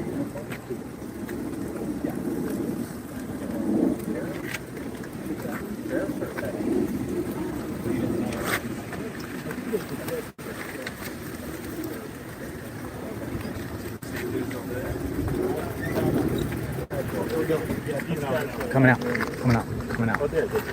Ellie's coming out. All right, Ellie's coming out. Weird. Next door neighbors. If you look at Nancy's house, it's on the right side if you're staring. Just remember days ago, law enforcement was looking at in the septic tank, manhole, in between yards. And they were there looking on there.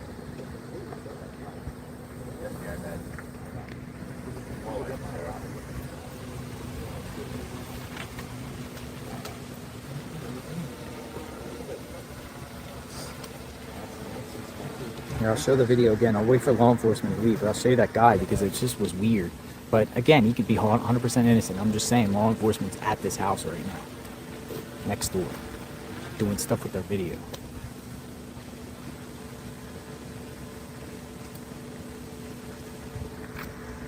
And there's floodlights. Videos and floodlights. Lights. Video. Yeah, right there.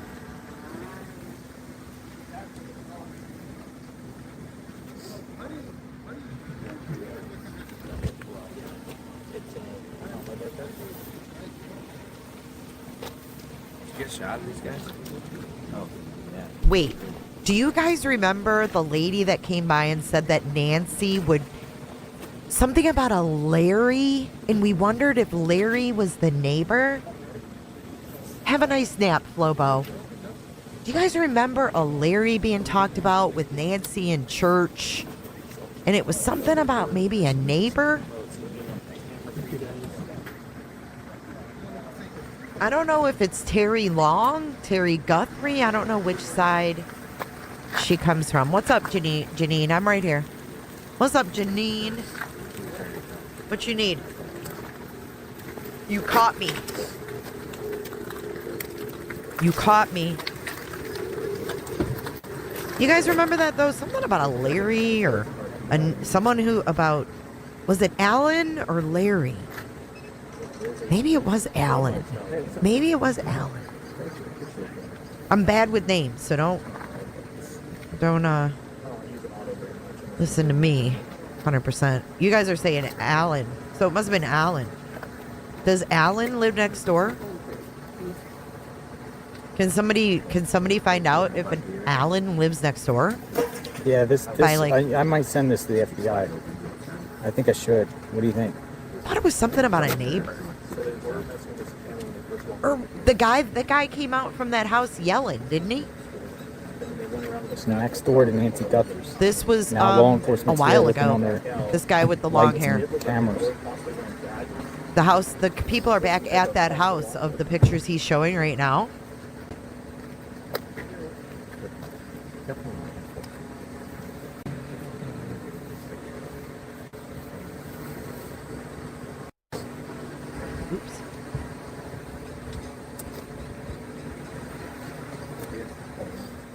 What do you guys think?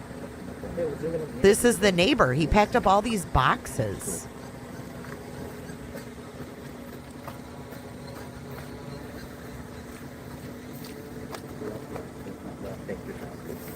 Can someone put Nancy's address in the chat? Yeah, don't pull over. Just send an email when you can. So that happened in this driveway 6 days ago. Now law enforcement's here.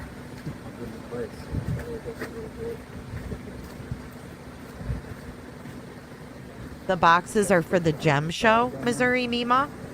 Missouri Mima says it's for the gem show.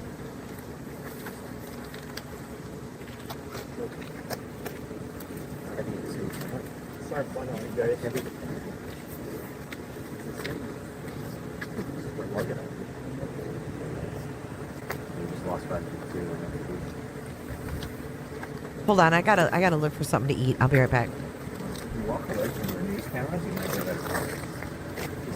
So. I think it's just the timing of things happening, guys. Yes.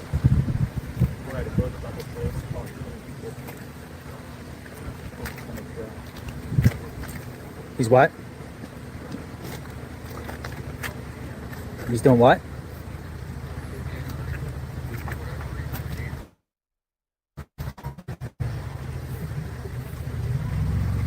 Okay. Okay, good, good. All right, thank you. You won't play.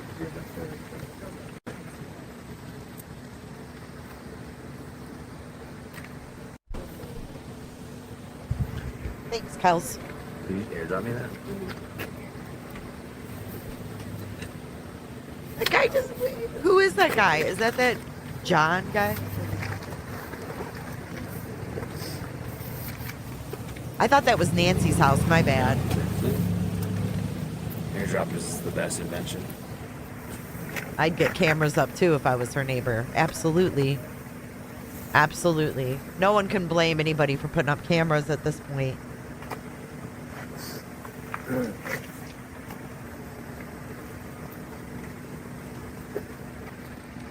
So What's there's for lunch? What's many for dinner? scenarios here. Family here is cooperating with law enforcement and letting them have access to their surveillance cameras. Or if this is a warrant, or it's a follow-up. No gloves. I don't think it was a warrant.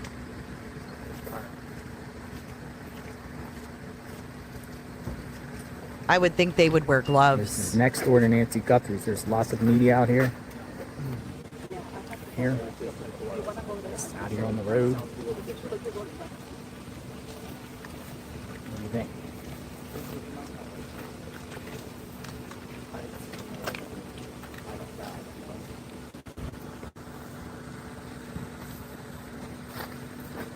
All I saw was him coming out and getting in the car.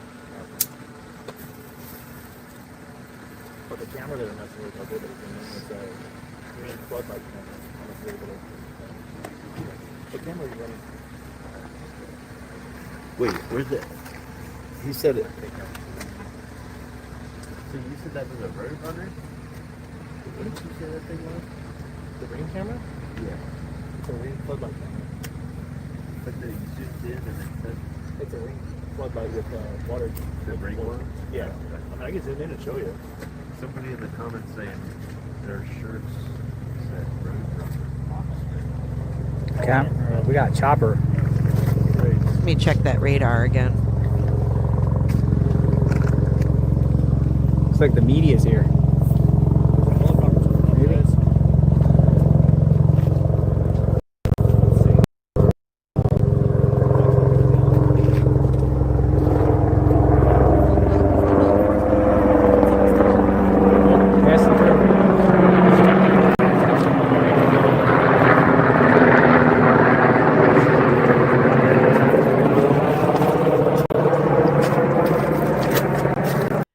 This one on the flight radar right now is registered to the U.S. government.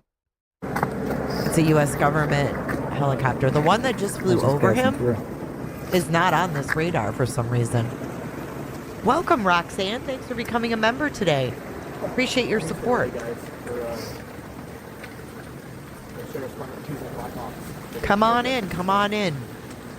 We have the neighbors putting up surveillance cameras. We have JLR live on the scene. We had the FBI there earlier. I put up a short. I don't know what else. Let's check out X.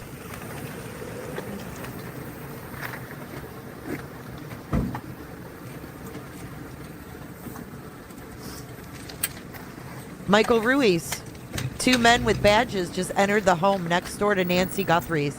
They spent a few minutes inside and are now in a vehicle in the driveway. 5 minutes ago, Michael Ruiz. New, police haven't seen evidence that Nancy Guthrie's abductor took her south of the border. Sheriff Danos tells Fox News Jonathan Hunt. We have nothing to indicate that. We have nothing to indicate she's south of the border. That's Michael Ruiz. We got Dum Dum. Let's see.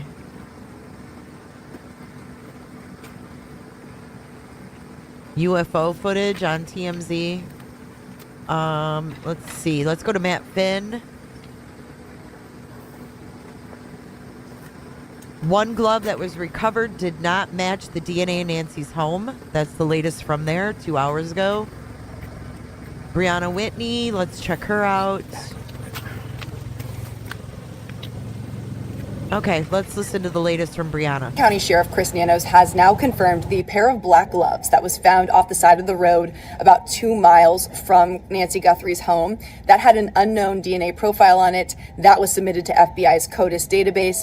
The sheriff confirming there is no DNA hit on those black gloves compared to CODIS, which means whoever's profile is on those gloves was not a previously convicted felon. They also came out with a clarifying statement after that saying that the DNA on the gloves also did not come back as a match to any DNA found at Nancy's property. There is a chance they try to move forward with either familial DNA or genetic genealogy with that DNA profile from the black gloves. There's also still a chance that those black gloves were unrelated to the Guthrie case. But we're still waiting for more DNA testing to come back. PCSD did confirm that they're still working on testing and analyzing DNA found in Nancy Guthrie's home, as well as other DNA that was found in last week's operations. We know from our inside source that there is DNA evidence being tested by that Range Rover that was searched and towed away last Friday. We also got confirmation back from the company that uses that blue fly signal sniffer technology used to try to find and locate Nancy Guthrie's pacemaker. The company confirmed that they used this device on a helicopter over Nancy Guthrie's home in the neighborhood on February 3rd. We were out there at the time we saw those low searches by air. I took this video. They said the technology was used after that too for other searches, including by air, by foot, and by vehicle. But the company said due to the sensitivity of the investigation, they're not revealing more about what they found or about additional operations. That is the very latest we have learned on the DNA testing front and the signal sniffing technology front as of Tuesday morning. There you go. There's your latest. Hi guys, let's go over everything. There's your latest. Back to JLR. Let's go back to the rain. Thank you for being here. Thank you for being here. Sniffer. We got the sniffers.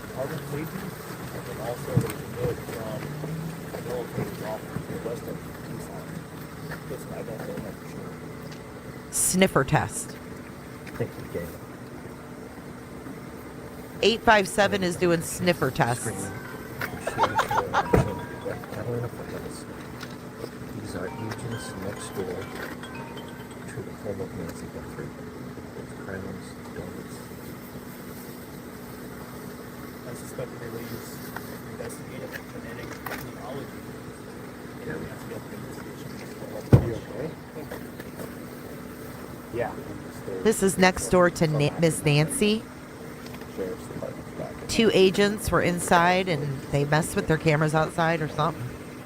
We're not really sure what they did.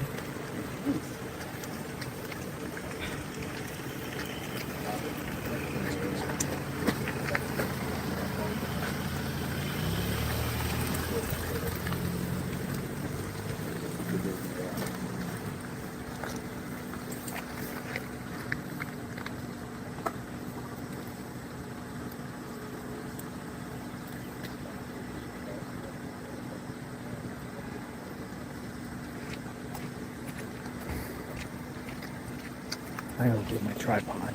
Right back. Crazy stuff, man.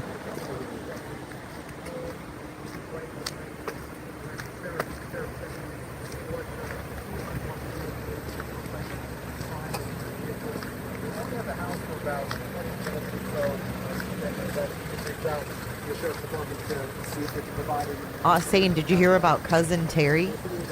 Did you guys all hear about Cousin Terry? Thoughts, folks. I just uploaded I'm going to get short. my tripod. Let's Crazy, play wild it. stuff happening. Let's play that short. In case you didn't hear it. So now we have... Jeez, my dogs are going crazy. I just dropped I dropped a video today as well. If you didn't hear the piece where the guy was ripping on JLR, I read the article. But let's listen to this about the kidnapping story. This is weird. This is weird.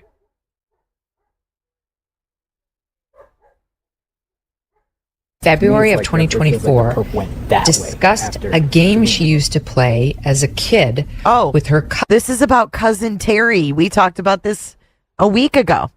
Remember the cousin Terry kidnappings? Her cousin Terry, listen. Cousin, and it was a kidnapping game involving Nancy. So we pulled the audio that Savannah did of her book. In it, you're going to hear her talk about her cousin Terry, who was, she said, like an aunt to her growing up. Terry's 20 years older than Savannah, so Terry would be 74 right now. But listen to this. About once a year in the summertime, Cousin Terry orchestrated a kidnapping of my sister and me. It went down like this. The cousins would visit for a few days at our house in Tucson, and then, on the morning they were to leave, Terry would wake us up early, shushing us in the pre-dawn darkness as we made our escape. We would all pile into her rickety station wagon and head north, the sky streaking with bright oranges and pinks as the sun rose over the colorless desert landscape. Somewhere between Phoenix and Tucson, Terry would make a pit stop and let Annie and me call home at a payphone. "Mom, Cousin Terry kidnapped us to take us to her house." My mother would feign shock, protest how terribly she would miss us, and assure us she'd drive up to retrieve us in a few days. This woman, I don't know, flagged that. Weird, huh? I think that shit is weird. That is weird.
Thank you.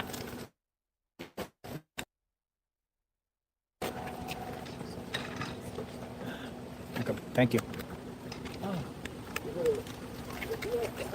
All right, law enforcement coming out.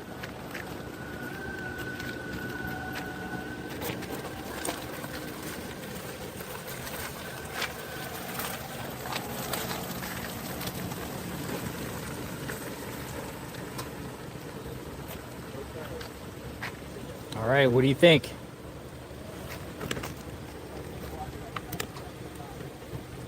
Crazy.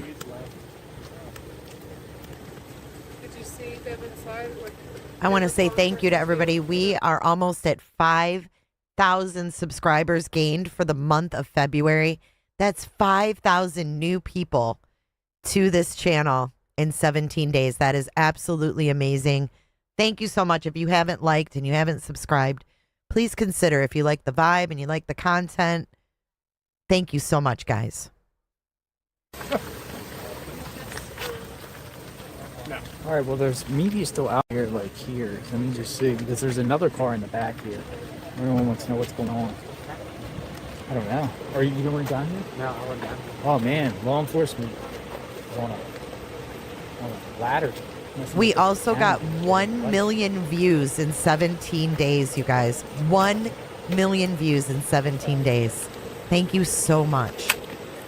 Thank you, JLR, for being there and letting us cover your coverage. Thank you, guys.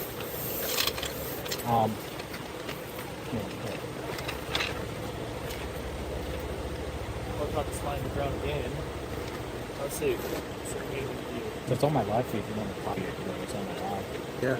Not coming in. Oh, yeah. Comes in clear. Thank you. Is that car, that white one? I don't know. Somebody else, or is that... I don't know. So, It's a good question. It's a doorbell. It's a ring. Not a doorbell. A ring. All right, I'm going to go back up here. So I zoomed in on it. It's got the 2 floodlights on the side, and it's got the camera in the middle. Floodlight and camera. It's a ring floodlight ring. They would do it now. See, the media journalists were just questioning that too and find it odd that it's all this time and they're doing this now. Like law enforcement's doing this now. Wow. Crazy.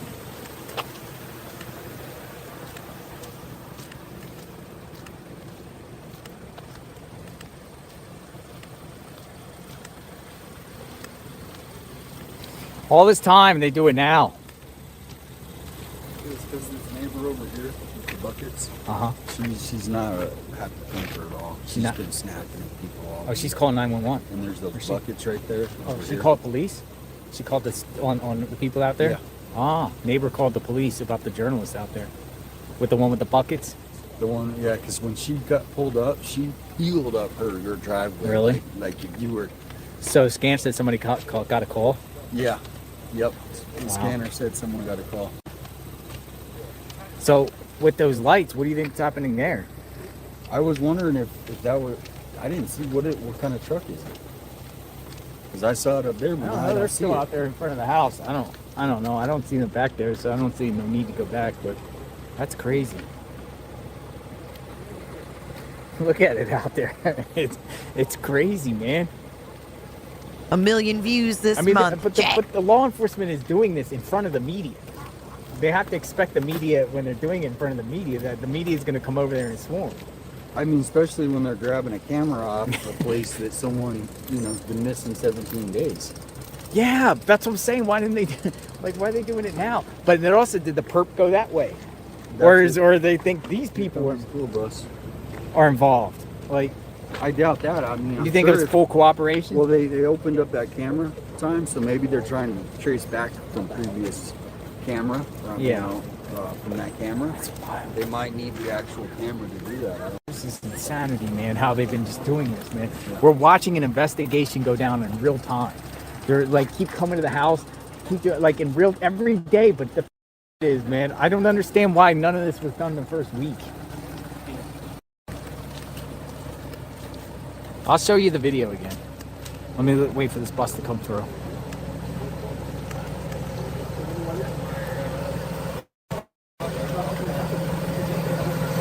God, that bus. Okay, we got video of the guys leaving from Michael Ruiz. I can't stand the sound of school buses. It gives me anxiety. And I was not a school bus rider either. But here is from Michael Ruiz. This is the guys leaving. Oh, we have a new report. New from a pioneer of IGG, CC Moore, as CODIS check turns up no matches in the Nancy Guthrie case.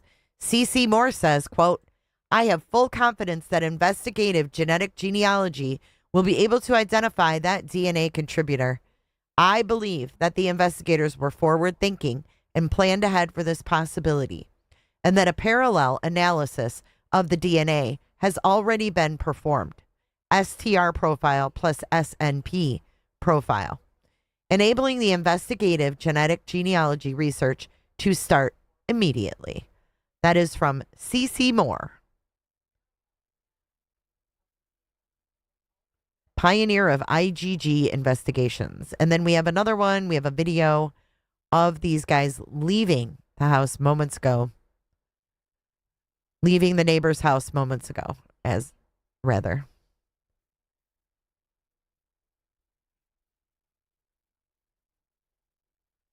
And this is from Michael Ruiz, and he's getting it from C. Dugan Ramirez.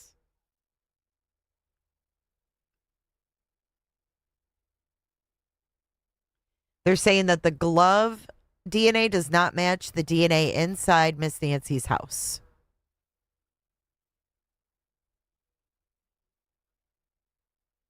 There's the agents leaving the neighbor.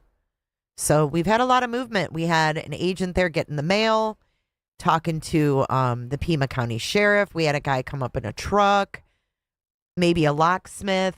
There's a lot of stuff going on right now. So I'm just going to keep it on JLR right now. Dude, there's all types of crazy stuff. Yeah, this is Tuesday. This is, what are we going to call this? Not Wackadoodle Wednesday. Oh, you got flowers. She got more flowers.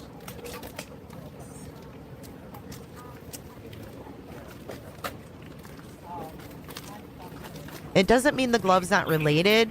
It's just that it's not the same DNA. It could be two people. It could still be related and be two people. But we don't know because they're not in CODIS, which means they haven't committed a crime. What's next? Troubling Tuesday. I'd call this Troubling Tuesday.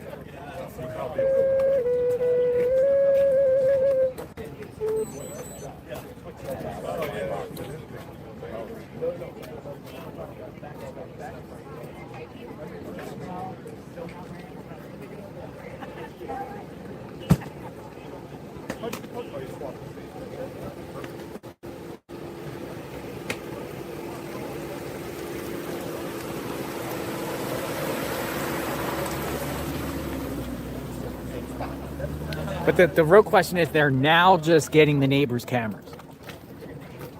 They're now just getting more flowers.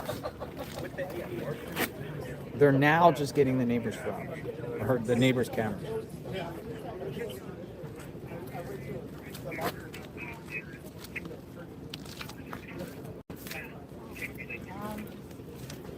But did they ask the neighbor for footage before? You know what I mean? They may have gotten the footage from the camera, but not the actual camera? I don't know. Hey, Potato. I dropped a video. I will give you the link. Here you go. Here's the video to the journalist that went at JLR right there. Thank you. Thank you, guys.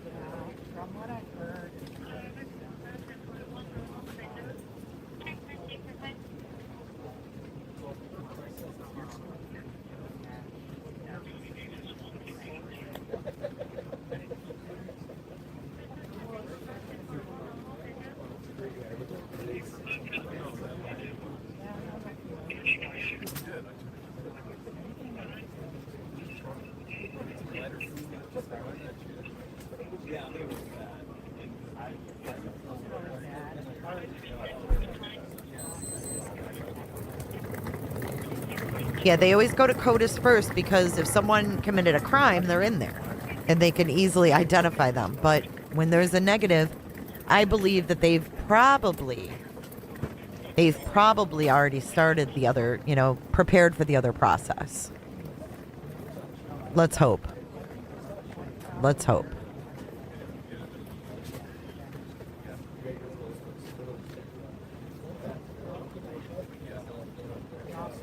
Hey, Kyler.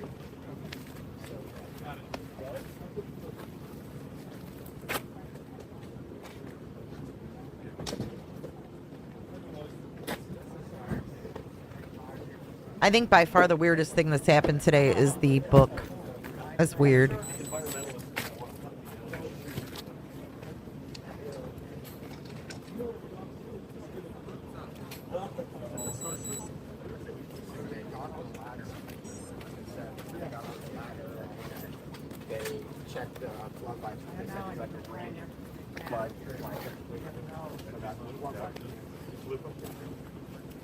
All right, I have to get up for a few minutes. I'll be right back.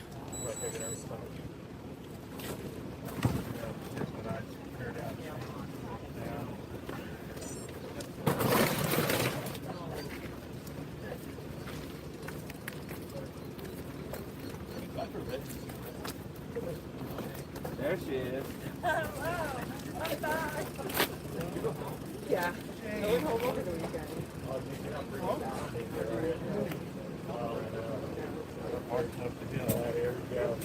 Yeah, yeah.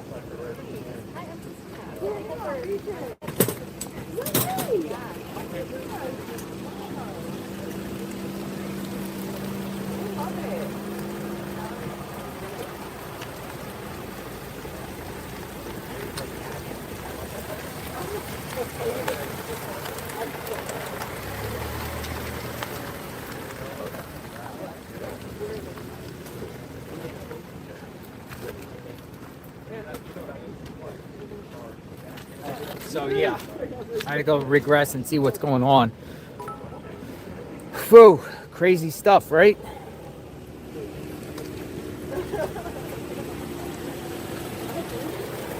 What the heck is happening here? They're doing all this now? Is that what that guy, so did they pull out from their house? Yeah, they're gone. They're gone? Went this way. Yeah, they're gone. But I wonder what it was, though.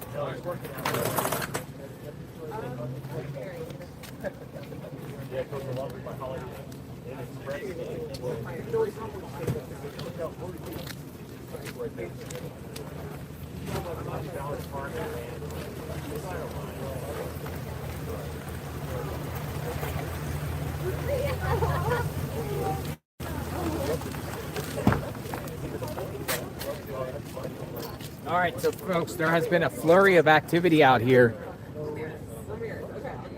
Tucson, Arizona, Catalina foothills. Law enforcement next door, activity at Nancy's home. They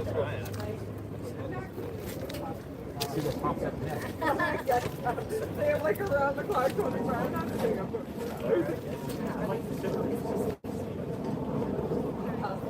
Yeah.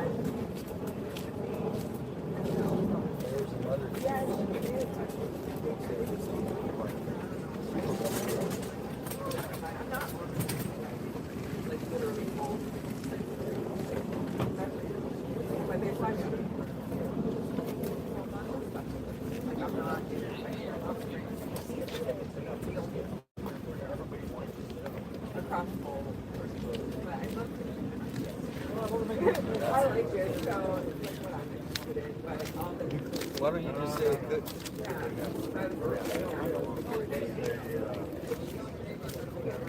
Interesting, folks. Could it be possibility the perps went the wrong house when doing this crime?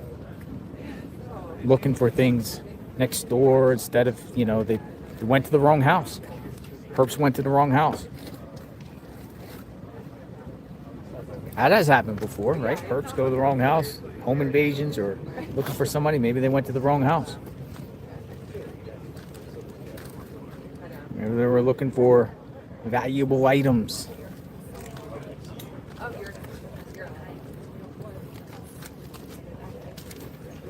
No way! Oh my god! Oh wow! Yeah. I love all my everyone. Yeah.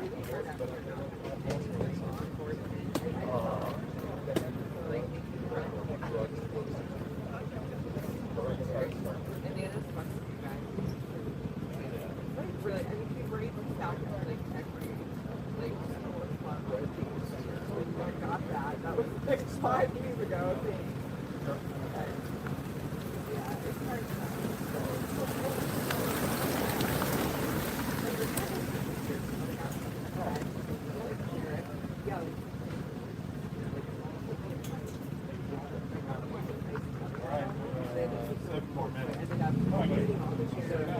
got in with them literally because I was doing that. Yeah, so like I got lucky, but like it is hard to jump in some random state. Like, yeah. I'll probably back around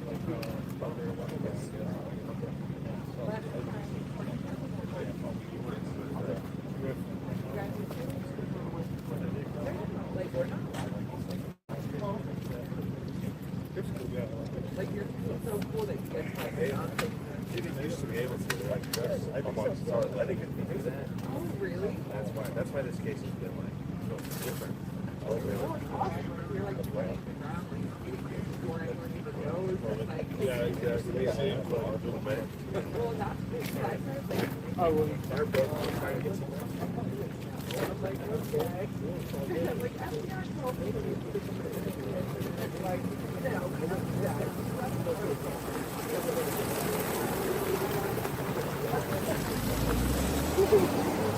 Coagulate.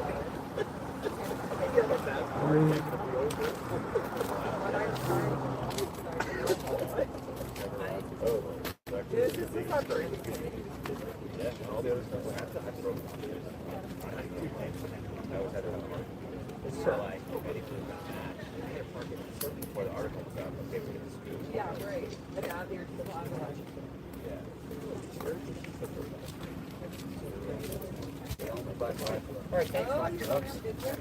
Who buys tattoo artists buy black gloves? Tattoo artists.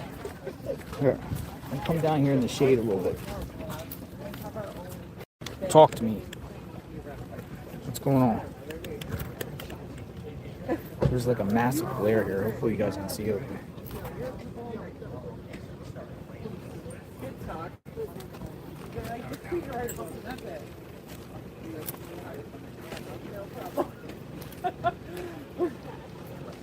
I know.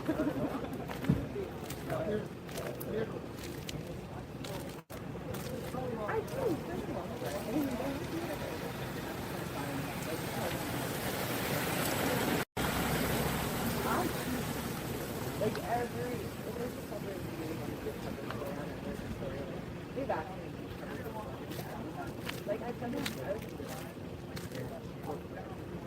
All right, we're waiting here for some updates, see where they go next. Come on in, folks. JLR Investigates. I did a lot.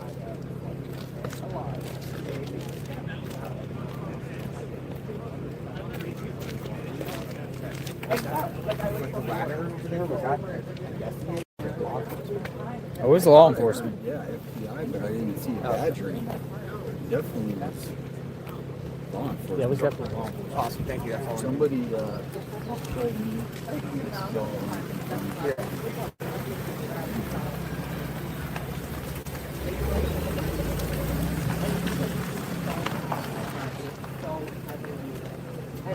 We're not paying this. It's like, what you guys are telling me, right? Like, I'm crazy. Yeah, oh yeah. Yeah, that when we got here, hotels were $500. Exactly. They really, so that could be something.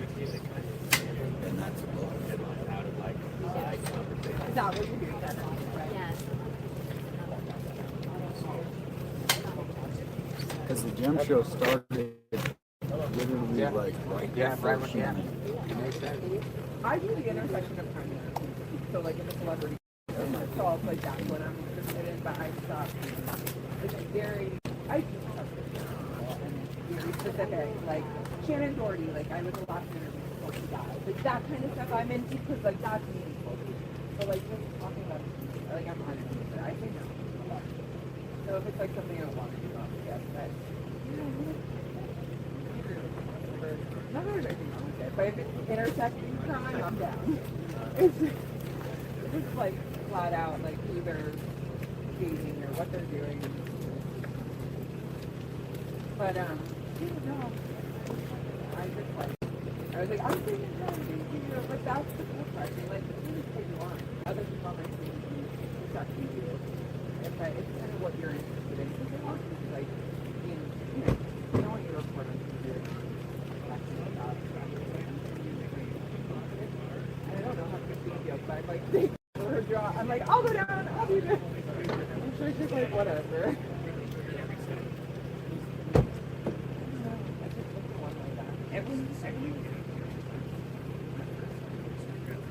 Yeah, in the theater. Like I thought I was at the wrong time today.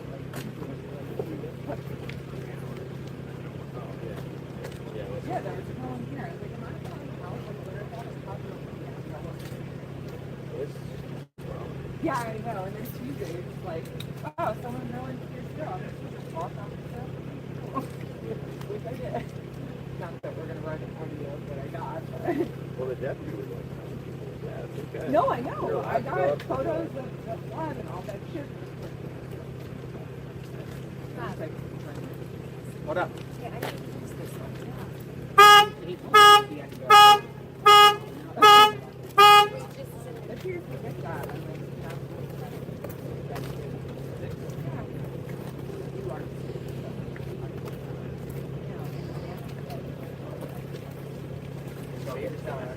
Real quick, sorry.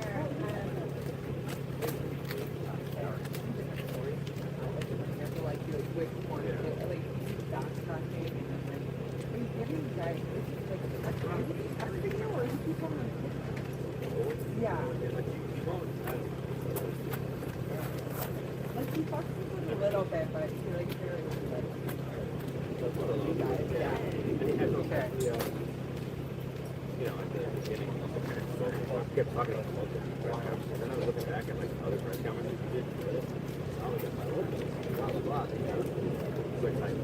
Yeah. Which I got. Like, you know, they're uninterested in local. This surgery we're not showing.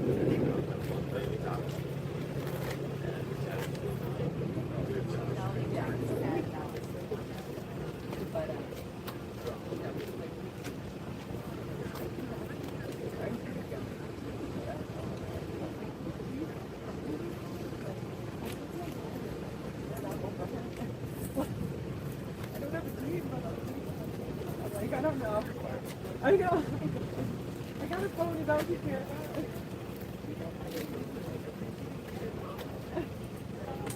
Hey.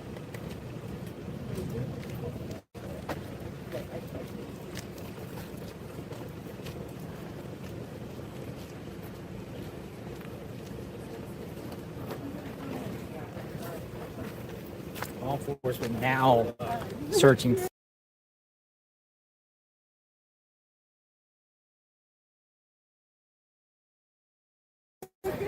cameras for camera footage or floodlight stuff. Over 2 weeks later.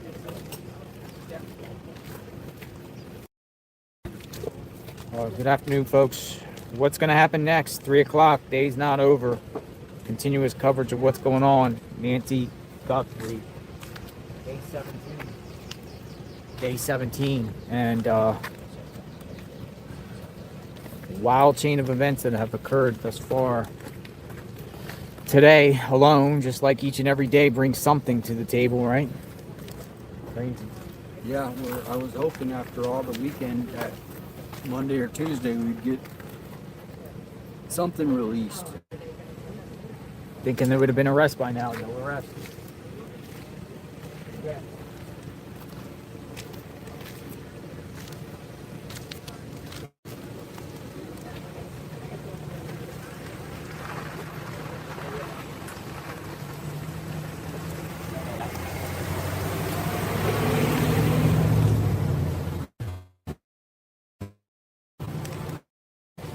Arrest yet.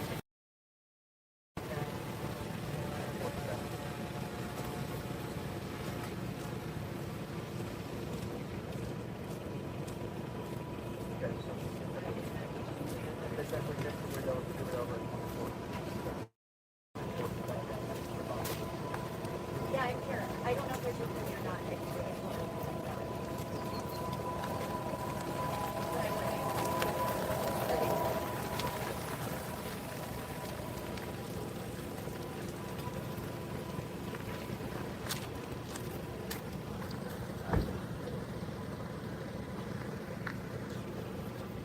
Yeah, guys.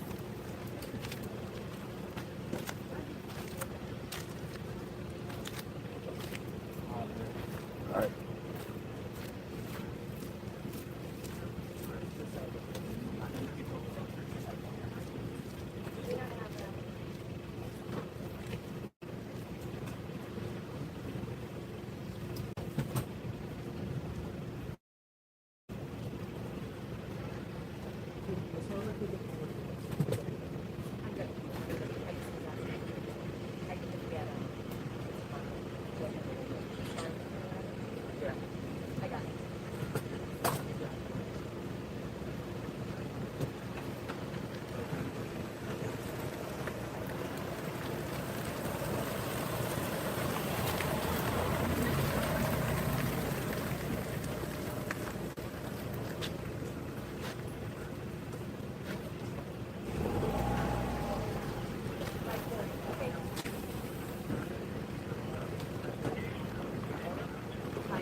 seat still in the meeting. Good, thank you.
That's the part that opens up the top. Yeah. So, 100% is that. I'll send that to the as well. So, ready for it. I'll put that after that.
give a summary of what that video explains?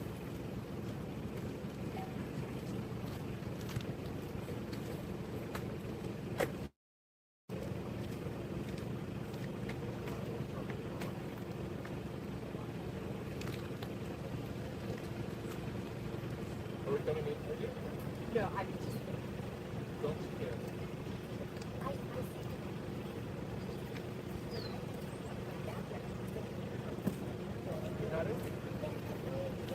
Oh, no, right now.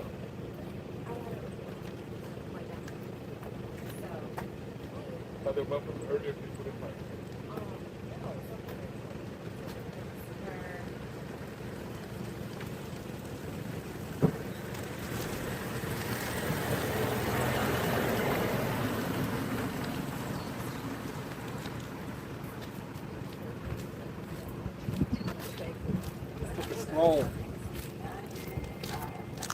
Took a stroll around the block to see if any law enforcement's doing the other neighbors' cameras.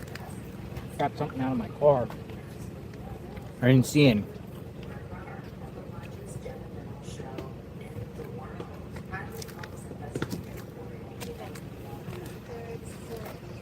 This is the neighbor, I guess. Well, I couldn't put this out there.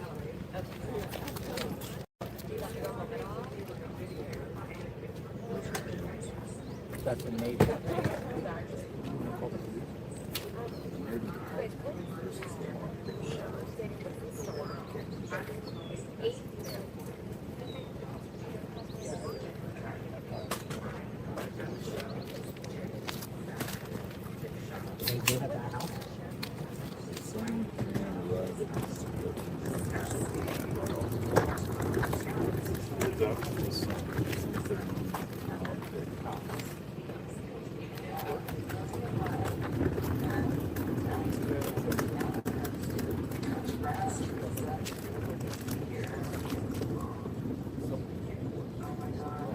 I wonder if she's gonna make a follow-up video. Your name, some of the names right there.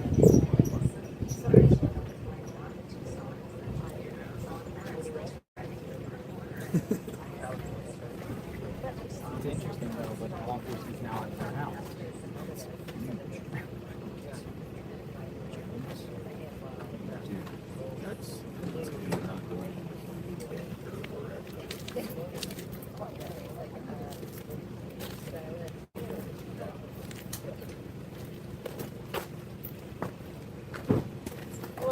Oh my goodness!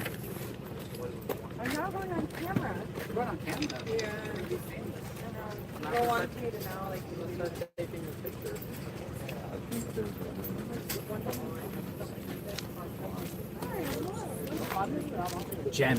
Gems next door. Lots of gems. Bible gems.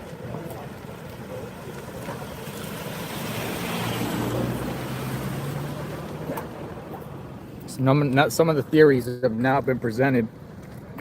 The gems? The gems next door. Did the perp go to the wrong house and know that someone lived next door, or know someone was at a house with gems and picked the wrong house? And then when they realized they picked the wrong house, they're in trouble. They didn't want to leave a body. They don't want to leave a body and evidence. Did they go to the wrong house? How about that theory? That's something that nobody has thrown out. That's something no one has thrown out, That's folks. But first store is year, affiliated with lots of gems. Allegedly. Allegedly. Where everything is alleged, right?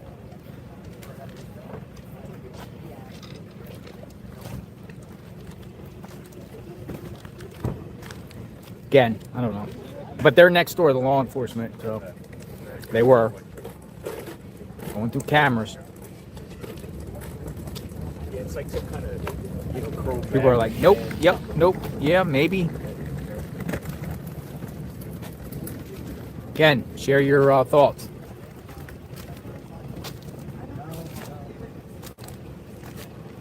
Nancy Guthrie was the target.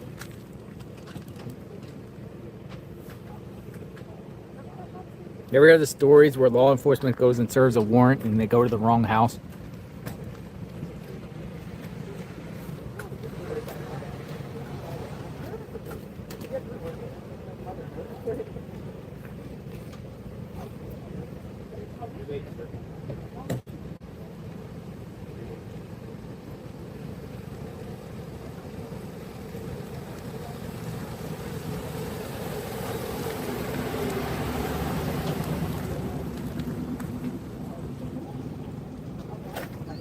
It is interesting.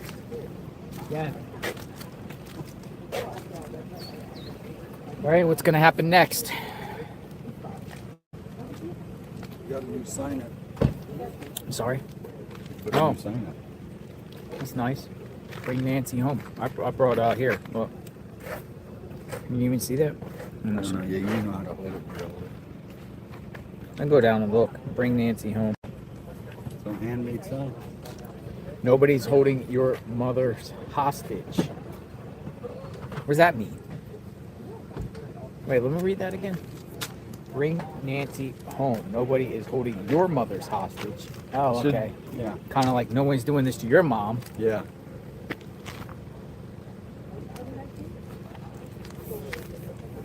Yeah, we put flowers down there earlier. Oh, you did? Yep. Dozen yellow flowers with a sign.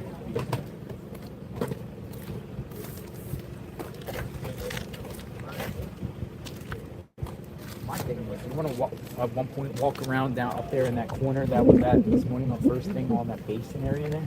You don't think? The thing about it is, it's just so random, right? I mean, it's like finding a needle in a that's what I was haystack. about to say. Needle in the haystack. I mean, Needle in the haystack. The chances of, yeah. I think we're moving on things, you know. I mean, things that. Yeah, but that DNA stuff's going to be tough, man. I mean, they're going to have to create a genetic profile. The problem is there's no... The house would be... But the glove can be any glove. Like, and they might have more stuff. That's more. The thing. They're not like, here's everything we have. They Correct. probably are holding out 90% of the stuff. We got 10%. Correct. So,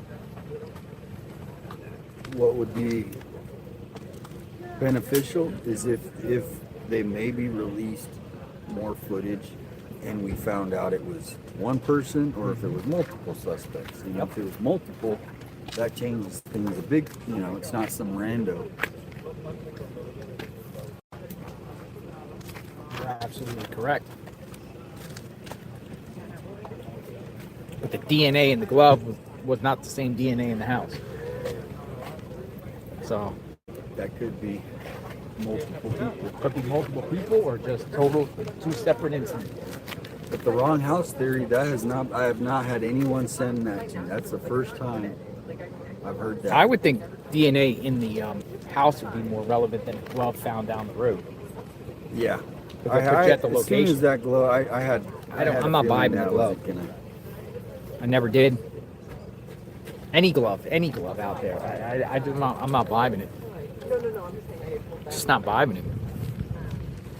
If you're finding a bunch of gloves all over the place, I mean, gloves are good. We found a glove. Yeah. Or, I mean, we got directed to a glove down there on the Bat Bridge. I mean. The wrong house theory, though, that is the first time I've heard that today. I'm open-minded to that. You know, like if this was a robbery gone bad or a burglary gone bad, maybe these people did research and was like, oh, someone has a lot of jewels and Where's valuables. the address? That's what we need to see. Where's the address? Like if they're driving by, if they were. They just got the wrong house. I mean, Yeah. you know, anything's possible. I mean, we're just speculating. You know, I mean, we keep hearing from the local reporter by saying this is just a burglary gone bad. Burglary? Well, why Nancy Guthrie when the next door neighbor literally has gems? Allegedly, yeah. That's Allegedly. Gems. I mean, the people have been commenting on my Twitter post about the gem guy 5 days ago. He's part of a gem show. He's at the gem show. There's a gem show. Massive gem show. So somebody might be like, well, who's the owner of the gem show? It's like some of the home invaders like target like Asian jewelers and target their homes. Yeah. You know, they do the research and they just say, oh, this Asian jeweler has a bunch of jewels at their house and go and rob them at gunpoint for the jewels. Yeah. Maybe somebody did that. I don't know. I mean, it's the world's largest gem show, so people are coming over from all over countries. So you just get some riffraff around here that just wants to score quick. Yep. Say gems. I'll get gems. I'll get gems. Albert, sir. Where are you from? White. Right there.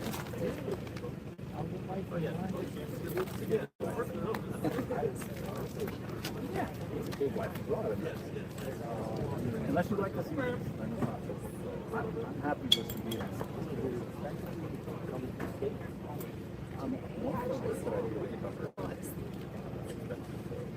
It's just fun to get on.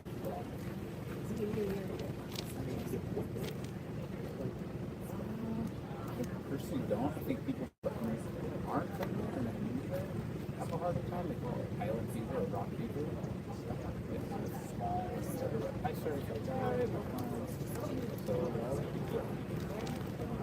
beautiful. Yeah, I've been over and I got to cover the volcanoes. I've been close to that. You go up the mountains and get cooler. That's a community compared to where we go. Yeah, the movies. I mean, like the walls here, like it's all.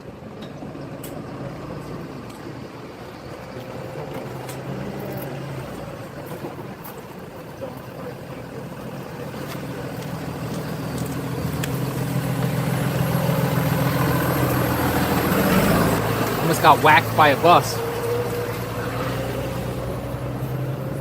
That was bus.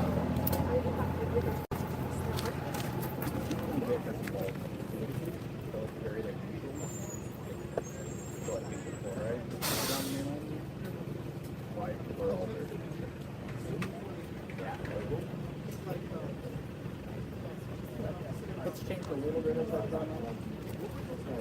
Drug use, homelessness. Someone will pop up. You gotta go. I mean, I'm like, just go. Yeah, just go and go. And that's one thing enjoyable because I had this thing. I like every state, all the states. I don't know where that one is. Well, it's at the airport. Probably at the airport. I mean, it's Alaska. Okay, every other. It's Alaska? No, I had to go. Anchorage, and then I had to go off. There's a route there, literally there. I had to go to this highway. Cool. I'm there. That's one place that well, there's so many roads. Yeah, not that way. Anchorage.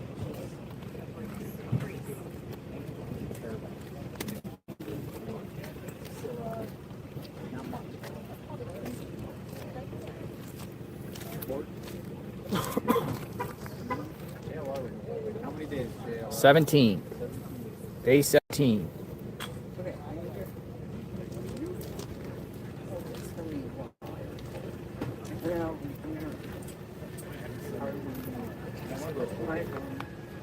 Here, there's our reporter over there. Oh, yeah. Arizona Republic. I talked to him. I said, hey, you guys did a fair report on me. Oh, you did? I mean, you know, kind of like, we call them amateur sleuths or something. An amateur sleuths. Did an article. Like, I guess the USA Today popped it up, whatever. He was the one that was following us yesterday. Yeah.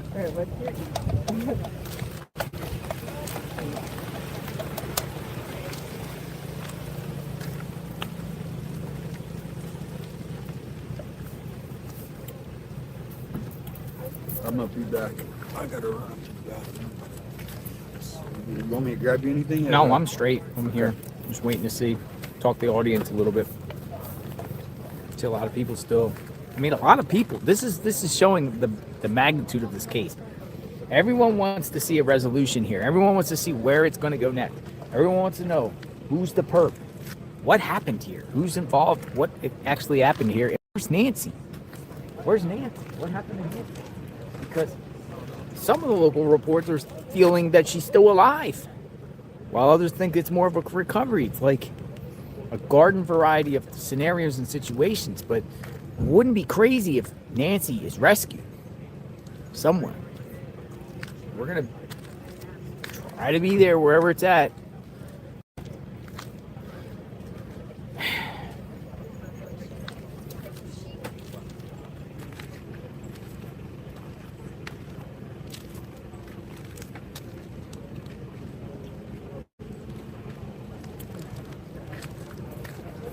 "17 days.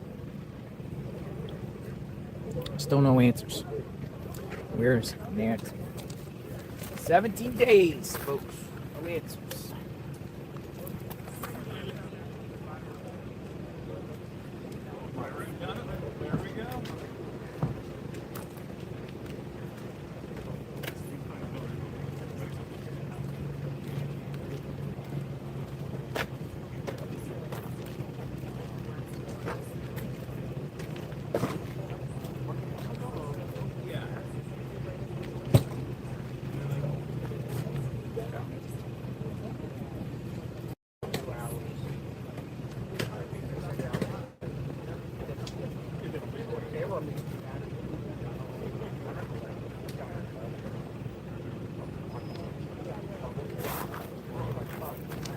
Well, we got a crazy comment here I want to share.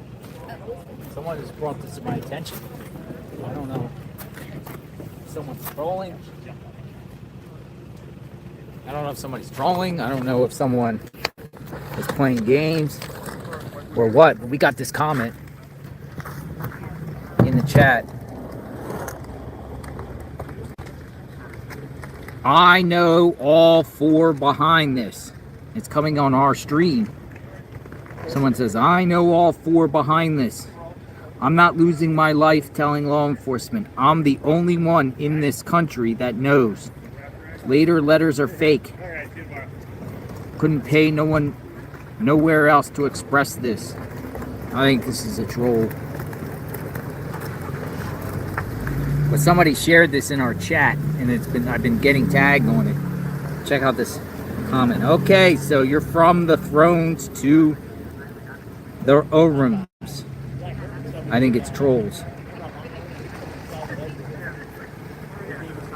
But there you go. Somebody's presenting that.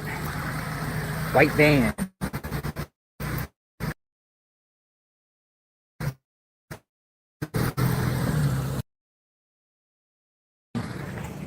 Oh, I know who did this. I don't tend to believe that comment. Watch law enforcement track you down, though. Just to make sure you're telling the truth, the whole truth, and nothing but the truth. Don't be one of that TMZ guy. Whoever's sending TMZ the emails. Somebody said in the chat, I know who did this. I know all four behind this. I'm not losing my life telling law enforcement.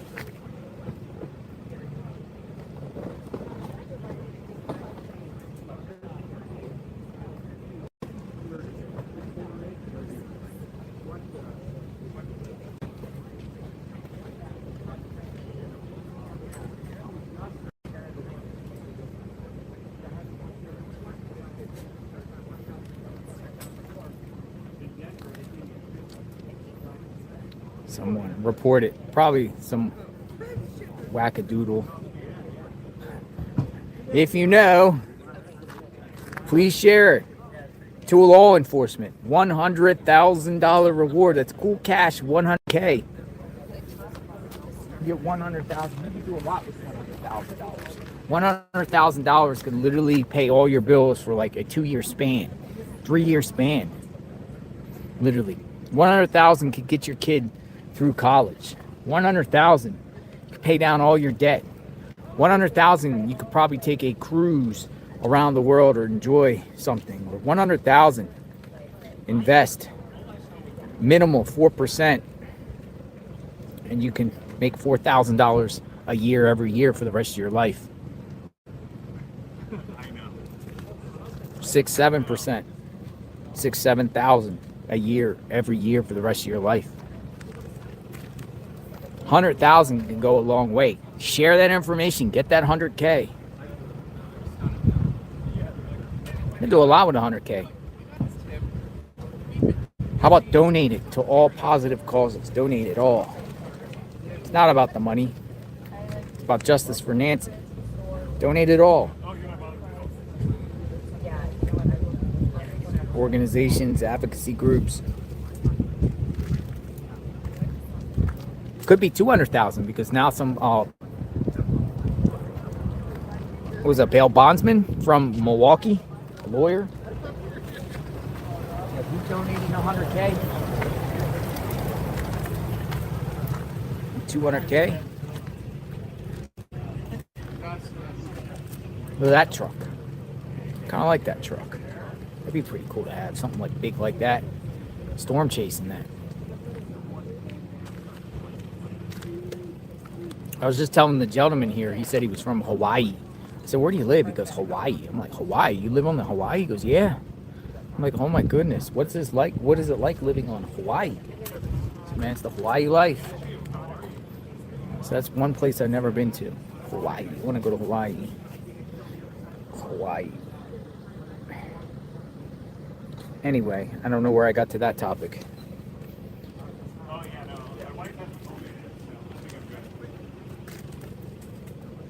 And then you can always go to Crime Stoppers and get $2,500. Pima County Crime Stoppers or some Crime Stoppers around here.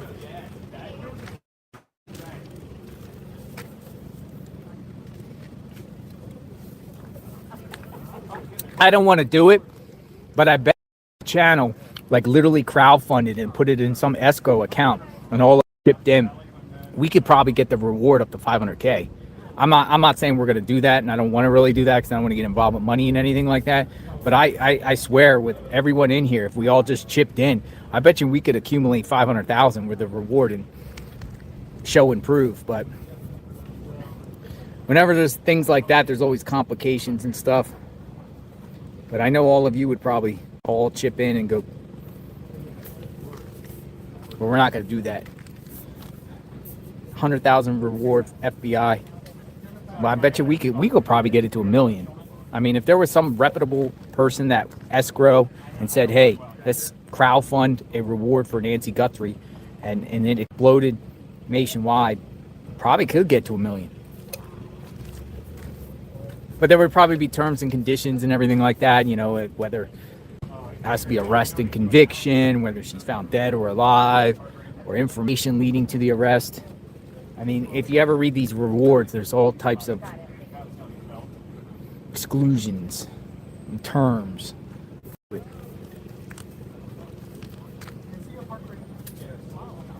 Well, you know, whenever there's like a national tragedy or some person that, you know, people set up GoFundMe's or send goes for someone, and sometimes these things go to $1 million on some case. I mean, I'm shocked that no one has even attempted to do that, like reward for Nancy Guthrie. Like somebody has to be reputable to do it, you know, somebody that's reputable and trusted that to organize it, that you know is going in escrow, and that it actually would go 100% of the proceeds would go to the reward, you know what I mean?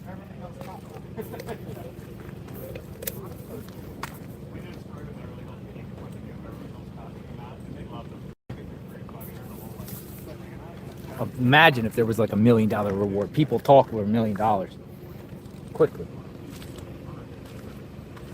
People would talk quick.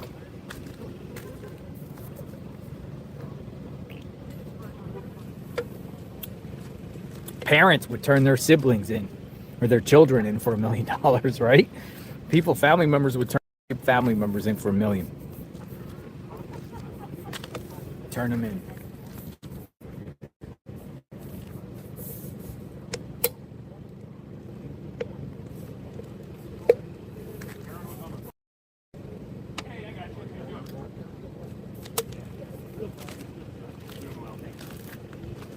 $1 million reward. But it is 100K. 100K is 100K. It's a lot. I don't know if the 100K gets taxed for tax purposes, but I figure you get the whole 100K. But actually, you don't get 100K because it says up to 100,000. Up to. Up to.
cars coming through those. But if it's expired, will she get it?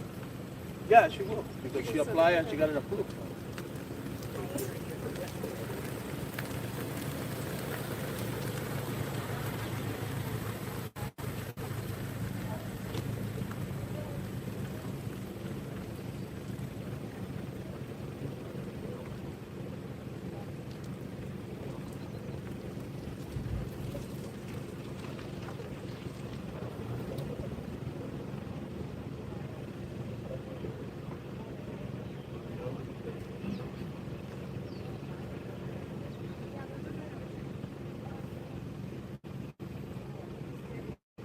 No, the perpetrator. Okay, so do you think, folks, how about this? How about this? Yes or no?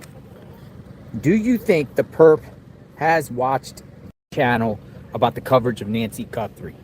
Is watching the perp or the perps? Yes or no? Do you think at one point, yes or no, has the perp watched this channel on the coverage of Nancy Guthrie? Look at everyone saying yes, yes, yes.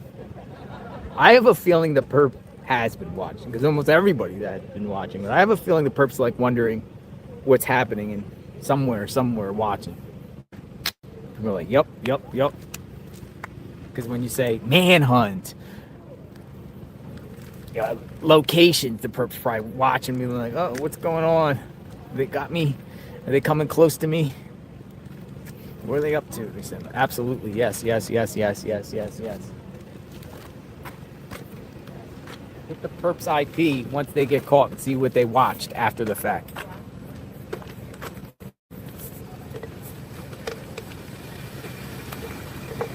Most of these like serial killers and crazy people that do these things do watch the coverage on them after the fact.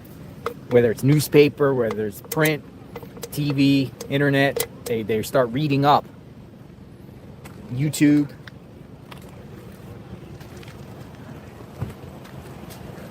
Perp's watching. Look, if you're watching perp, you're going to get caught. It's just a matter of time. And I will agree with the President of the United States. You will get the death penalty if you harm her where she dies. You're getting the death penalty, federal death penalty. If she's still alive, there's a chance you might get out of prison one day. It's better than the death penalty. Just do what's right and turn her in. Do what's right. Stop this craziness. They are going to find you. They're going to find out who you are. Turn yourself in. Turn yourself in. If you're watching or if you know who did this, turn them in. Stop with this craziness. Look what you're doing to the Guthrie family. Look what you're doing to law enforcement, everybody. This is not fun and games, and it's a serious matter. Turn yourself in. They will catch you. Don't do this to your own family. If you have family, and I'm sure you do.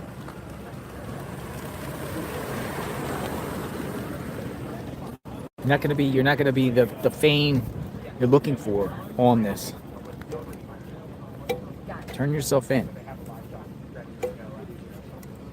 We know you're watching, or have watched. You might watch again. Turn yourself in. Just turn yourself in. Just turn her in.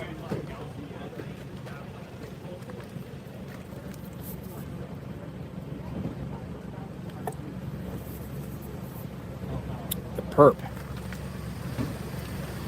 We send a plea and a statement to the perp.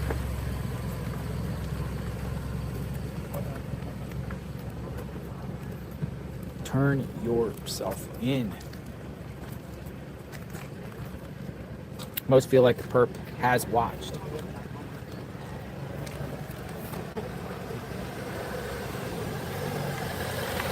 It's another thing. How about this? Why don't law enforcement just start getting IP addresses from the Tucson area that watches YouTube and watches JLR Investigates or other wall-to-wall coverage of the case, and see if logins and somebody that's, I'm sure many people from Tucson's watching, but find out everyone that's watching. IPs, everyone's watching from the Tucson area, and see if you can find them that way. Possible? You can do it that way? That would be like a needle in the haystack, but I'm sure, I don't know if all of Tucson's watching, but I'm sure quite a few from Tucson's watching. But when I ask y'all where y'all are from, most people in the chat are saying places not even in Tucson, but there has been quite a few Tucsons. Can the feds have that ability to go to YouTube and say every IP that's watched a particular YouTube channel? Can they do that? Do they have that sophistication to do that? Every single IP, and then cross-reference it and see if anything picks up, and then maybe run it, see a house, see a phone, and run the name, see if it matches the description of the perp.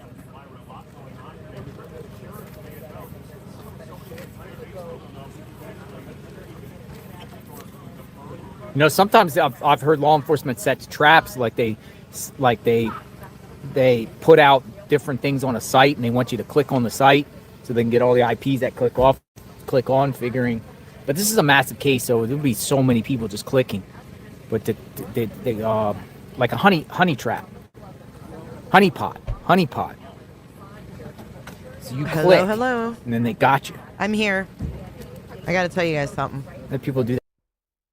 Here is a new interview with the shameful sheriff. We're going to listen to it. Ford Hatchet on X. Sat down with him. Oh my God, you guys, you're not going to even fucking believe it. Okay.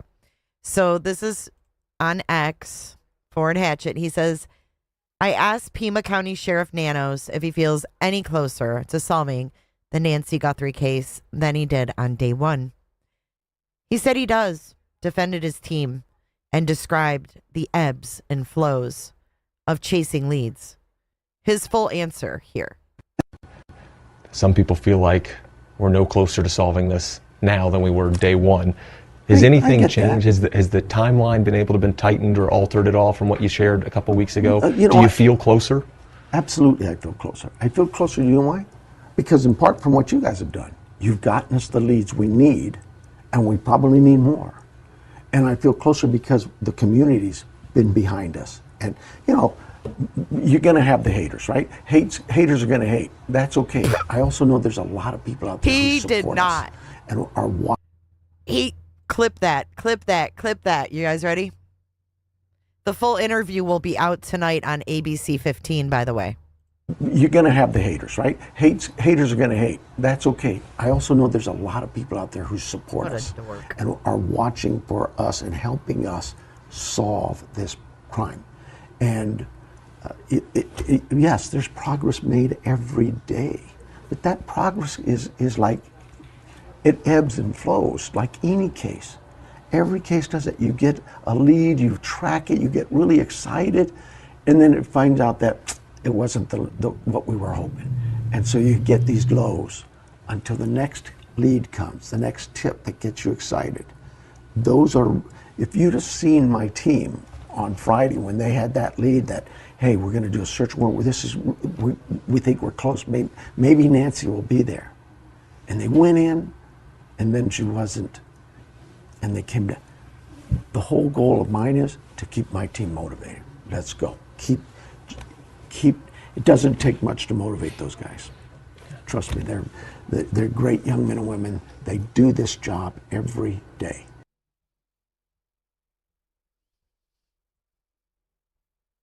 Unreal.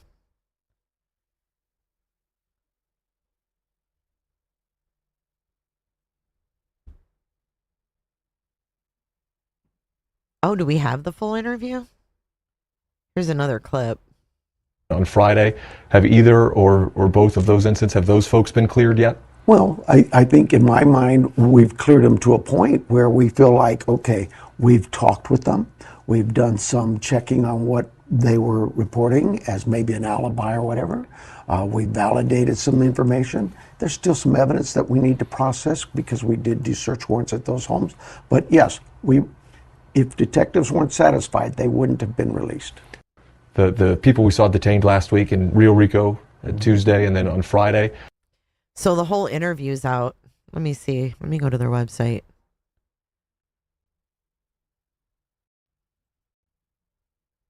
Hold on. I'm sure there's going to be an ad or two.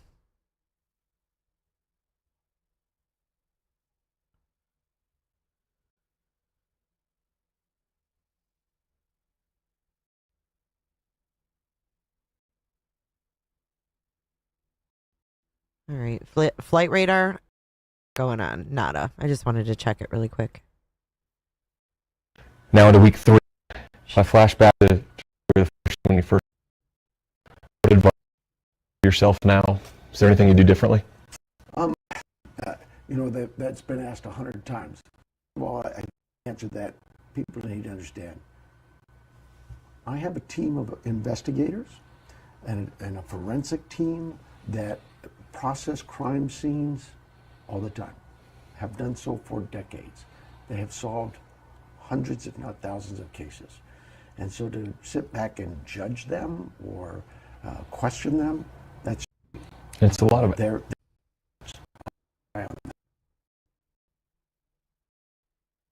I'll put their solvency in terms of those difficult crimes, homicides, robbery.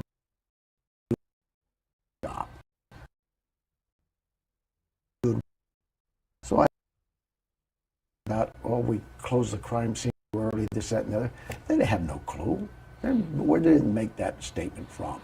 I have a team that goes there. They spent 20 some hours there. They came out of there. They immediately contact the FBI. That was another story. Oh, the sheriff is comes from no idea. We have worked with the FBI for decades.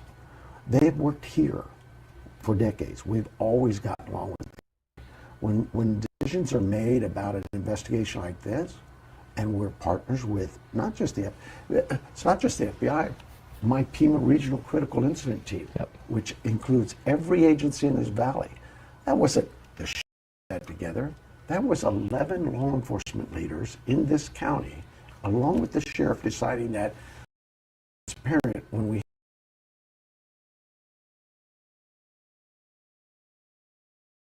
each other and we partner. Staffing is a big issue. So we double up and help each other. Right now, 400 officers out in this community working this very case. From the federal government to the state government to all our valley agents. I don't mean to cut you off here. I am on a time crunch, so I want to get some in here. One of the that's been going wild, and at least one report of it is this has become mentioned that. You haven't talked about forced entry here. Do you have a theory on how this perp house, did Nancy open the door for a man in a mask with a gun? First of all, the sheriff's theories don't really matter. It's those who are investigating this case, their theories, their thoughts, and they share that and work that together as a team. And all of those possibilities are something we all look at and consider. But it'd be very irresponsible of me to give out certain key pieces of this case that the public know. You know, the thing that has been put out to the public, I know the FBI and you both released those images from the doorbell camera. Have all the images that you have been released, or are there more that... Oh my goodness, no, because we have so many images from ring cameras and videos, traffic videos, intersection videos. You can't. But anything that we look at and say, this is critical, this can help us, see, that's where the public really can help us. We don't need all the pundits. We need you to tell us something you might have seen, heard, or know that can help us find Nancy. That's the focus, not the politics, not the wild guesses. We just need to know I firmly believe someone out there knows something. Someone out there saw something, heard something. We need that person to call us. Has there been any evidence so far that Nancy is still alive, or is it just hope of investigators and the family? There's been no evidence that she's not. Yeah. And it is hope, but sometimes that's all you have, and you have to go with that. And it's not just the family, it's not just my investigators, it's me. Yeah. We have to have some hope. You know, you cleared the family yesterday publicly. I think that may have happened earlier in the investigation.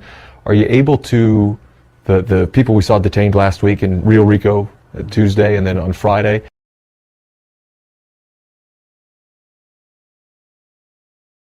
contributors to crime scenes. So if there's any DNA evidence at a crime scene, maybe it's the DNA evidence of a victim or a suspect to a crime, we come in and help analyze that DNA using some really novel technology to help identify who the person is that left that DNA.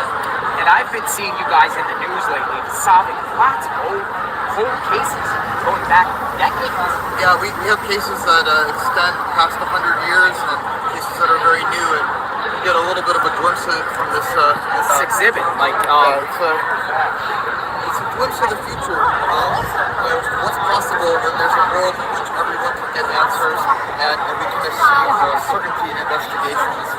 So we're very excited to be able to bring this technology everywhere, and we're hoping in the future we can deploy the technology to public laboratories, to other partners, and eventually this board fills up and it's a universe of good news and answers for families. How did you come up with the name Othram? Well, Othram is actually it's from Lord of the Rings. Othram was the wall that lined the city, and it protected the city from external threats. And so we are also building technology that protects and benefits society at large. Whether it's identifying victims of crimes that can then lead to the identification of those that killed them, or directly looking for suspects in crimes, or in some cases even working to exonerate folks that have been inappropriately accused of a crime. Have you done that? We have a really interesting, we have a couple interesting cases, but we have one case where there was a homicide. This was in Las Vegas. There was a homicide, and there was no evidence inside the bar, but outside the bar they found a pool of blood, and they thought maybe this is blood from someone who was doing a lookout, for the day that the crime happened. And so that DNA was collected. They did the testing that they normally do, put it into CODIS, and they've been looking ever since for who this person was. So they sent it to Othram, and we track it down and we find the person. But here's the thing, that person actually wasn't part of the crime. That person was involved in an accident. That's how the blood got on the ground. It happened days before the event. And that person's not related at all to the case. And so that person's DNA was in CODIS for no reason. It got pulled out, and that person was excluded or exonerated from being considered as involved in that crime. So it's important. One thing I always talk about, and if I had like a quick message for everyone, is that we want to reduce the uncertainty in investigations. So there's a lot of uncertainty in the crime scene evidence and all the facts. You don't know exactly what happened because you weren't there. But when you go to court, you have to speak with certainty as to what happened. And so our goal is to build technology that reduces uncertainty. Find out where that DNA came from. Let the investigators determine, is that person part of the investigation or not? Should they be excluded? Should they be considered as a suspect? And in doing that, make sure that we don't look at the wrong person. We do find the right person. And when we're identifying victims, families don't have to wait decades to get answers. Yeah, and so in reference to cold cases, how does a case end up in your lab, on your lab? We have law enforcement all over the country. This is at the local, state, and federal level that will reach out to us, and they'll tell us about a case that they have. They've tried the traditional methods, the conventional tools, and they've run out of leads. And so then we will examine the case. We'll do an extensive review. That we can bring a value on top of that, we'll take on the case, and then we'll use our approach to generate new leads. And if we can, we'll deliver those leads to investigators, and that allows them to continue the investigation. They've exhausted all the leads before they came to us. The person's not in CODIS. There's no other information that connects the dots. And generally what we do is we provide just a little bit more information that pushes them over that barrier so that they can continue the investigation. So how many cases total have you guys solved? Well, we've made identifications in more than 1,200 cases. If you look at our website, Othram.com, you'll see a list of publicly announced cases. There's I don't know, maybe close to 250 right now, and more will be announced. Unfortunately, there is a lag time between when we help solve a case and when that case is announced publicly. Sometimes the case has to go through the court system. Sometimes it's just an identification, but there's a lot of paperwork. You got to inform the family. So we're very excited to share the success. We're really big proponents of transparency. We want to get the word out to the public, but we got to do it at the pace that we're allowed to do it at. So we won't make an announcement unless law enforcement makes the announcement first, or they, in writing, authorize us or instructed us to announce information. How many employees you got? We have We have over 60 employees now, maybe even 65, and it's a really wonderful team. Most of the people on our team had a personal story, a personal brush with crime or the loss of a loved one. They come from incredibly diverse backgrounds. The training sets are very different. You've got computer scientists, genetic genealogists, laboratory people, people that just are experts in world history and understand how to trace, ancestry and family lines. People that do data analysis, just all kinds of folks. Case managers that help law enforcement, make an assessment. Is their case good for this method? Our technology is really great, but just because you have great technology doesn't mean that it's right for every case. So we want to make sure we're taking on the cases that we think are best likely to benefit from the technology. So you do decline cases? We decline a lot of cases, and I'll tell you, if you ever come to visit our facility, I would like to. You should, and you could host a little live show. Oh, that'd be awesome. From the actual location. You'll see that we built the first forensic lab of this kind that does this work entirely in-house. But now what we've done is we built a second laboratory right next to the forensic laboratory, and it's all research. And all we do is look at casework, casework that we don't feel comfortable taking. We will take essentially a mock version of that casework, and we'll work because we don't want to experiment on real casework. We'll take a mock version of that, and we'll look in the research lab at how we can develop new methods to make it work. So it's not uncommon. In fact, many of the cases you see here on the board, this one right here is a good example, Sherry Ann Jarvis.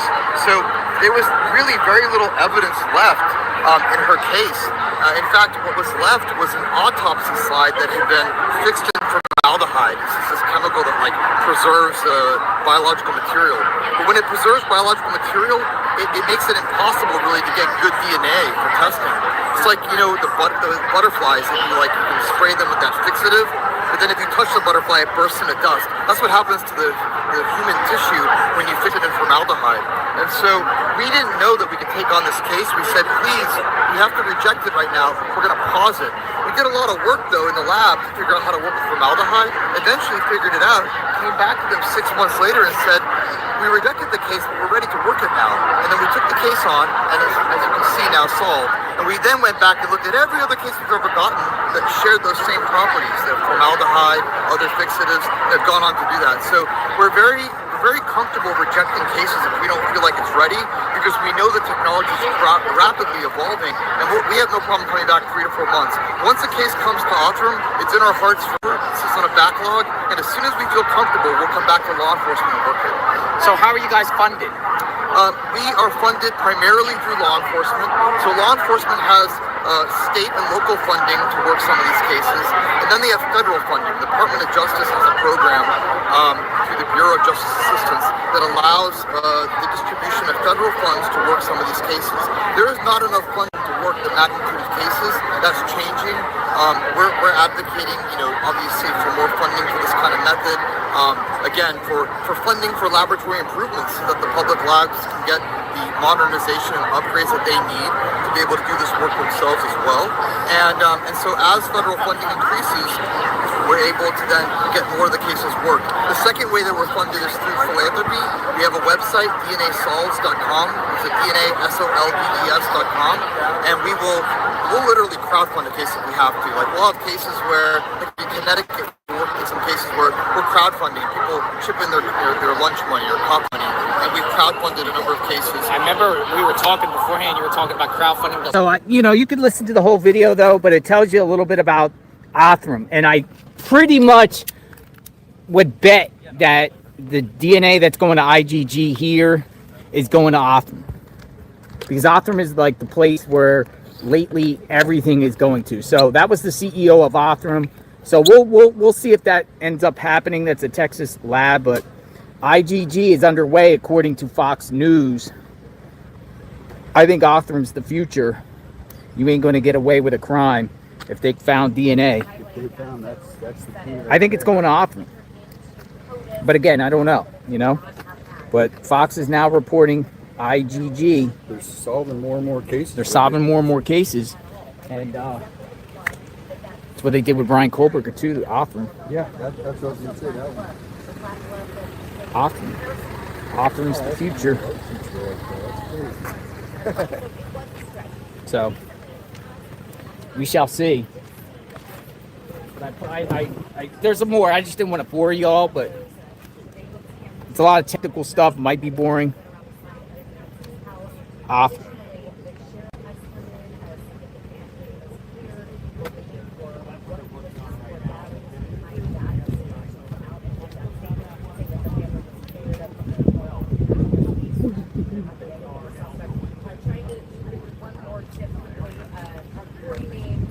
An FBI official confirms to Fox News Digital that investigative genetic genealogy (IGG) is underway in the Nancy Guthrie investigation. The forensic technique uses DNA and family tree research to identify unknown suspects.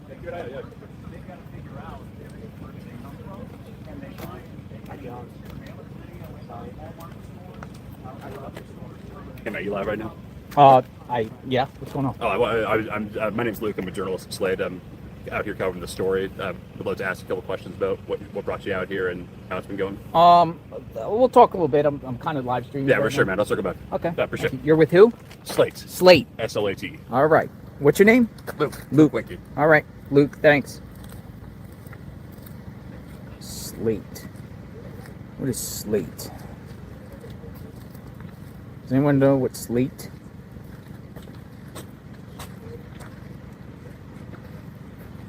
Luke. His name is Luke with Slate. Slate magazine. Hit piece.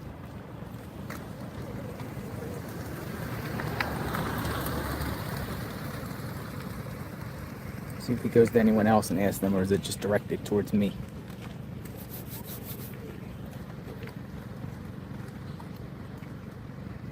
What do you think? Slate? Slate magazine? Slate does hit pieces, don't they? I guess we'll have to vet.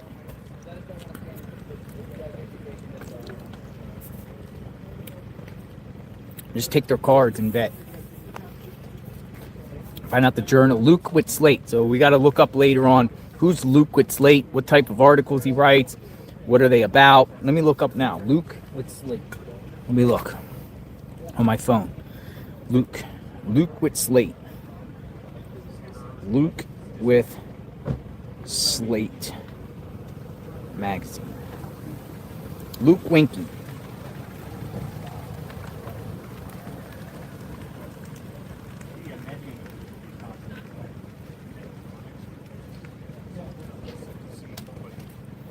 Everyone inside America's most flailing destination city has a theory on what's wrong. Now I have my own. Vegas. Pizza Classic is becoming a cultural obsession. I spent a day at one to find out why. He wrote an article one time called "When They Go Low, We Call Them Ugly and Stupid. The era of dark woke is upon us."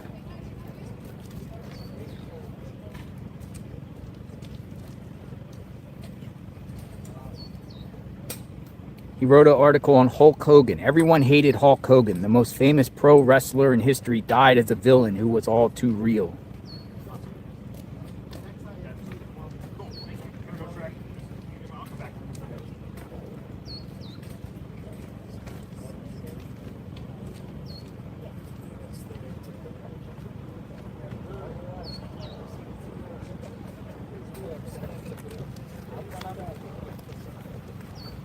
Yeah, that's a hard pass. No. Hard pass. Yeah, hard pass. No, thank you.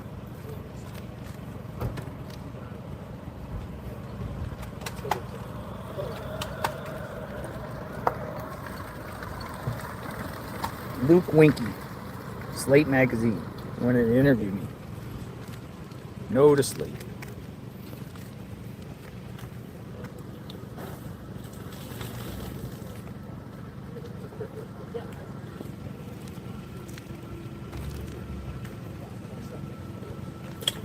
Yeah, if somebody else lays flowers, I'll go down there and show you what's going on. Kind of just use this as a backdrop here. Slate Gate.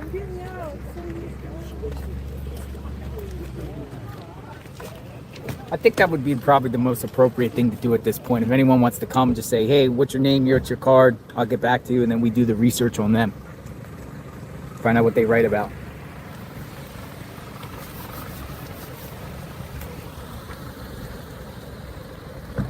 We'll know if it's a hit piece or not. Or they twist words, take things out of context, have a narrative.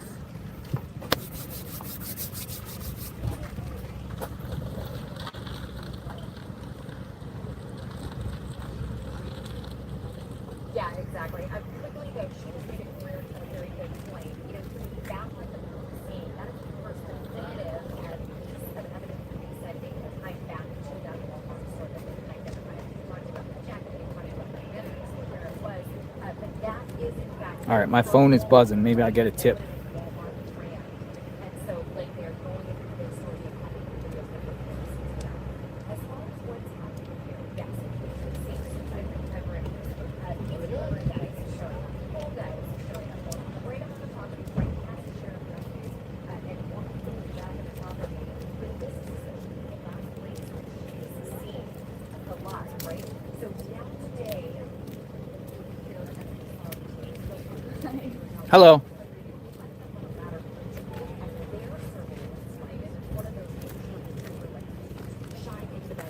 Yeah, somebody was like sending me or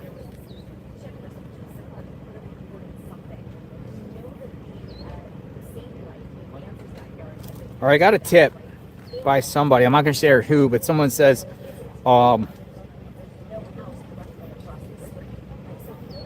they know who Luke is. Luke, and we're talking about Luke Daly, and they're saying you should someone that knows Luke, so it's kind of like secondhand. I have to read this properly. Check the Wash area river near Oracle, and most important, the abandoned golf course was one of his hideouts. The abandoned golf course. Abandoned golf course. How's it going? Where do you plan on riding to?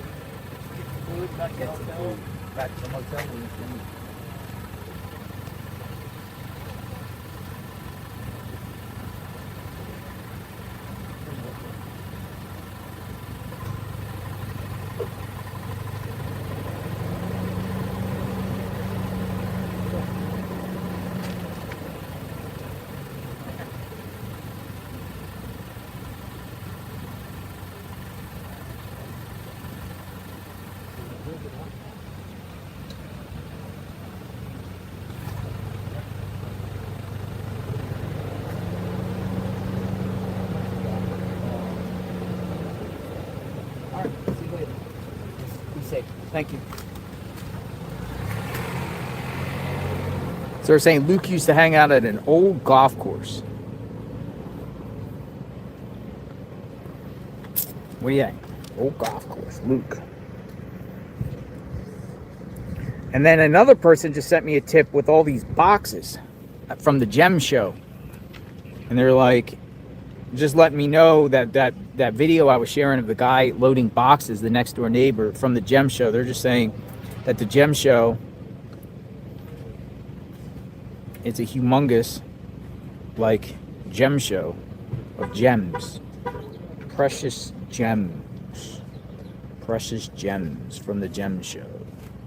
And he was loading boxes from the gems. Next door neighbor. Bunch of gems. They got a big thing here. So when this happened, apparently the Gem Show was going on, or about to go on, or I don't know the actual dates, but a lot of people were in town for the Gem Show. So, next door neighbor loading boxes of gems. Authorities at the house today. Again, don't know what the authorities were there for, but looking at their cameras. A famous Gem Show. I think when we were down in Tucson, we saw the big banner across the street that talked about the gems. The Gem Show. Gem Show was so big that rental car prices and hotel prices would be jacked up high, like double because of the Gem Show. There's accommodations. Everybody's in town for the Gem Show. International Gem Show. The International Diamond Center. I see these commercials all the time in Florida saying the International Diamond Center.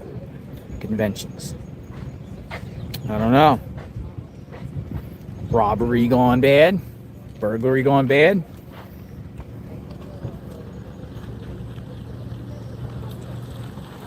Why is this perp going to Nancy Guthrie's home? Robbery? Burglary? Targeted? Many people feel like it's because of Savannah, though. People think because Savannah's famous, this is some sort of revenge on Savannah or something to do with Savannah. It's work and career. And they targeted Nancy for this.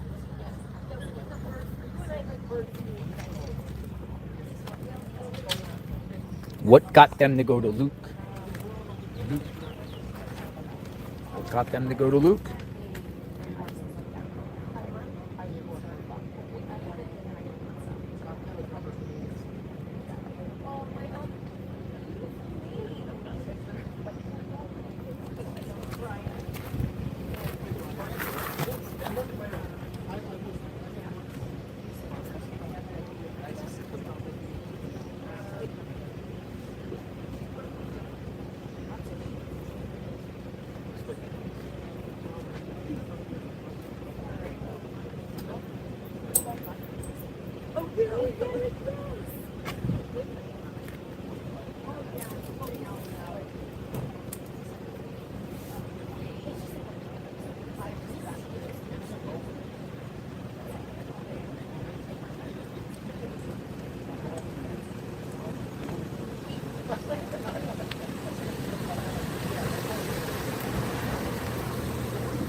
FBI Phoenix, again 5 hours ago, puts out the tweet. Reminder, FBI reward up to $100,000 for information leading to the location of Nancy Guthrie and or the arrest and conviction of anyone involved in her disappearance. Suspect is described as a male, approximately 5'9", 5'10", tall, of average build. Report tips 1-800 FBI.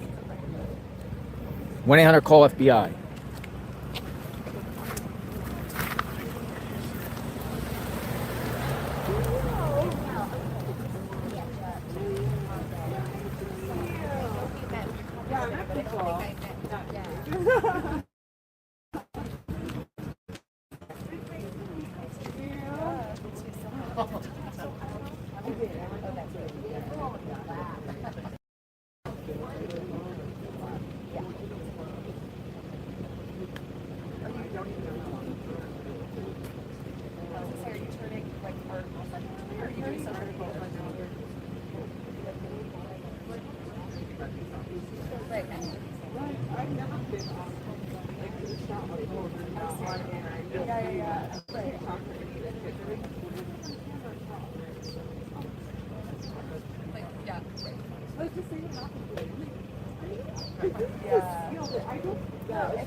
Story like this when we don't know.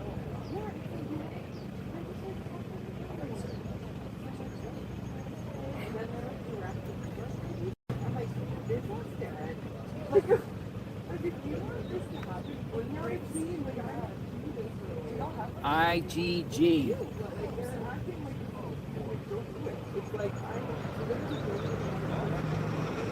Oh, here comes the mailman.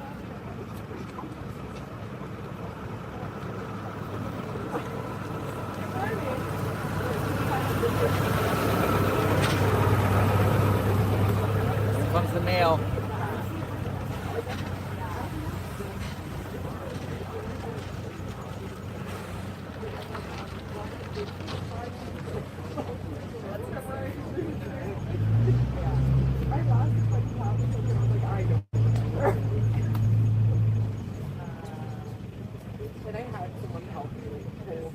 ripped up and then it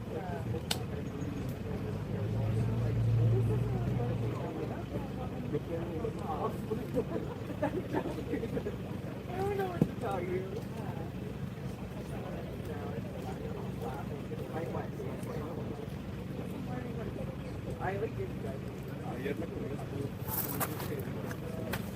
Luke with Slate just walked by. Luke. There goes Luke. Luke with Slate right there. That's with Slate.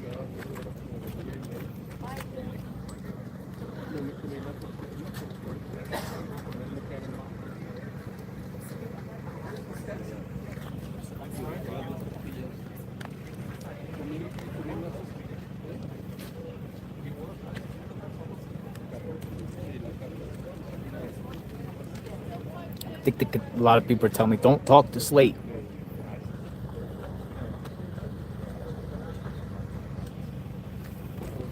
Talk to Slate.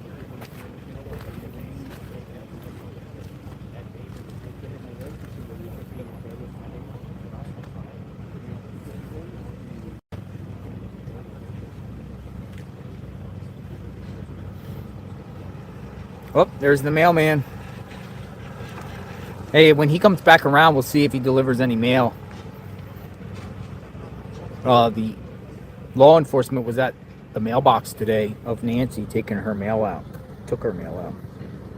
I actually have a photo of that. I got tagged by, let's see. I forgot who tagged me. My friend who's always, let's see, Fashion Police.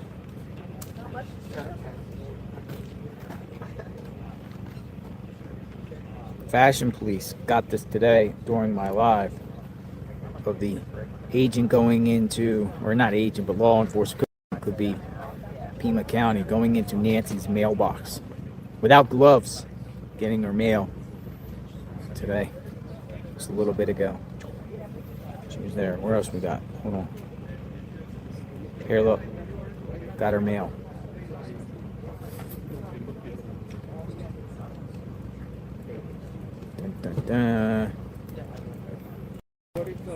So the mail's probably going to come around here shortly.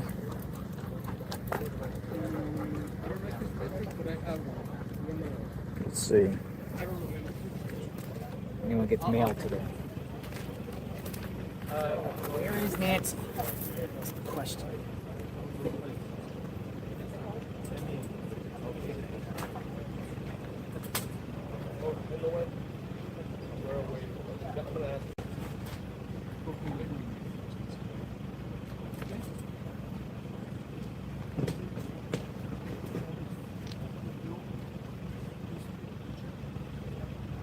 Maybe work.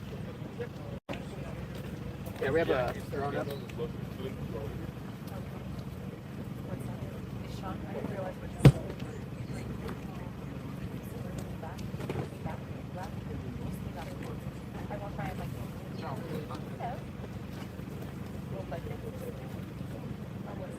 There is Nancy, for real.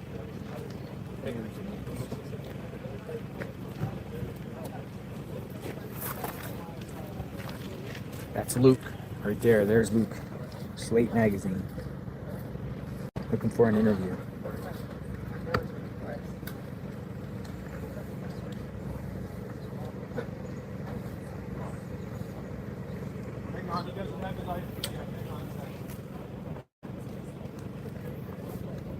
Luke.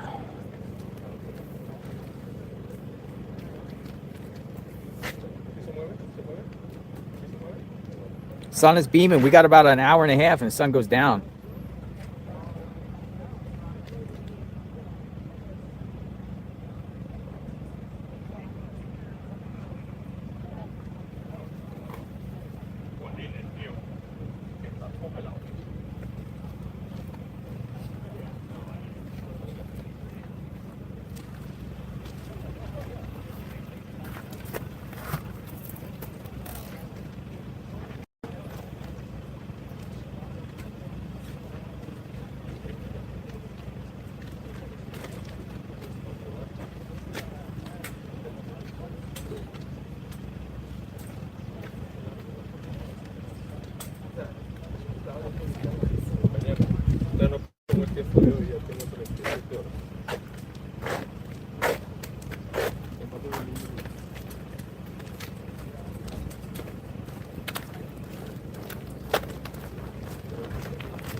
Si normalmente son $100, si hago overtime mucho, son 300 y me pagan 130. Luego hace los que. Si hago poquito, me pagan 120. Y comparado con lo que me está trabajando.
Mail. Oh, I missed it. She got mail. Nancy got mail.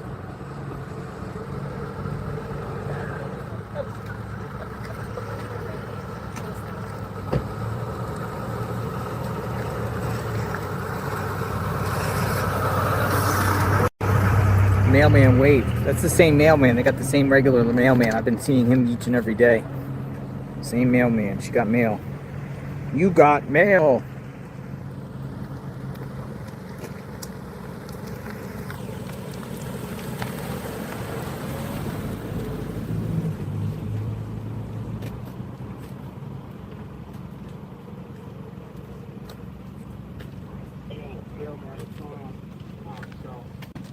I have a live guest coming here.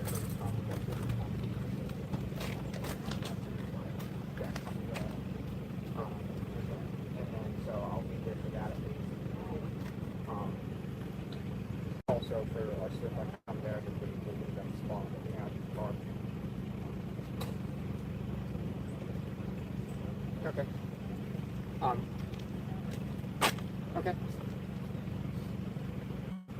Yeah, definitely. Okay, sounds good. All right, bye-bye. They want someone to go down to Brian after this set, go down to him. They need someone to just run it for 5 minutes.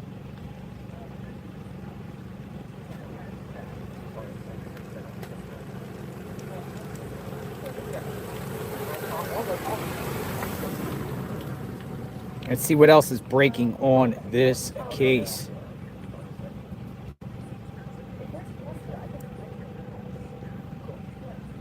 Hey, what's going on then? So, Juliet's going to handle the guest, and I'm just going to come down there and she's going to be off after the guest. And I'll just come down. Where is Nancy Guthrie, 84 years old?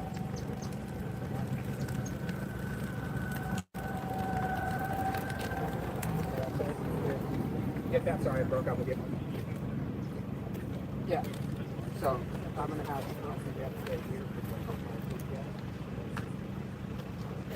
And then I'm gonna head down there after the podcast. Yeah, we don't have any more live here.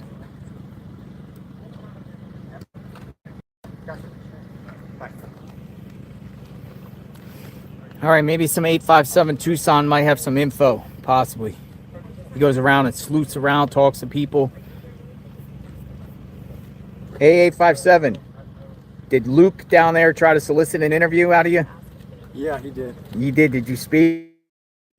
Yeah, I spoke. Oh, 857 talked to Luke with Slate Magazine. All right, so what was the questions? Tell me. What? Oh, he was just asking, how when I first got out here, day 2, what it was like, right? Day 2, what it was there like. was like 5 cars, right? The local news, and then day 3, it doubled.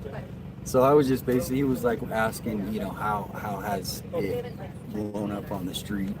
And then the last final question was the new theory we talked about possibly being the wrong house. So he didn't ask you about you being a streamer or anything? Not really, technically. No? Oh, he asked about my channel. About your channel. How I started it, and I was covering crime. And Did he ask you if you were a streamer, or he knew who you were? He came up and asked John and I don't know if he said streamer. He Or said, like have a- you like a- guys like- been covering this case? Yeah. That's how he didn't say, he didn't use that word. Huh. He just said covering case. Yeah. He's just going around interviewing people. Slate Magazine. I haven't heard it out. Oh yeah, you got Purple Rain. Purple Rain. I don't want to get a from Purple Rain. Every time you play music, you get copyright. For copyright. My music. Purple Rain. You got a journalist driving around listening to Prince. That's what they were doing in some places. They were playing music. Prince. So people would be copyrighted. Really? They would do that to you? No, I've seen people do that though, Yeah. at like protests. Yeah, and stuff. protests and stuff. They go up and they just blare music because they know you'll get copyright. Yeah. That's a tactic. You could just mute it out later. Yeah. So I'm thinking pizza, man. How does that sound? Pizza? How's that You getting sound? some pizza? How's that, you Yeah, sound? I'll get some pizza. Okay, good. I'm gonna go grab my You gonna go get a pizza? magpies. Want me to cash app you? No, I got it. Pizza. We're getting some pizza. We need some pizza in front of Nancy's house. Pizza. Waiting for the suspect to be identified. Yeah, pizza. I can go for pizza. It's pizza day. I like pizza. You can't go wrong with pizza. Well, I mean, I guess you can. Have you ever had like a bad pizza? Like a bad pizza? Like a literally bad pizza? I mean, change view. You want me to change view? All right, we'll change view. Stand by. Change view. Do a different view. Get out of the sun a little bit. Go here. Somebody parked right in front of the house. Hold on, dude. Hold on. It's like a DoorDash delivery or something. Can you move that phone? I'm on a delivery. I'm doing my. Oh my God! I thought he was going onto the property. Media's like, "Can you move your car?" And he's like, "I'm doing a delivery." Pizza.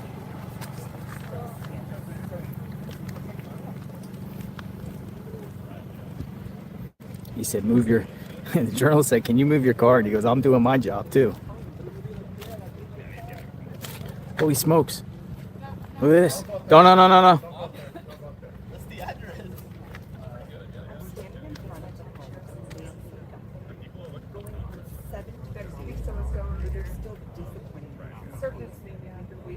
Dude, he was about to walk off.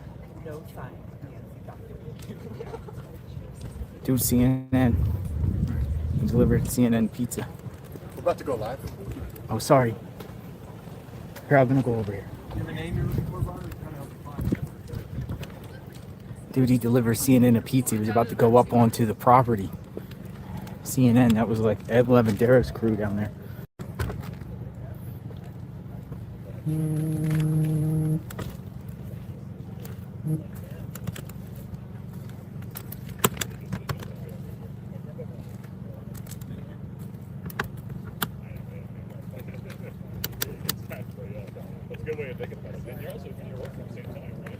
Like, no, don't go up there.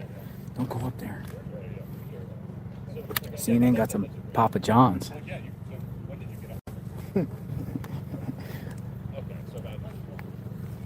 not in your way, am I? I'm not in your way, am I? Am I good? I'm not in your way.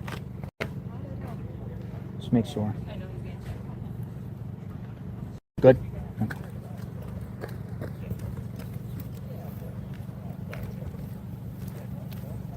Everyone's doing the live shots. I'm gonna make sure I don't get in anyone's way. Everyone just says respectfully, "Hey, can you move over a little bit?" I'm doing this with this pizza guy. I think it was ABC News or somebody. I think it was ABC News and told this guy to move his car, and he's like, "I got a job to do too." That's funny. Can you move your car out of the way? I got a job too. We're all doing our jobs. Hey. I'm gonna give you a compliment in a second because somebody told you to move your car and you're like, I got a job too. Yeah, I do. They told you to move the car, right? Alright, well, head back later. Who ordered the pizza? CNN? Some dude named Travis West. Oh, really? Yeah. Yeah, you didn't want to go up on there. Have a good day. Travis West. Is it Domino's? Papa John's. They're telling them to move.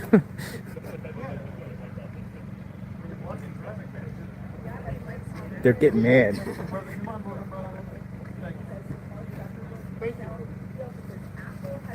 He's just like,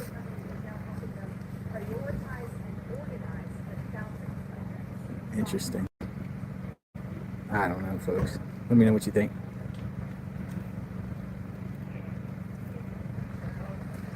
All right, they're doing their shots now.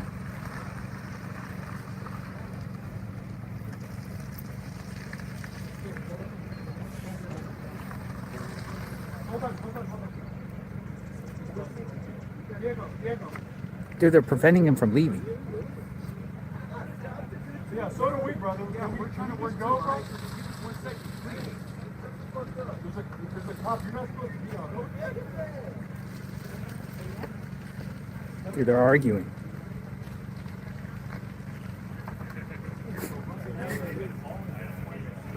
So the media's like, we're doing a shot right now, and he's like, I got a job too.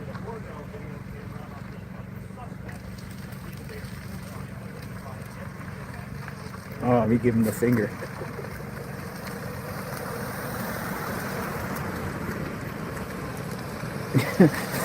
That was pretty crazy. That was pretty crazy. So ABC News was doing their shot, and he parks in front of them, and they start screaming at him to move. And he's like, I got a job to do. We all got jobs. It's funny.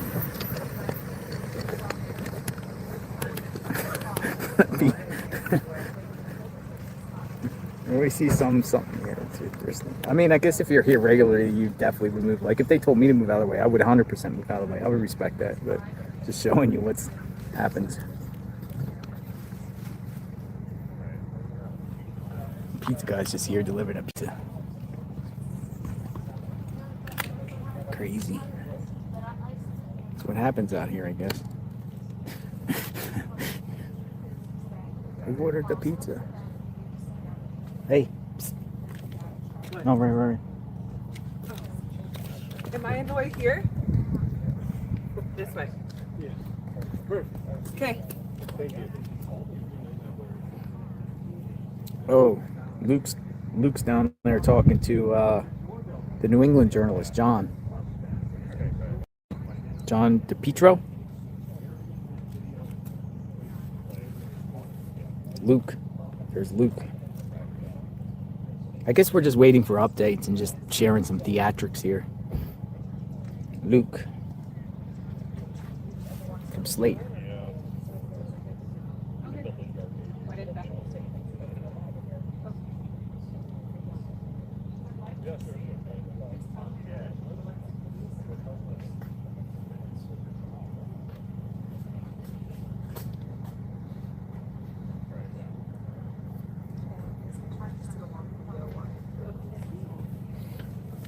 At first, I thought that pizza was for me. I'm like, oh man, somebody ordered another pizza.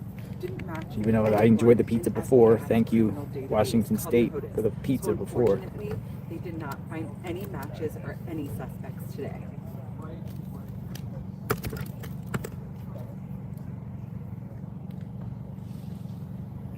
Waiting for the news.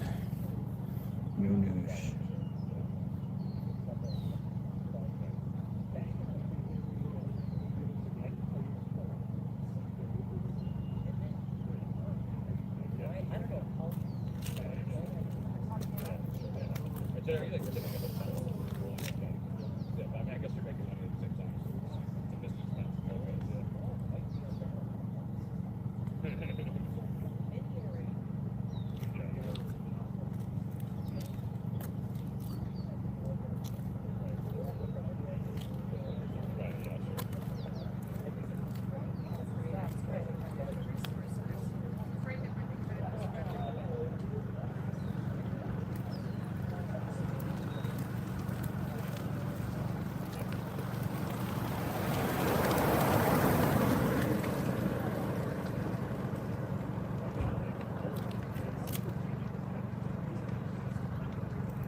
El día de hoy las autoridades confirmaron que ese guante que recuperó a unas 2 millas de la casa de Nancy Guthrie no coincide con las muestras de ADN que también habían recuperado desde el interior de la casa de la mujer de 84 años y tampoco arrojó resultados en ese sistema federal conocido como CODES, un sistema que analiza perfiles en cuanto al marcapasos de Nancy Guthrie. Las autoridades desde principios de febrero también han intentado rastrearlo en la vestimenta de los sospechosos, están trabajando junto con Walmart para saber si esos procesos pudo haber comprado esa tributaria que esa empresa. Las autoridades siguen ofreciendo esa recompensa de hasta $1,000 por más información que lleve el paradero de Nancy Guthrie. El día de hoy Comet pizza.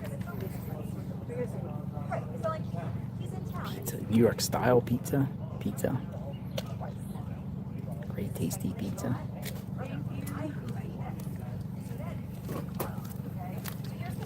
Got it? You guys good? Yeah, good report. Good report. 40 seconds. 40 seconds, that's it? You guys been grinding out like reports like every other hour, right? Sometimes, yeah. Today's been a bit slower, but... Well, there's a lot of activity around here today. Huh? There was a lot of activity. Oh, no, I know, but like every hour, like at the beginning, or last week, we were going since 3 in the morning, and right now it's just like little updates here and there, but then they'll also do interviews with experts, like, you know, on their end, on the actual show and stuff. But yeah, I mean, a lot more happened today than yesterday. How long are you guys going to be here? I don't know, at least through this week. Yeah, me too. You too? Are you thinking of maybe, if there's nothing else going on, heading back over the weekend? Listen, if she's not found by this weekend, I mean, I want to stay with this because the viewers want to know. They want to see what's happening. You know, as long as there's a media presence here, I don't want to be like the sole person sitting out here with a camera because that'd be kind of like weird. Yeah. But I have a feeling, I mean, the media's presence here is absolutely strong. I mean, I don't see it less. Do you see it any less? No, and I was surprised because I was like, by this week, there's going to be less people. But yeah. We come, you know, I mean, a little later, but... The IGG stuff, but I still think there will probably be other things that will develop before the outcome of the IGG, because now it's going to IGG. Yeah. You know, that could take weeks. Did you ever cover the Idaho cakes? I did, yes. Oh, okay. Yeah, How long were you up there? No, I didn't go over there. Yeah, I've been there multiple times. Moscow, Idaho, I was there in the beginning of December 2022. Did you stay this long though? Like No. It was cold. Because some people were saying like it was cold. They stayed up to like 40 some days. Up there in Moscow? Yeah. Yeah. I didn't go get to Moscow for a couple weeks after it happened, and I was there for like a week, and then I went back like mid-December back home. But it still wasn't solved then. It was just cold. It was so cold. It was like literally it was 15 degrees out there. It's cold up there. during that time of the year. Yeah.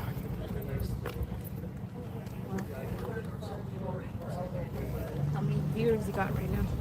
Hold on, I gotta get rid of this comment. 31,000. Oh my They gosh, hear your you voice. always 30, yeah. 31,000. 31,000 want to know what's going on. All right, it looks like a couple's bringing some flowers. Maybe. All right, we got it's on its way. We got the. You see the pizza incident here? Did someone got one? Pizza guy parked in front of there, and they got in a big argument over you're blocking my spot. Pizza guy was like, "Well, we gotta be looking for our pizza guy. Please don't leave. Everyone will forget about Nancy." Connie says. He's People are saying, "Don't leave. Should we just stay out here until Nancy's found?"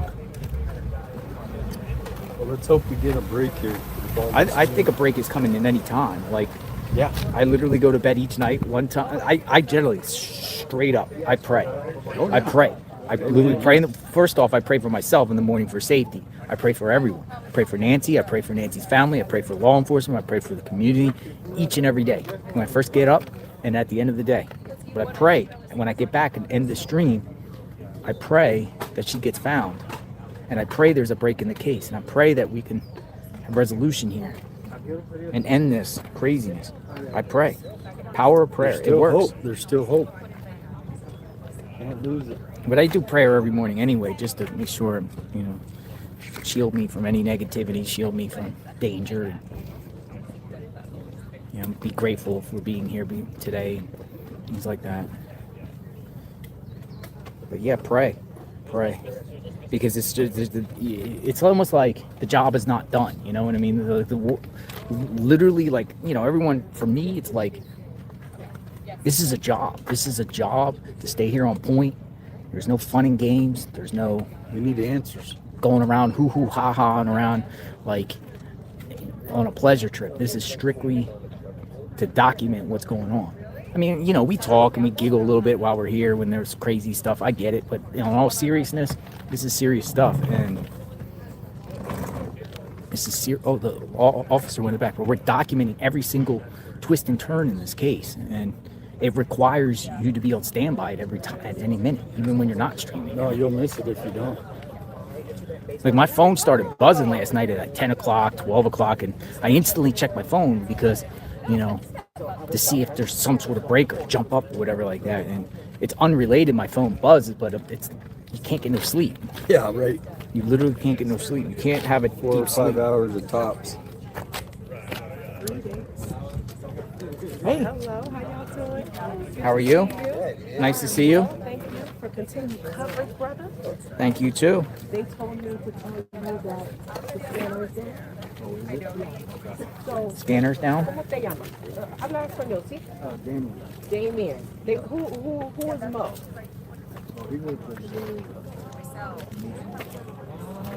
Were you with Mo one night? Or you went to SWAT? I thought I heard Mo. Hello. How are you?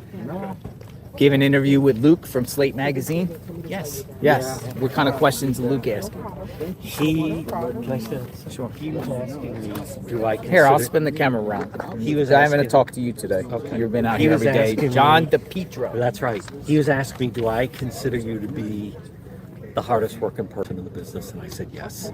I said, here on the ground, this guy's the leader. Who? You. No, not me, you. No, come on. You drive Don't it. name drop Your me, people, please. yes, your people watching you.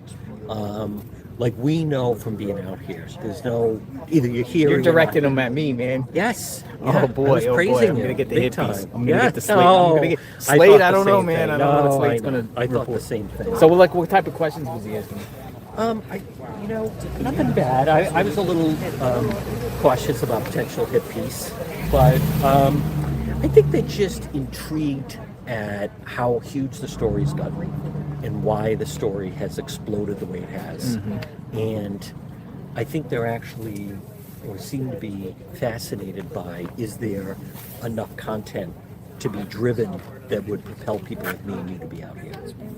So I said, well, he's the king of YouTube. And I said, I'm just trying to get a piece of the pie on TikTok.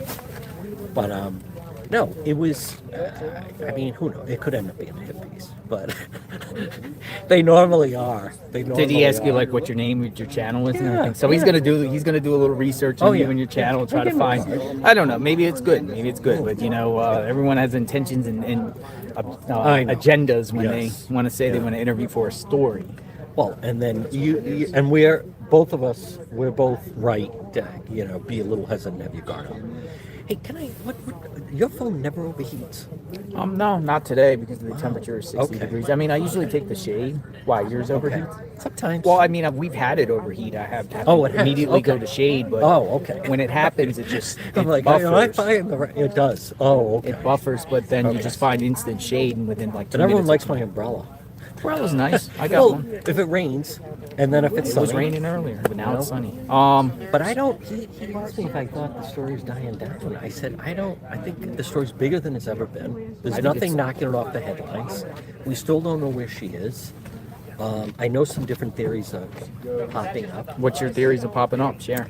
Go ahead. There you go. You got 33,000 watching. Look at that. When I was. And I can show you a picture. So I'm staying near 22nd Street.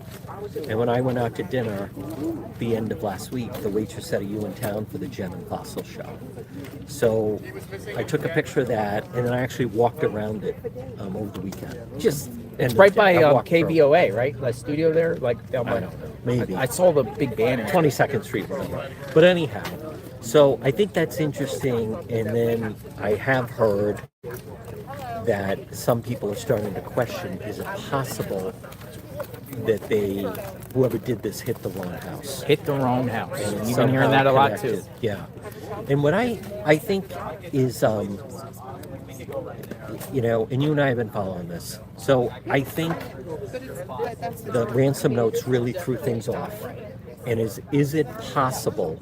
Like the whole nature of a robbery going wrong. I know some people dismiss that, but somebody thinks that, or they wouldn't be telling people of the media that that's what they think happened. Well, they're saying the number one true crime journalist locally is one that's put that out there. And they say she's highly respected. Yeah. I think her name is Brianna. It is. Yes. Brianna. I saw Brianna. that. Yeah. And they push back on that. But right now, what you and I don't know, and the police haven't told us, is was this a robbery in the house?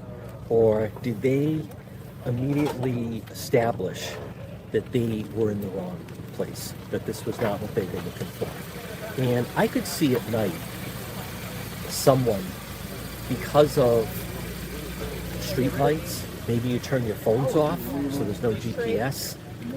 I mean, I could see someone entering the wrong house, and you get in, and now it's like, we got to get out of here. Because and only the police, and people need to know this, the police haven't told us this. They haven't told us how they got in, right? He said first forced entry, then he backtracked on that, said I didn't say that. Fox drone had the back that doesn't show any broken window or anything. No signs of forced entry. So do you agree with me that the one going in through the front door, he looks as though someone's letting him in the front door, but someone's already inside the house? Possibly because he doesn't go for the door handle. Doesn't, and that door is like, or the door like handle. A lot of the doors handle. around here are like solid. They're you don't see him reaching for a handle. No. So, but the way people talk about he's calm, and the way he's acting would be if someone is saying, "Come in through the front door, I'll let you in." Mm-hmm. So maybe he is the driver. But if we play that out right now, if somebody went in and it was a bungled robbery and something catastrophic happened and she was, but here's the thing, if she was in distress, I would think the pacemaker would have shown that she was in distress. But I don't know enough about the pacemaker.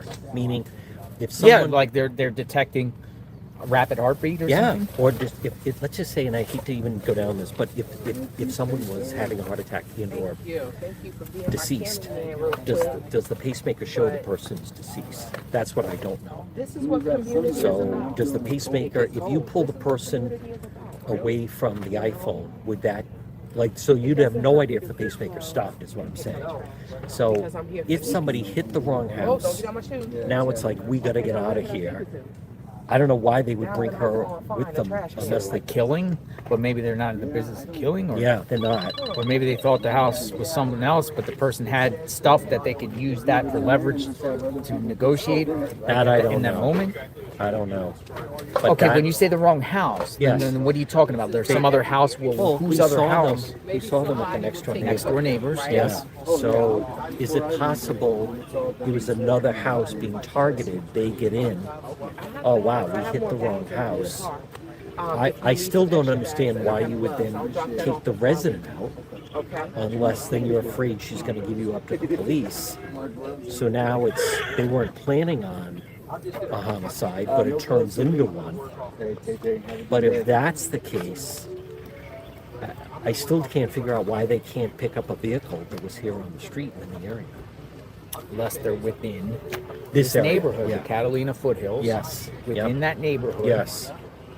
Before you get to the main intersection. Yes. And it's massive. It is. You It's could go much bigger than you people could go realize. you could go 3 miles, 2 miles that way. Yep. About a mile up that way. Yes. About 2 miles that way, and you'd still be within the Catalina foothills and avoid traffic lights. Yes. Case in point, Yes. the people's home they raided a couple That's days right. ago. Yeah. They are within there. They don't pass any. And you were there, and you exclusively reported that they towed a vehicle from there. Well, You were the first we one. also know what Fox News said. It's State Farm that because he wrecked his vehicle, they towed it. It was not a law enforcement. Okay. I think I want to point out to people, I don't know what to make of what happened Friday night, and I don't know what to make of those individuals, the Range Rover and the others.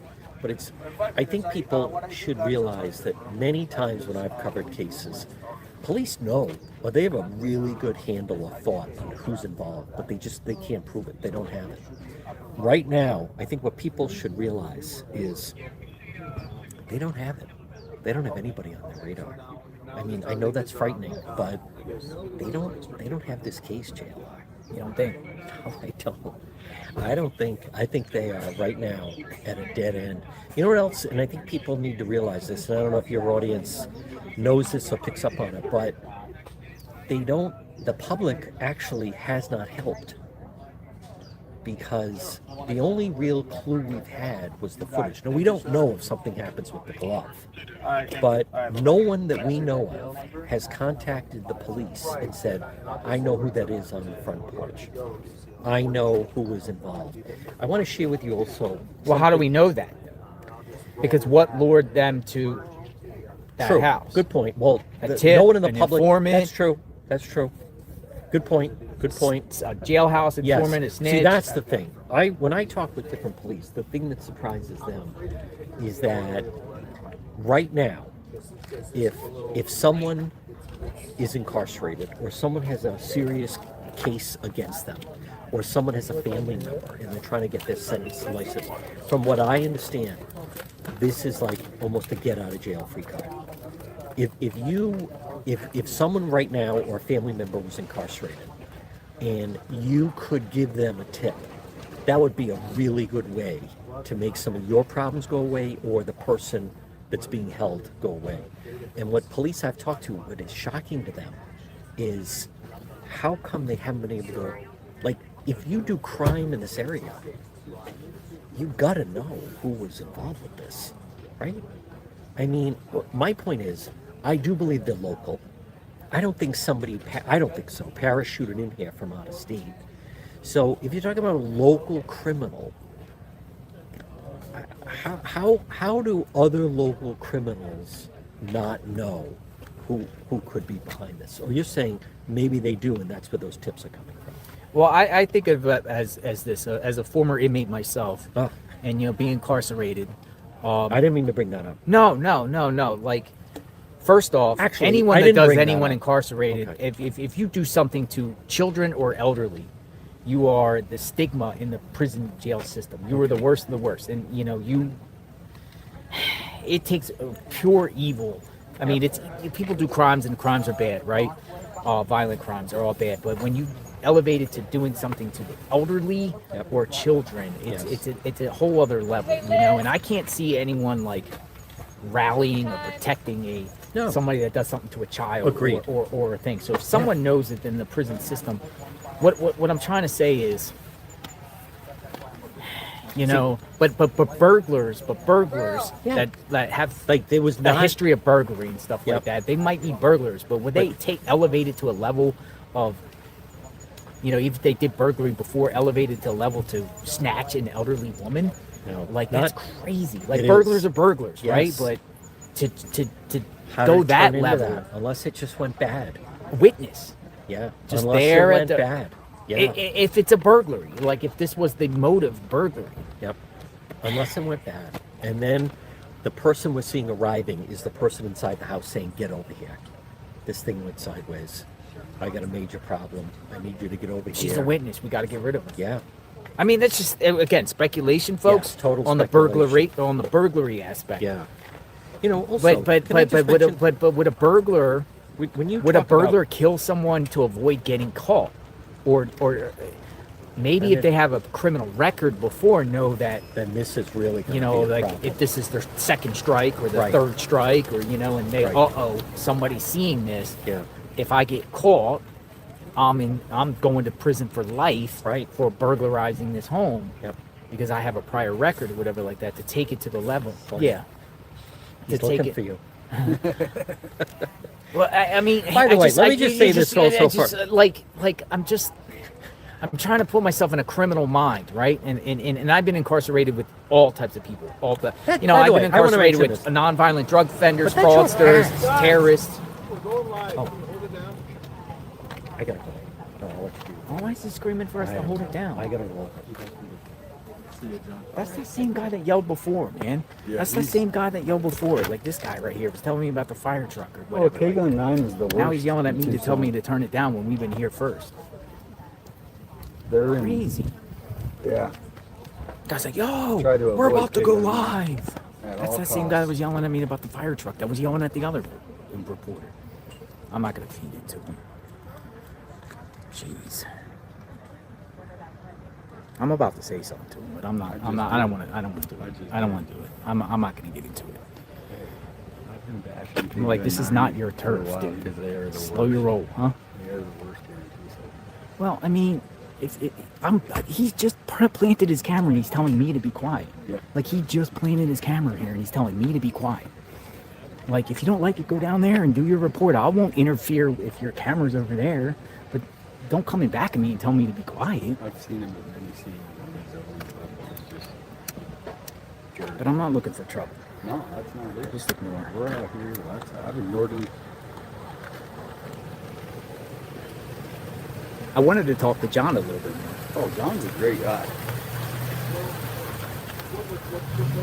He actually went to Ukraine. That's how I found him. One day he's at when the Ukraine war started. He went, and I'm like, yeah. I'm gonna say something to this guy. I want to. So bad. I'm itching. Say something. I'm itching, dude.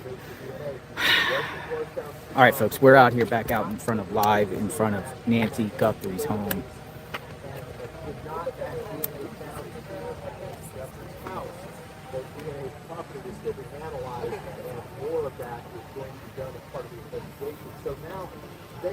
Oh, we got a law enforcement officer coming.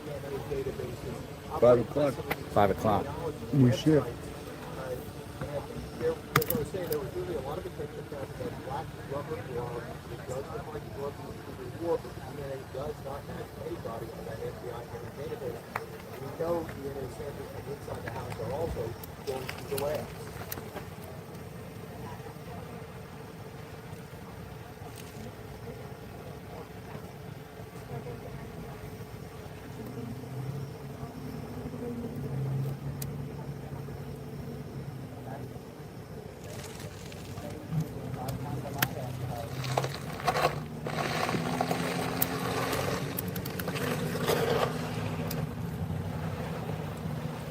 Now that's incident calls that she's a private investigator and does a lot of work with this sort of private DNA database. She said once you get that traced back to a general family group. All right, shift change. We got shift change. Well, someone told me to tell you to check your FB. FB. Nice. Yeah, I got a lot of Facebook messages. I don't really use Facebook that much. I see them. turning to the private DNA databases to see if it can turn the DNA found in that glove roughly 2 miles from here into something that is workable in this case. Really live, like this. They got that.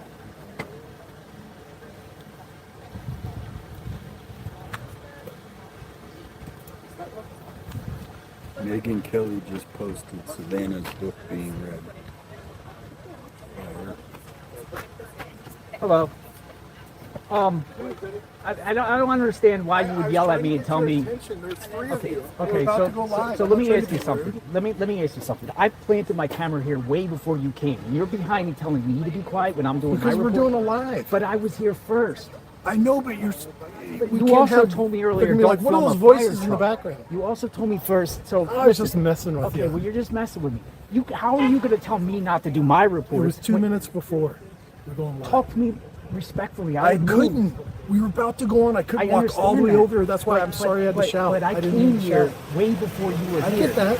Okay. If it I had have been no any other problem. I would live, never no interrupt problem. you. I would never interrupt you. No, I know you weren't trying. So we're to. good. We're good. No, I know you weren't trying. What's we your were name? just about to What's go your on name? Jim with Kagan. I'm JLR. Yeah, we were just about to go on site. I didn't really have No a chance to problem. walk But over. you understand if you have, I would never walk in front of you. Yeah. You know what I mean? Yeah. All right. I appreciate it. Thank you. Thank you. But I mean, you know what I mean? Like, No, it was uncalled for. you don't need it. We're going on. See how far the pizzas around. We shook hands, so we're all good.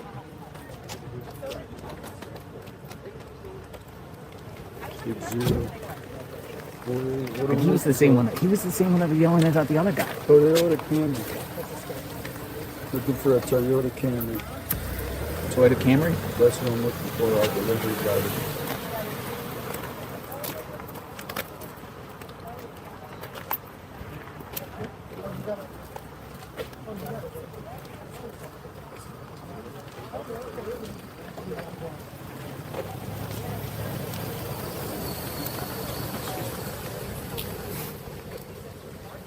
There's your Toyota.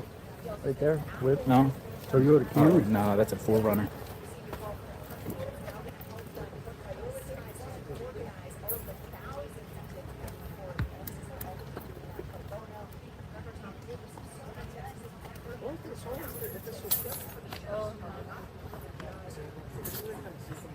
All right, we move on from that. 6 minutes 6 minutes away. All right.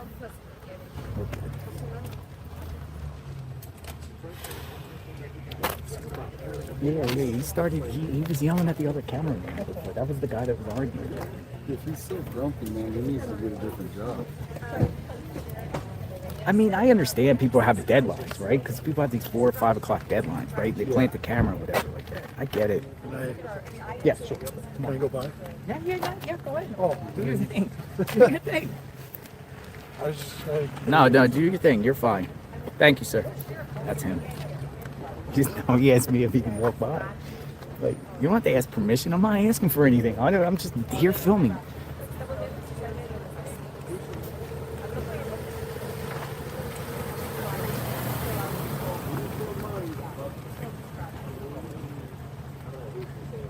We got the beast coming.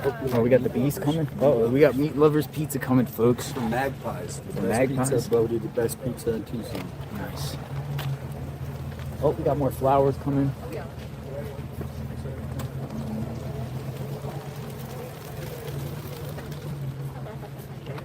Oh, get your shot. Get your shot. There he goes. Where's the work?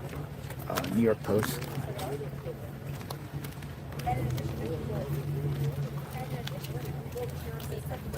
Flowers.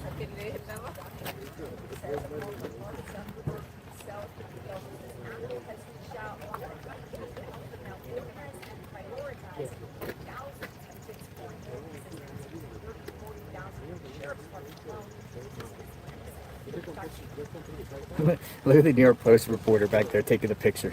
He's like, cha-ching, cha-ching, cha-ching, cha-ching, ching.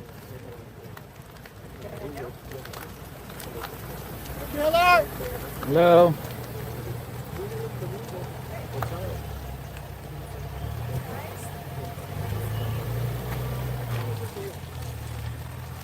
Somebody pets the dog.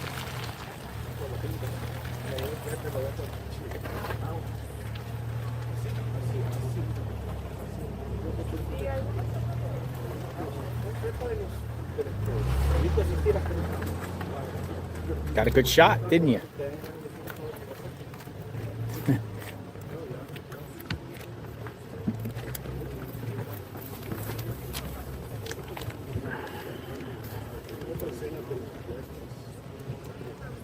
Oh.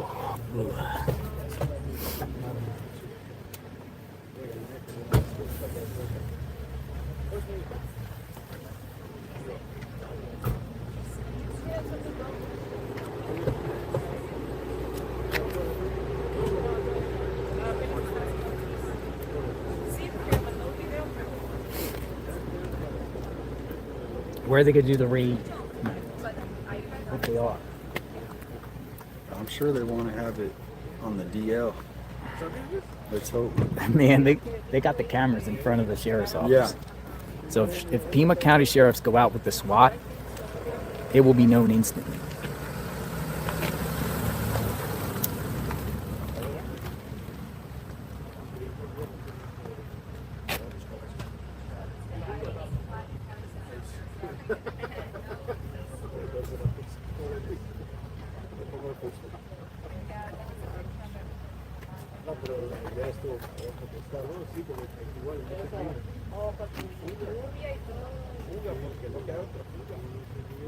Where does this take us, ladies and gentlemen?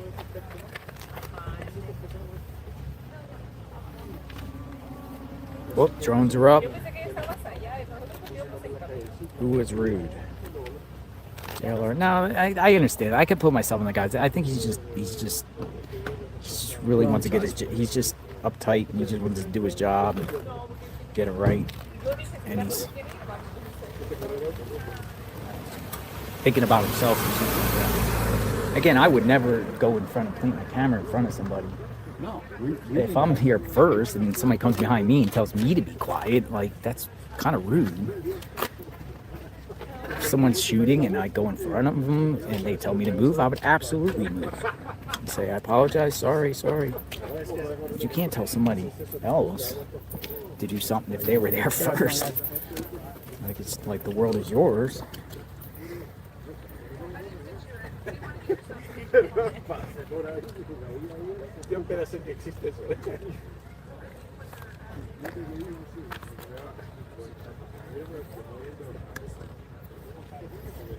Maybe there's a lot of pressure at that job, you know? Like with that network, they have pressure or something like that. You better get it right. It's the local news scene here, man. Was that local meeting? Who was it? K-Gun 9. That was K-Gun 9? K-Gun 9. K-Gun 9. All right. K-Gun 9. I've told people not to stop watching. That's not bad. K-Gun 9? Are they good? No. You shake your head no.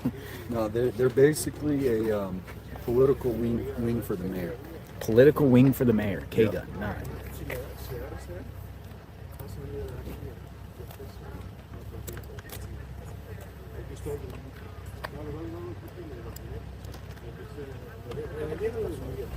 It wasn't the first time I seen him. Oh, he's been around. Oh, he's been around? Yeah. It's the first time I seen him. What I've noticed though is most of the people that have their tents and everything that respects each other's lane.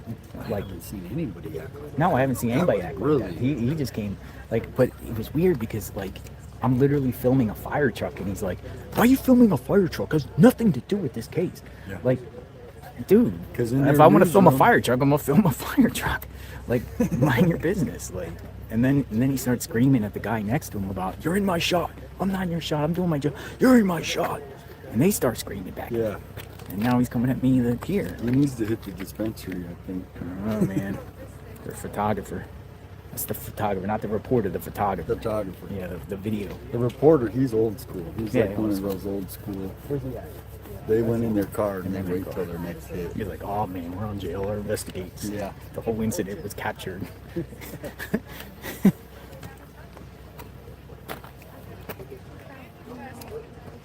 No, most people here are really like every one of them. They're pretty cool as far as like with other people here.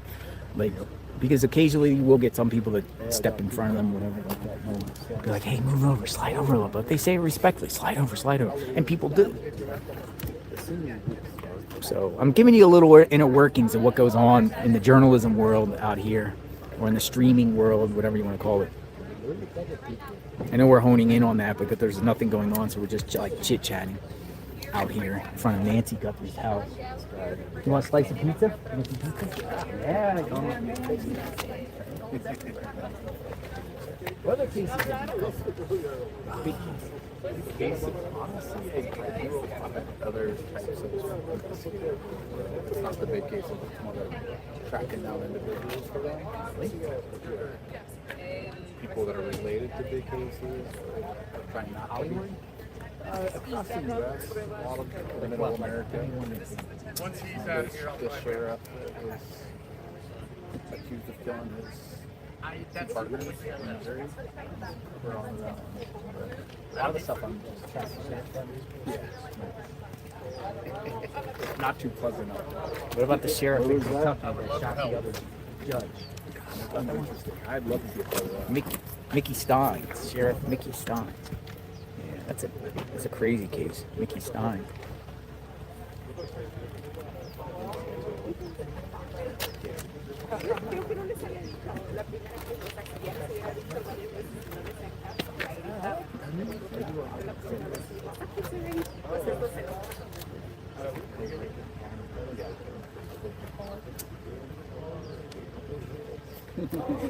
Done a lot of goody shoot work.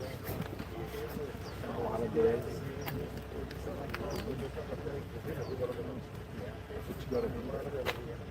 It used to be that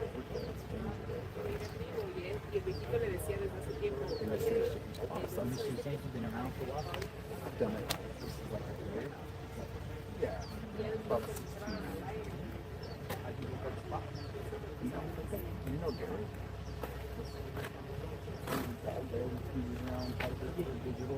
Older. Yeah. Yeah. You turn me around.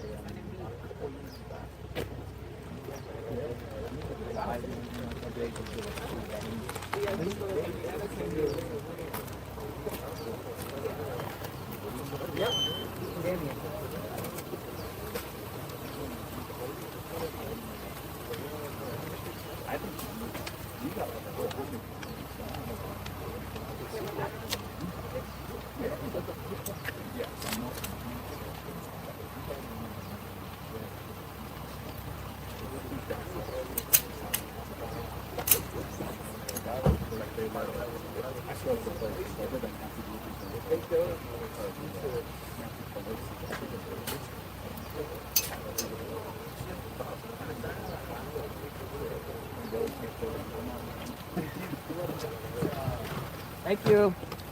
Thank you. Got pizza. Got pizza. Talking to the paparazzi. I'll be right back. I'm gonna go get a slice. Sit here with you fine folks eating a slice of pizza. All right. So actually, what time we got? Oh, we got 45 minutes. 45 minutes.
I'm eating pizza, folks.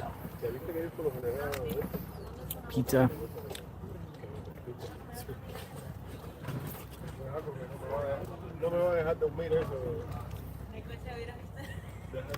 Pizza.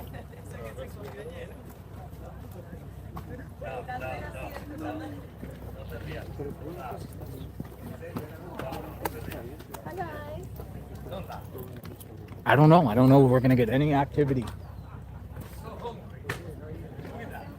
We'll just wait and see.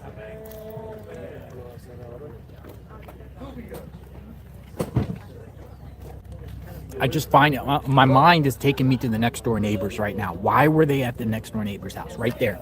That house right there. Why were they there today? Is that a consent? Is the neighbors cooperating? Was it a warrant? Why were they there?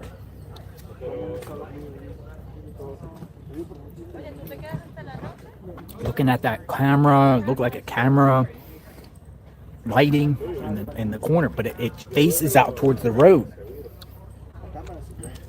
So they're trying to do the same thing they did to Nancy, where if they don't have it saved, they're trying to see up to a point.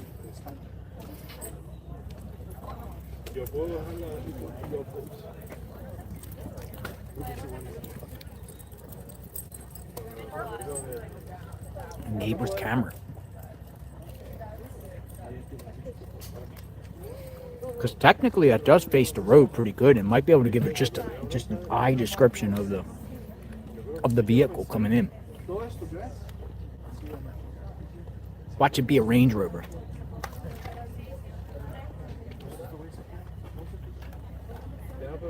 Watch it be a Range Rover.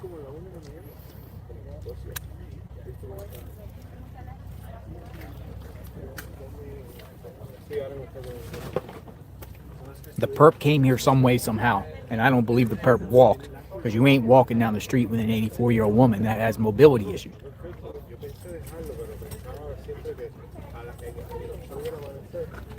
They had a vehicle.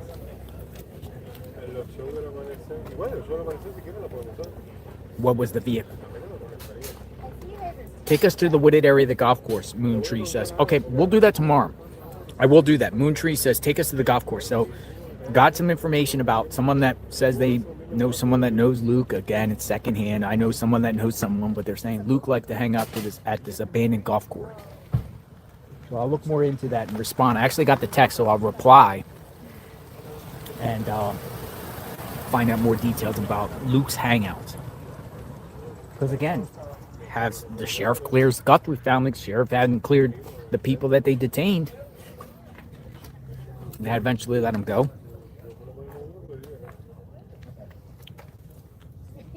Don't go alone. Who is Luke? Luke is the guy they detained. That's 100% fact. Luke. Luke. I got a picture of Luke. Many pictures. Where's Luke's pic?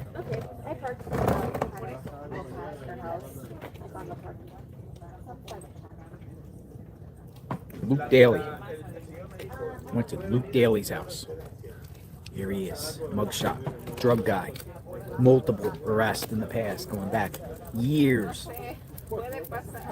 This guy. What do you think? Involved? Not involved.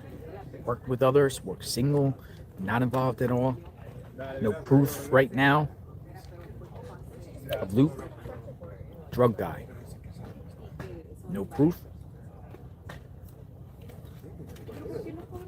No.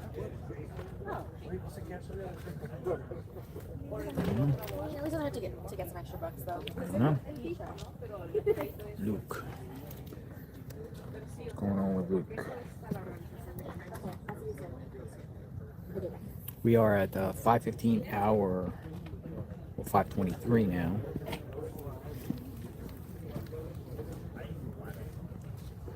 Continuous coverage. Nancy Guthrie. Where is Nancy? What happened to Nancy?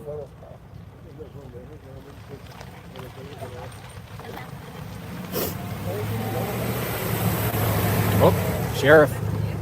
Sheriff is back. Shift change.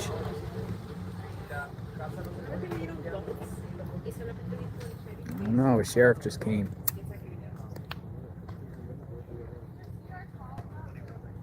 Got sheriffs here. One.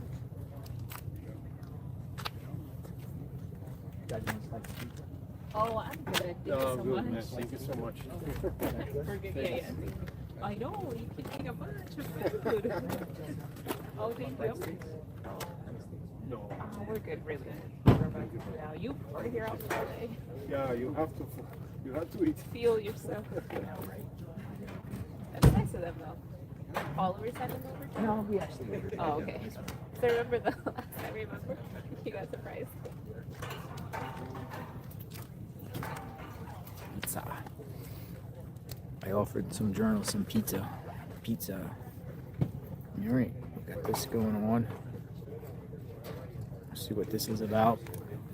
Probably just shift change, chatting.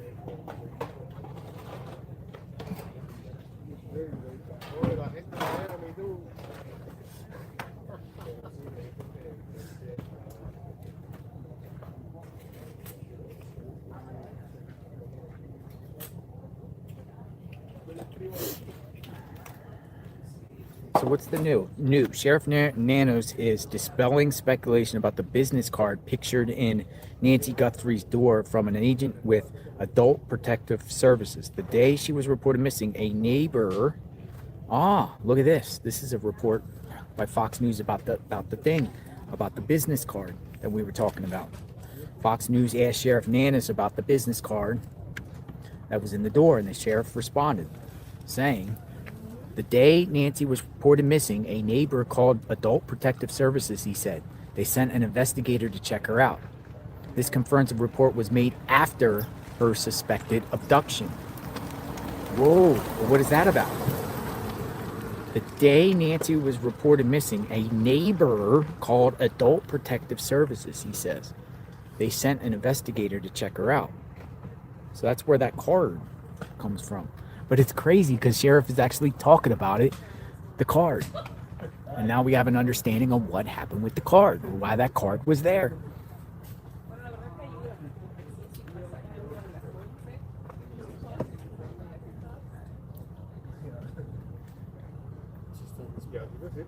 This confirms the report was made after her suspected abduction.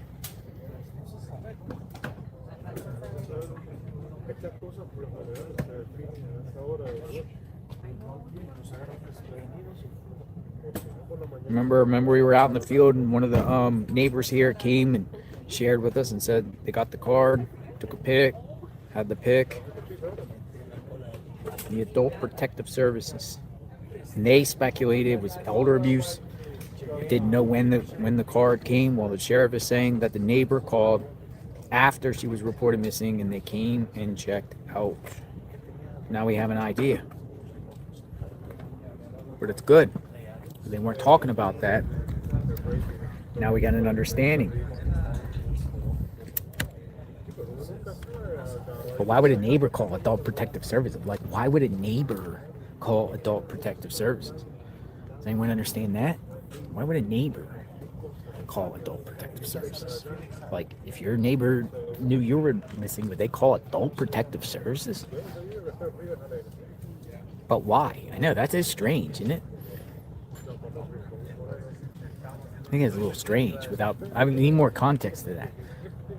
Nancy was reporting missing and the neighbor calls Adult Protective Services? What neighbor? That's a weird thing to call.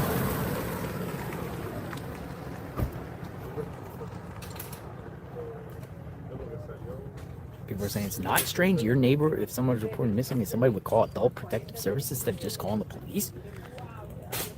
Wellness check. Wellness check.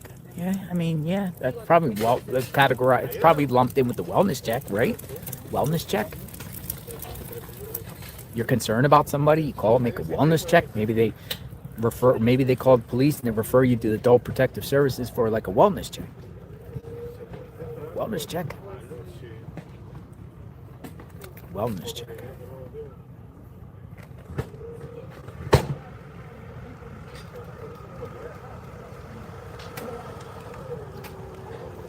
Wellness check.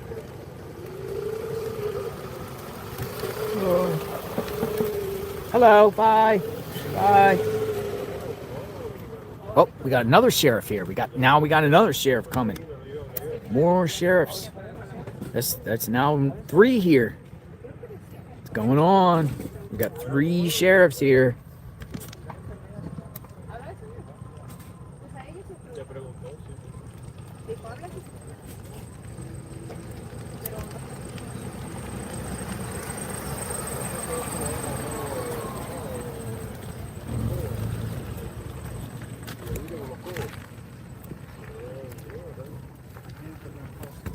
Uno que no puede subir unos 20 minutos, me diga con los codos, le falta 3 dedos. Ahí no hay nadie, le falta 3 dedos. O sea, que está fea, rapidísimo. No, puede demorarse, pues. Pues puede demorarse, sí, pero aparte que eso tiene que funcionar de acá, pero son del señor, ¿viste? Del señor. Ella se queda corta, claro, sí, por eso sí te digo también. Eso tiene que pasar, claro. Got the other sheriff leaving. Got the one pulling back. Got a lot of movement.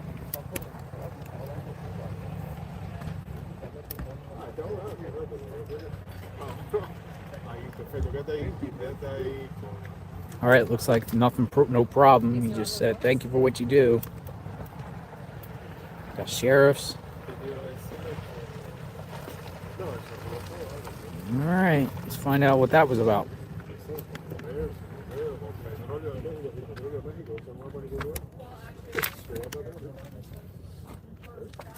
Let me get another slice of pizza.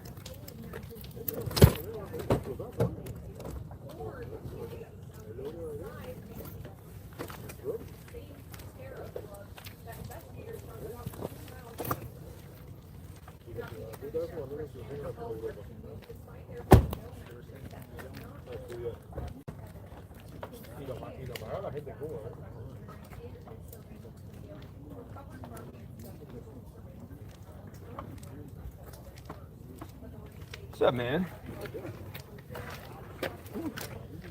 Yeah.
I'm gonna go over here.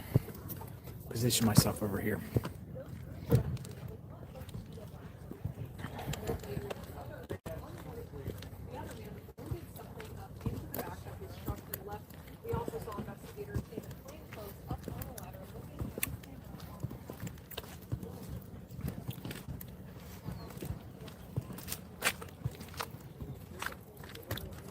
Right, 857. Can you write me a summary of what you're trying to point out? Look at the sunset. Oh yeah.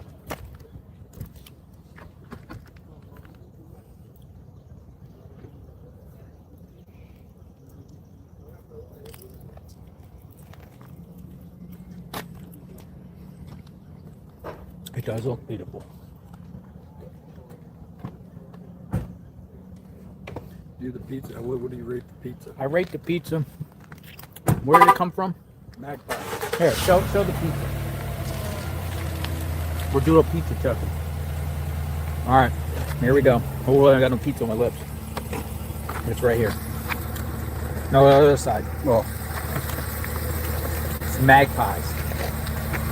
So we got Magpies pizza. I would rate it an 8. Pretty good. Pretty good pizza. Look, pizza. Pretty good pizza. 8. So Magpies. Got an 8. Uh-oh. Uh-oh. I hope I didn't lose my stream. Ah, here we go. We're back. I lost my food for a minute. The pizza made me lose buffering. We're back. I lost my food for a minute. The pizza made me lose buffering. We're back. We're back. Thought I lost the feed.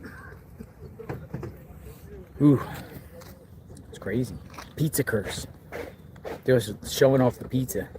What's it called, pizza? Magpies. Magpie. They've been around Tucson probably 15, 20 Magpie. Tucson? There's some breadsticks too. Breadsticks? Magpie breadsticks? Breadsticks and pizza, folks.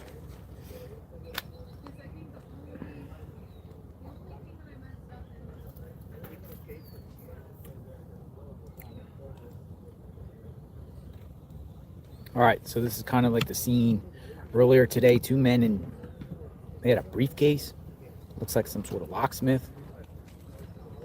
And we were the one to break that story that it was possibly, and it's not confirmed, but we were the first ones to come out with that. Locksmith? Yeah. Uh-huh. And actually, you know, Brian Nancy reported that. Locksmith. Safe cracker. I don't know, the breadsticks are alright.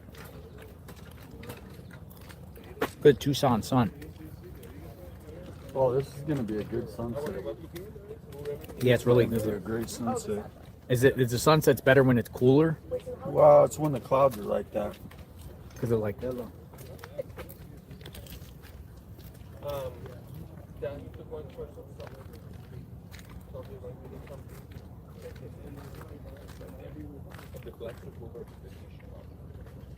I was about to pull everything, but then they're gonna need that photographer. Gotta record that.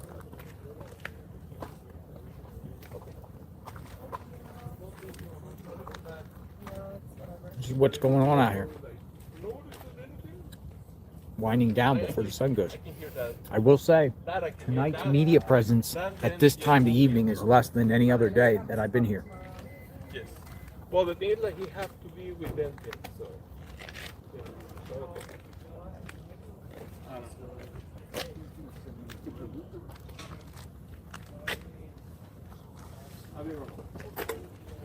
Thank you.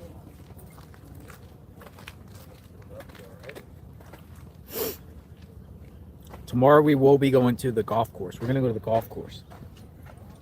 Can you hear me?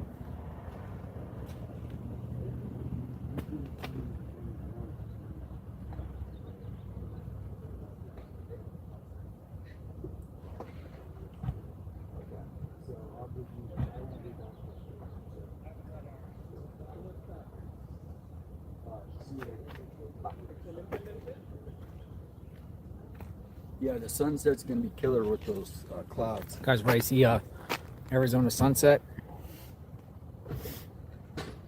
coming up the next 20 minutes. Could be, then it just gets pure black out here. That's the thing is, I just cannot see a total stranger just picking this house. It just makes no sense. It makes no sense that a stranger would come down the road here and just say, oh, I'm just gonna pick this house. That's why I think the wrong house theory is if they were going after something else and they picked the wrong house. I mean, that's... Well, if you're deliberately taking your turning your phone off or in airplane mode, you're seeing signs. Maybe they've just like had it wrong or something, the number wrong or something. It's just a theory. Just a theory. Like, No, that's it's a logical theory. This is pitch black out here. Yeah, she does have. I wonder if that light actually works. No, a lot of those people they don't. No, I don't think it did. It hasn't been on unless you have to turn it on in the house Yeah, it's probably over there. for it to be on.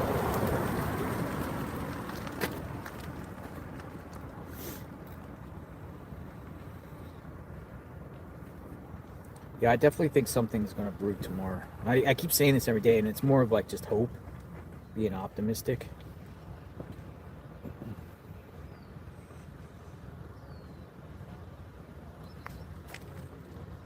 I think something's going to brew. I really do. People are getting on family trees and shit.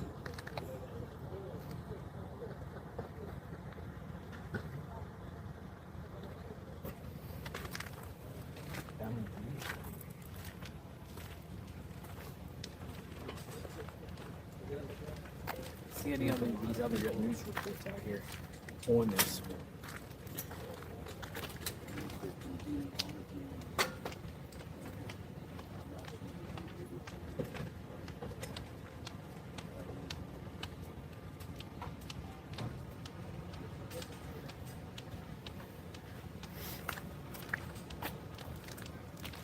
Wait.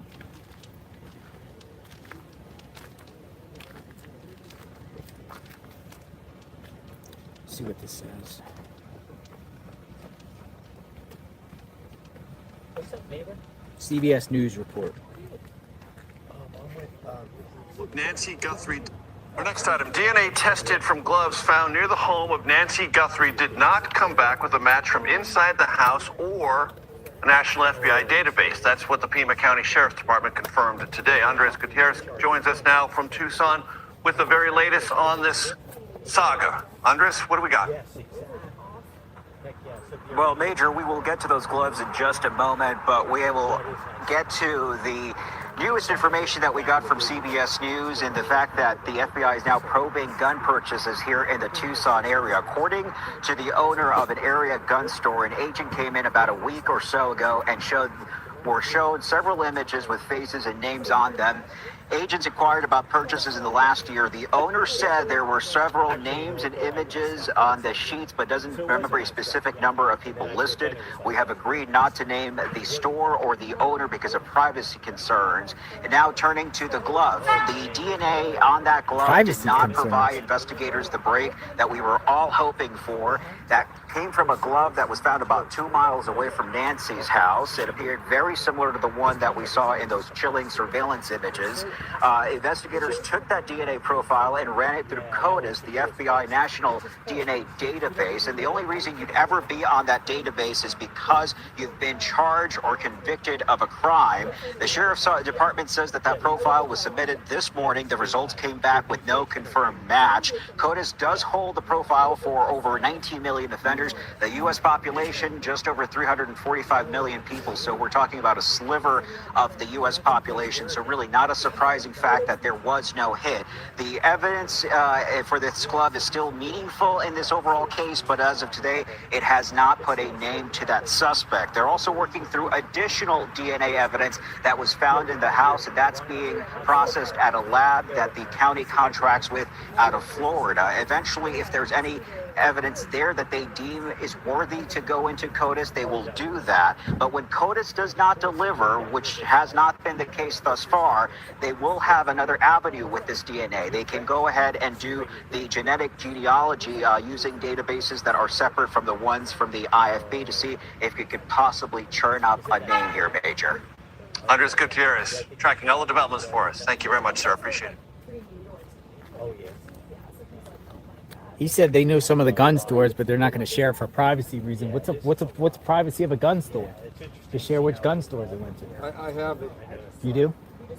Share. Come over here. I'll get it. All right, we got maybe one gun store where they went to.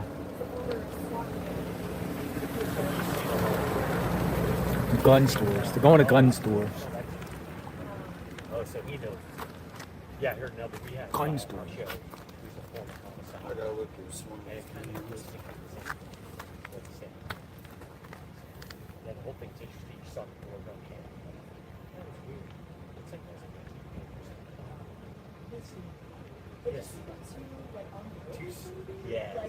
was very stagey. Yeah, a guy called it pantomime, which I They're guns. I looked up pantomime. I know those guys that do this, but the meaning is like an actor. Like you get in trouble. Something's going down in Tucson. What we got?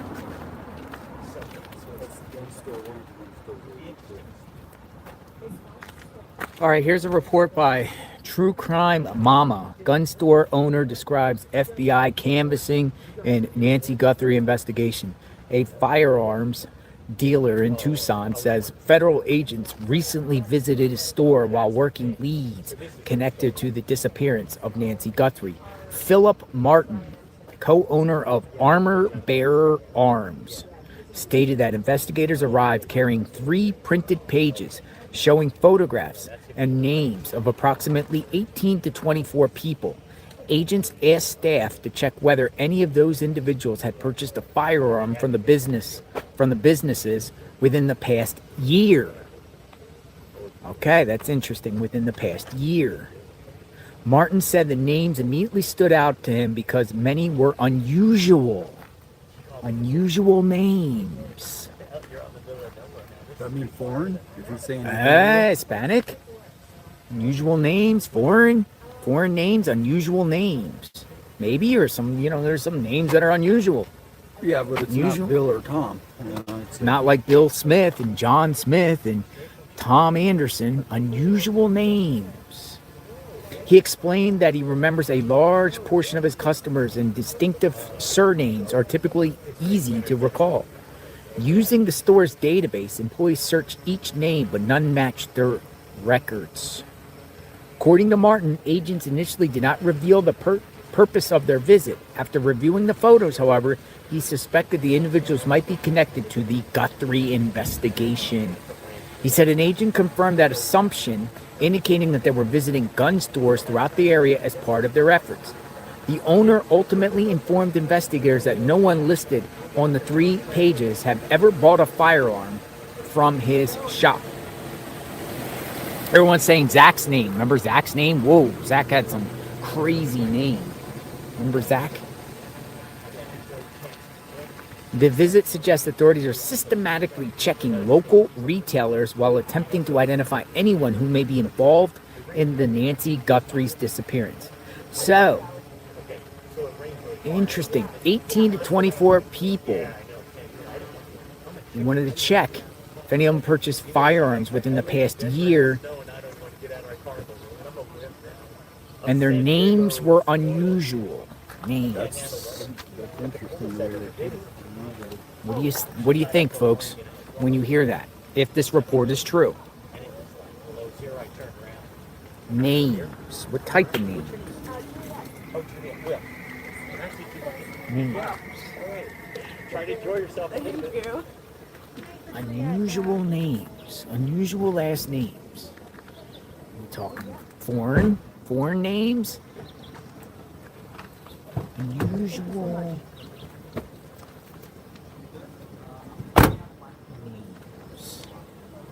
What does unusual names mean to you?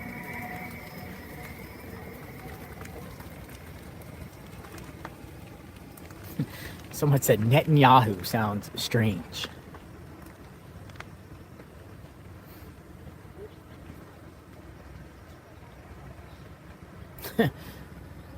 So, oh man, the tomatoes.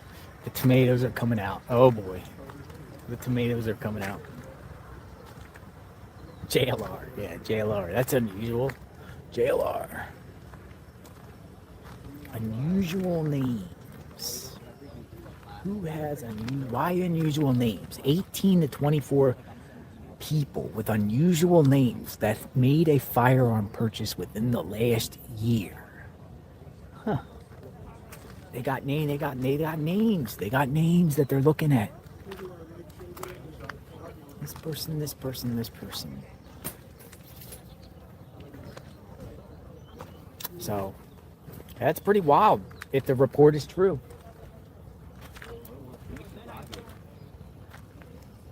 Share it out. People say Russian, Albanian.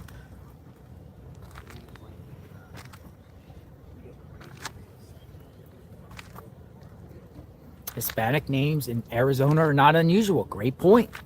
Great point. Great point.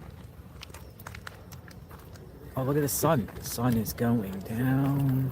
What a beautiful sunset. I'm watching the sunset, Arizona. This one's going to look good tonight, isn't it?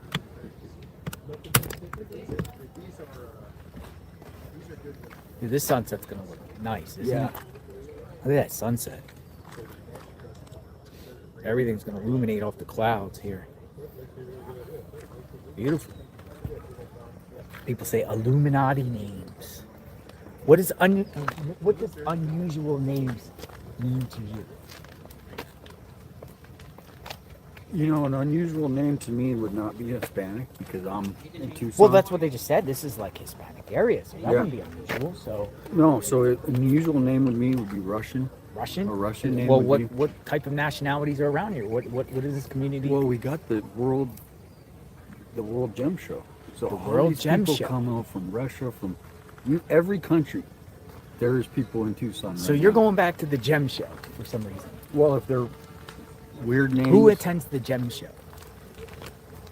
Just imagine every country, the gem dealers of every country. Gem dealers come to Tucson once a year, every year for like Croatia, Albania, everyone, Russia, Estonia. Whoever's dealing gems, they're gonna Russia. be here if they're big in the business. International Gem Show. It would be like the Crime Con. This is Yeah. the Crime Con for gems. Gems. It's amazing. I mean, there's Man, today my theory is now shifting to Gem Show gone bad. Robert. Well, and then the unusual name. That's something I didn't. Again, subject to change, but it is interesting. It is interesting. The wrong house theory is something I. I'm didn't think open-minded about to that. I'm 100% open-minded to the wrong house theory. Busting in the wrong house. Oops, wrong house. And then something happens. Especially if it's an out-of-state or out-of-country person that's in town and really don't know the area. Yeah. Got it wrong. It could easily happen. I mean, it's only 2 digits, 1 digit off. Because this is, what is that, 5800, and this is 5820. So we're talking 1 digit off. 1 digit off. On the 5800, 5820. So you're just saying if it was the house next door was the target because they had gems, they missed the number, they didn't see it right. Maybe they have glasses and they just didn't see it right. It's a new theory that nobody has thought of. I mean, we don't know, but The feds or the law enforcement was at their house. And then that's what broke it open, is they were at the house. Yeah. Hey, I'm open-minded. People are saying, nah, nope, don't like that theory. Well, Don't like it. The Share, conspiracy folks. theories are always going to be out there. Don't get off track. Somebody said, don't get off track. Stay focused. We're like getting sidetracked with this gem stuff. A lot of people have a lot of opinions. Spread it, folks. What do you think? Share in the chat. We're seeing what you have to say about this. Many theories here. As the sun is going down. It's dark there. Wrong. Targeted. Big words. Targeted. Could be. Luigi Mangione. Somebody said that's an unusual name. Luigi Mangione.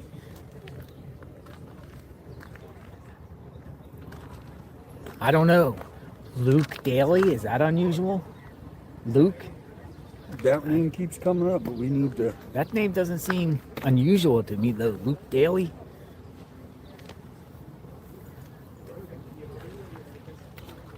John Smith. The plot thickens. Dun, dun, dun. The plot thickens.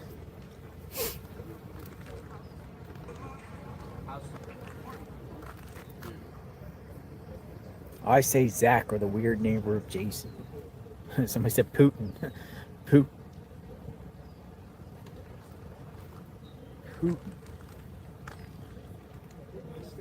Unless the whole report is wrong, but the gun dealer's basically coming out and saying if the report's legit, maybe it's a made-up story.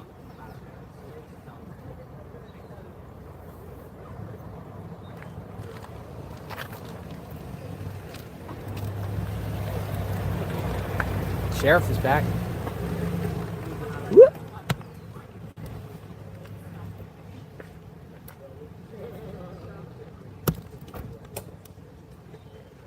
Nope. Looks like shift change. Sheriff just came back, folks. Deputy. Wow, look at that sun. Holy smokes, that's a beautiful sunset tonight.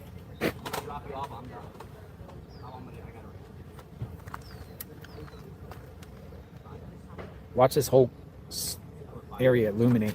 Let me grab some of my trash.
Warm. Yeah. I have other layers though. Yeah. Yeah, it's like a 40, 50 degree swing. It seems like really 40. Yeah. Actually, we're lucky it's a little bit humid.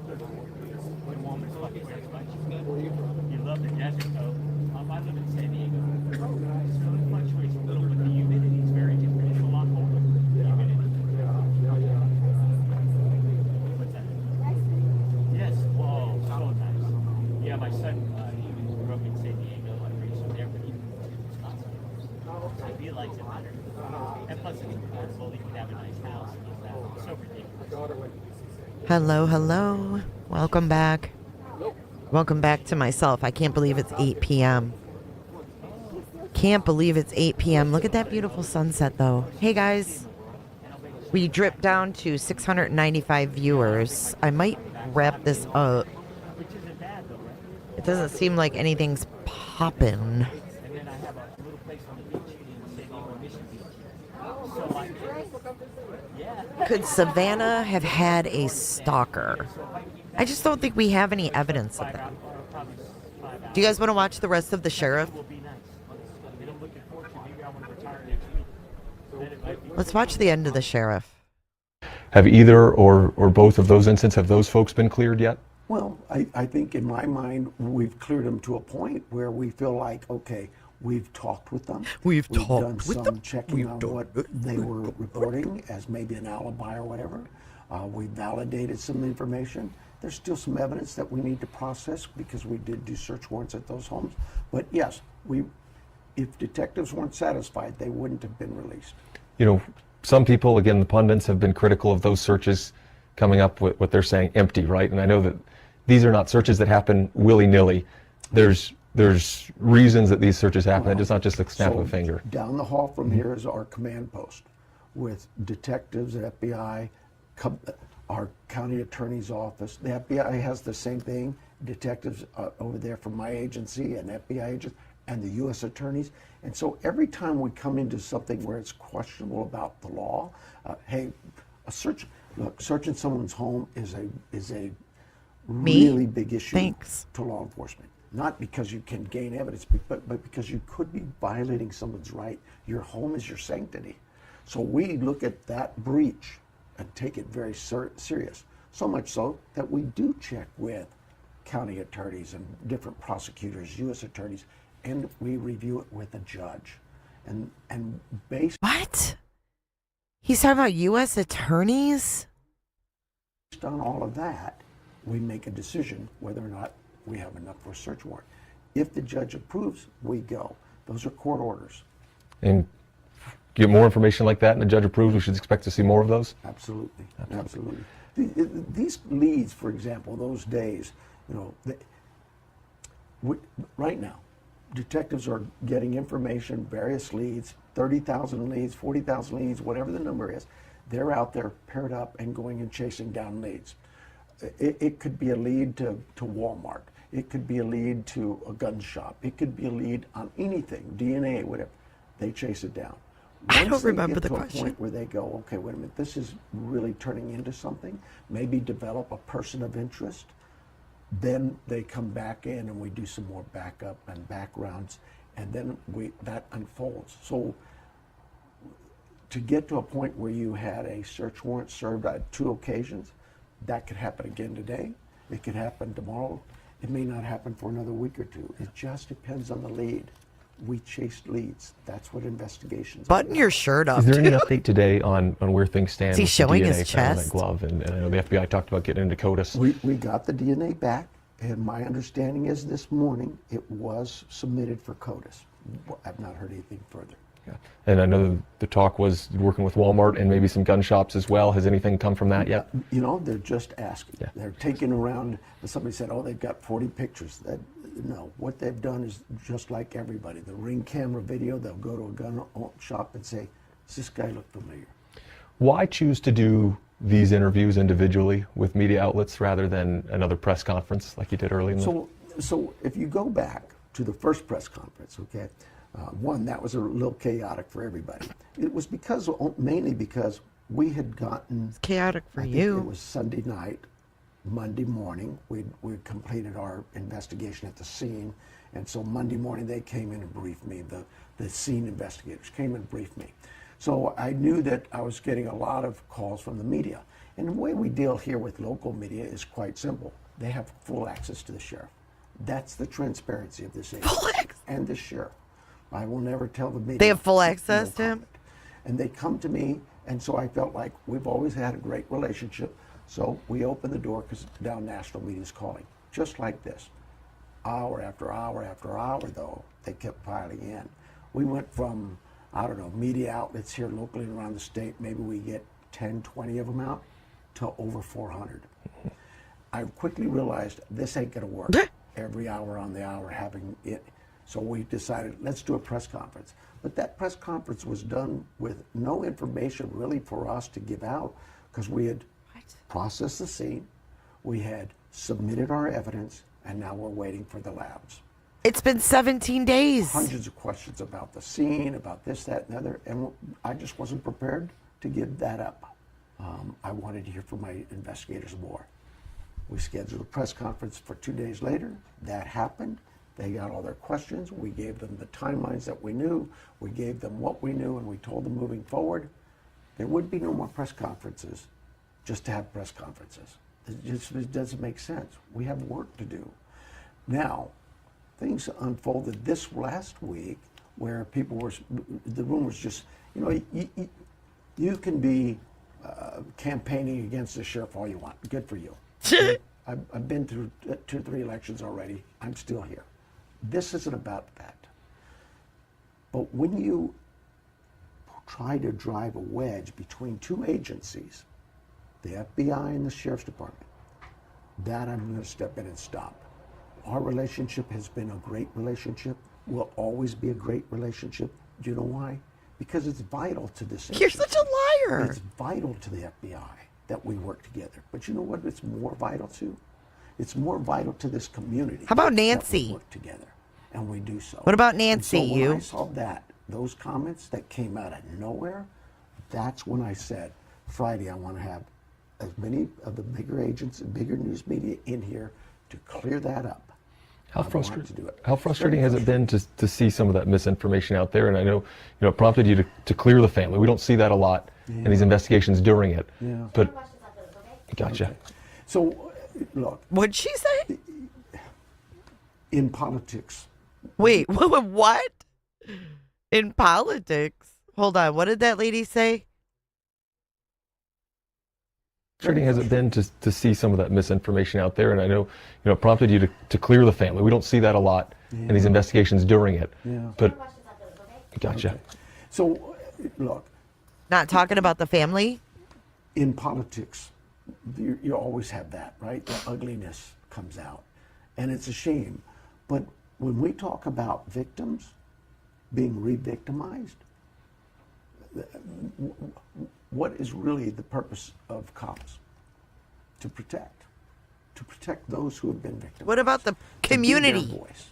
I have been a cop for 50 years. I'm not a good politician. I suck at it. But I am a good cop. And one thing I know is if you attack a victim, I'm going to step in and say something. I will be their voice. That family is suffering. They are hurting. And there is no cause, there's no justification for saying some of the things that were said out there in what was said? Social media. Just none. And I'm not going to tolerate it. You know, you mentioned it earlier, make but there has been a lot sense. of outside criticism about your team and about the crime scene and things like that. You mention it when you see that from folks who are not from this community. You know, does it get under your skin? What has this been like for you over the last 2 weeks? You know, people can be critics all they want. Yeah. What I ask them is this, and how does that help? How is it helping find Nancy? You know, be in my ear, be that white noise, stand out here in the parking lot and give your oratory about how the sheriff was at a basketball game. That's really helping, huh? I'm sorry. Wow. Attack the sheriff all you want. I'm a tough guy. I'll take that. But do not attack the young men and women who work hard here every day. And don't assume you know. Don't stand there and say you support law enforcement when every year I've asked for more help from my law enforcement. I've asked for raises. I've asked for more staffing. I've asked for more equipment. This isn't about you defending your rep, dude. So, you know, the politics of, look, there's no election this year. It's 3 years away. You want to run for office, run for office. But that has nothing to do with this. We're staying focused. My team is very focused. 24/7, we're finding Nancy. And as this continues on, you know, there is some feeling of, at least from some folks we hear from the public, of fatigue, right? This has gone on for weeks, and some people feel like we're no closer to solving this now than we were day one. Has anything changed? Has the timeline been able to been tightened or altered at all from what you shared a couple weeks ago? Do you feel closer? Absolutely, I feel closer. I feel closer, you know why? Because in part from what you guys have done, you've gotten us the leads we need, and we probably need more. And I feel closer because the community's been behind us. And, you know, you're going to have the haters, right? Haters are going to hate. That's okay. I also know there's a lot of people out there who support us and are watching for us and helping us solve. It looks like a duck, walks crime. like a duck, quacks like a duck. It's a duck. Yes, there's progress made every day. But that progress is like, it ebbs and flows like any case. Every case does it. You get a lead, you track it, you get really excited, and then it finds out that it wasn't what we were hoping. And so you get these lows until the next lead comes, the next tip that gets you excited. Those are, if you'd have seen my team on Friday when they had that lead that, hey, we're going to do a search warrant, we think we're close, maybe Nancy will be there. And they went in, and then she wasn't. And they came to, the whole goal of mine is to keep my team motivated. Let's go. Keep, it doesn't take much to motivate those guys. Trust me, they're great young men and women. They do this job every day. Awesome. Do you have a number of, yeah, absolutely. Do you have an updated number of tips that have come in, and are those still helpful, or is it overrunning things? No. We'll manage that. I don't want people to think, oh, this is too small. They've got enough to worry about. No, keep them coming in. That keeps us. That sheriff almost took out JLR. Holy shit! Last Wednesday or so, we had 18,000 here, 14,000 FBI. So we're saying 30-some thousand. I know when that video camera came out last week, that video image, that generated almost 5,000 an hour. So we're probably closer to 40,000 than we are 30,000, but we'll see. Somebody will track that later in the week. That's perfect. Yeah. Sheriff, again, I appreciate you. Appreciate your time. We can say we toughed through that one. Holy smokers. I never want to hear that again for the rest of my life. I never want to hear him again for the rest of my life. Look at this beautiful sunset, though, you guys. Seems like it's been our process to kind of close it out on the sunset every day. I'm out of here. It's 8 o'clock. I got to get off here, man. I've got to. I love you guys. I'm going to play the scanner on my other channel, Every Day with Jay. If you want to catch me over there tonight, I'll be on in a little bit over there, and I'll keep the scanner going all night, and then I'll be back with you guys for more coverage tomorrow. I did just upload the short of the gun shop guy. Check out my shorts. Check out the video about the hit piece on JLR, all of that stuff. And let's just close it out to this beautiful sunset in Tucson, Arizona, and give a shout out to JLR for his coverage and his good deeds while he's there that he's not getting credit for in the mainstream media. He helped out a woman that didn't have a home with her dog. He, what else did he do today? He did something else that was nice. What was it? He does so many good deeds, we can't even keep track of them all. So go over and give him some love over at JLR Investigates. This is J is for Justice, and thank you for listening. Make sure that you hit that like on your way out, and everybody stay safe out there. I'll see you guys either on my other channel. We'll be running the overnight scanner. Don't feel obligated. It's just for my own peace of mind because tomorrow's day 18. Something's got to give. Prayers for Nancy. I'll see you guys in the next one.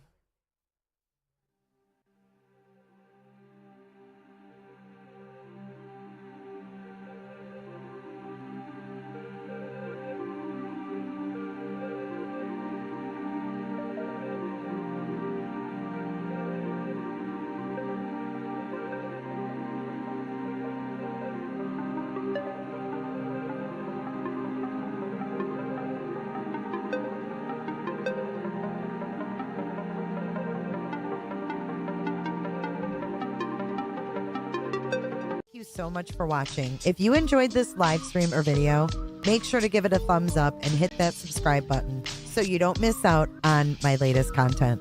Want to take it a step further? Bring it all in. And join our community clickers by becoming a Patreon or a YouTube member. You'll get exclusive access to our Discord server, special channel perks, and much more. Until then, I'll see you in the next one. Click. It's real easy, man.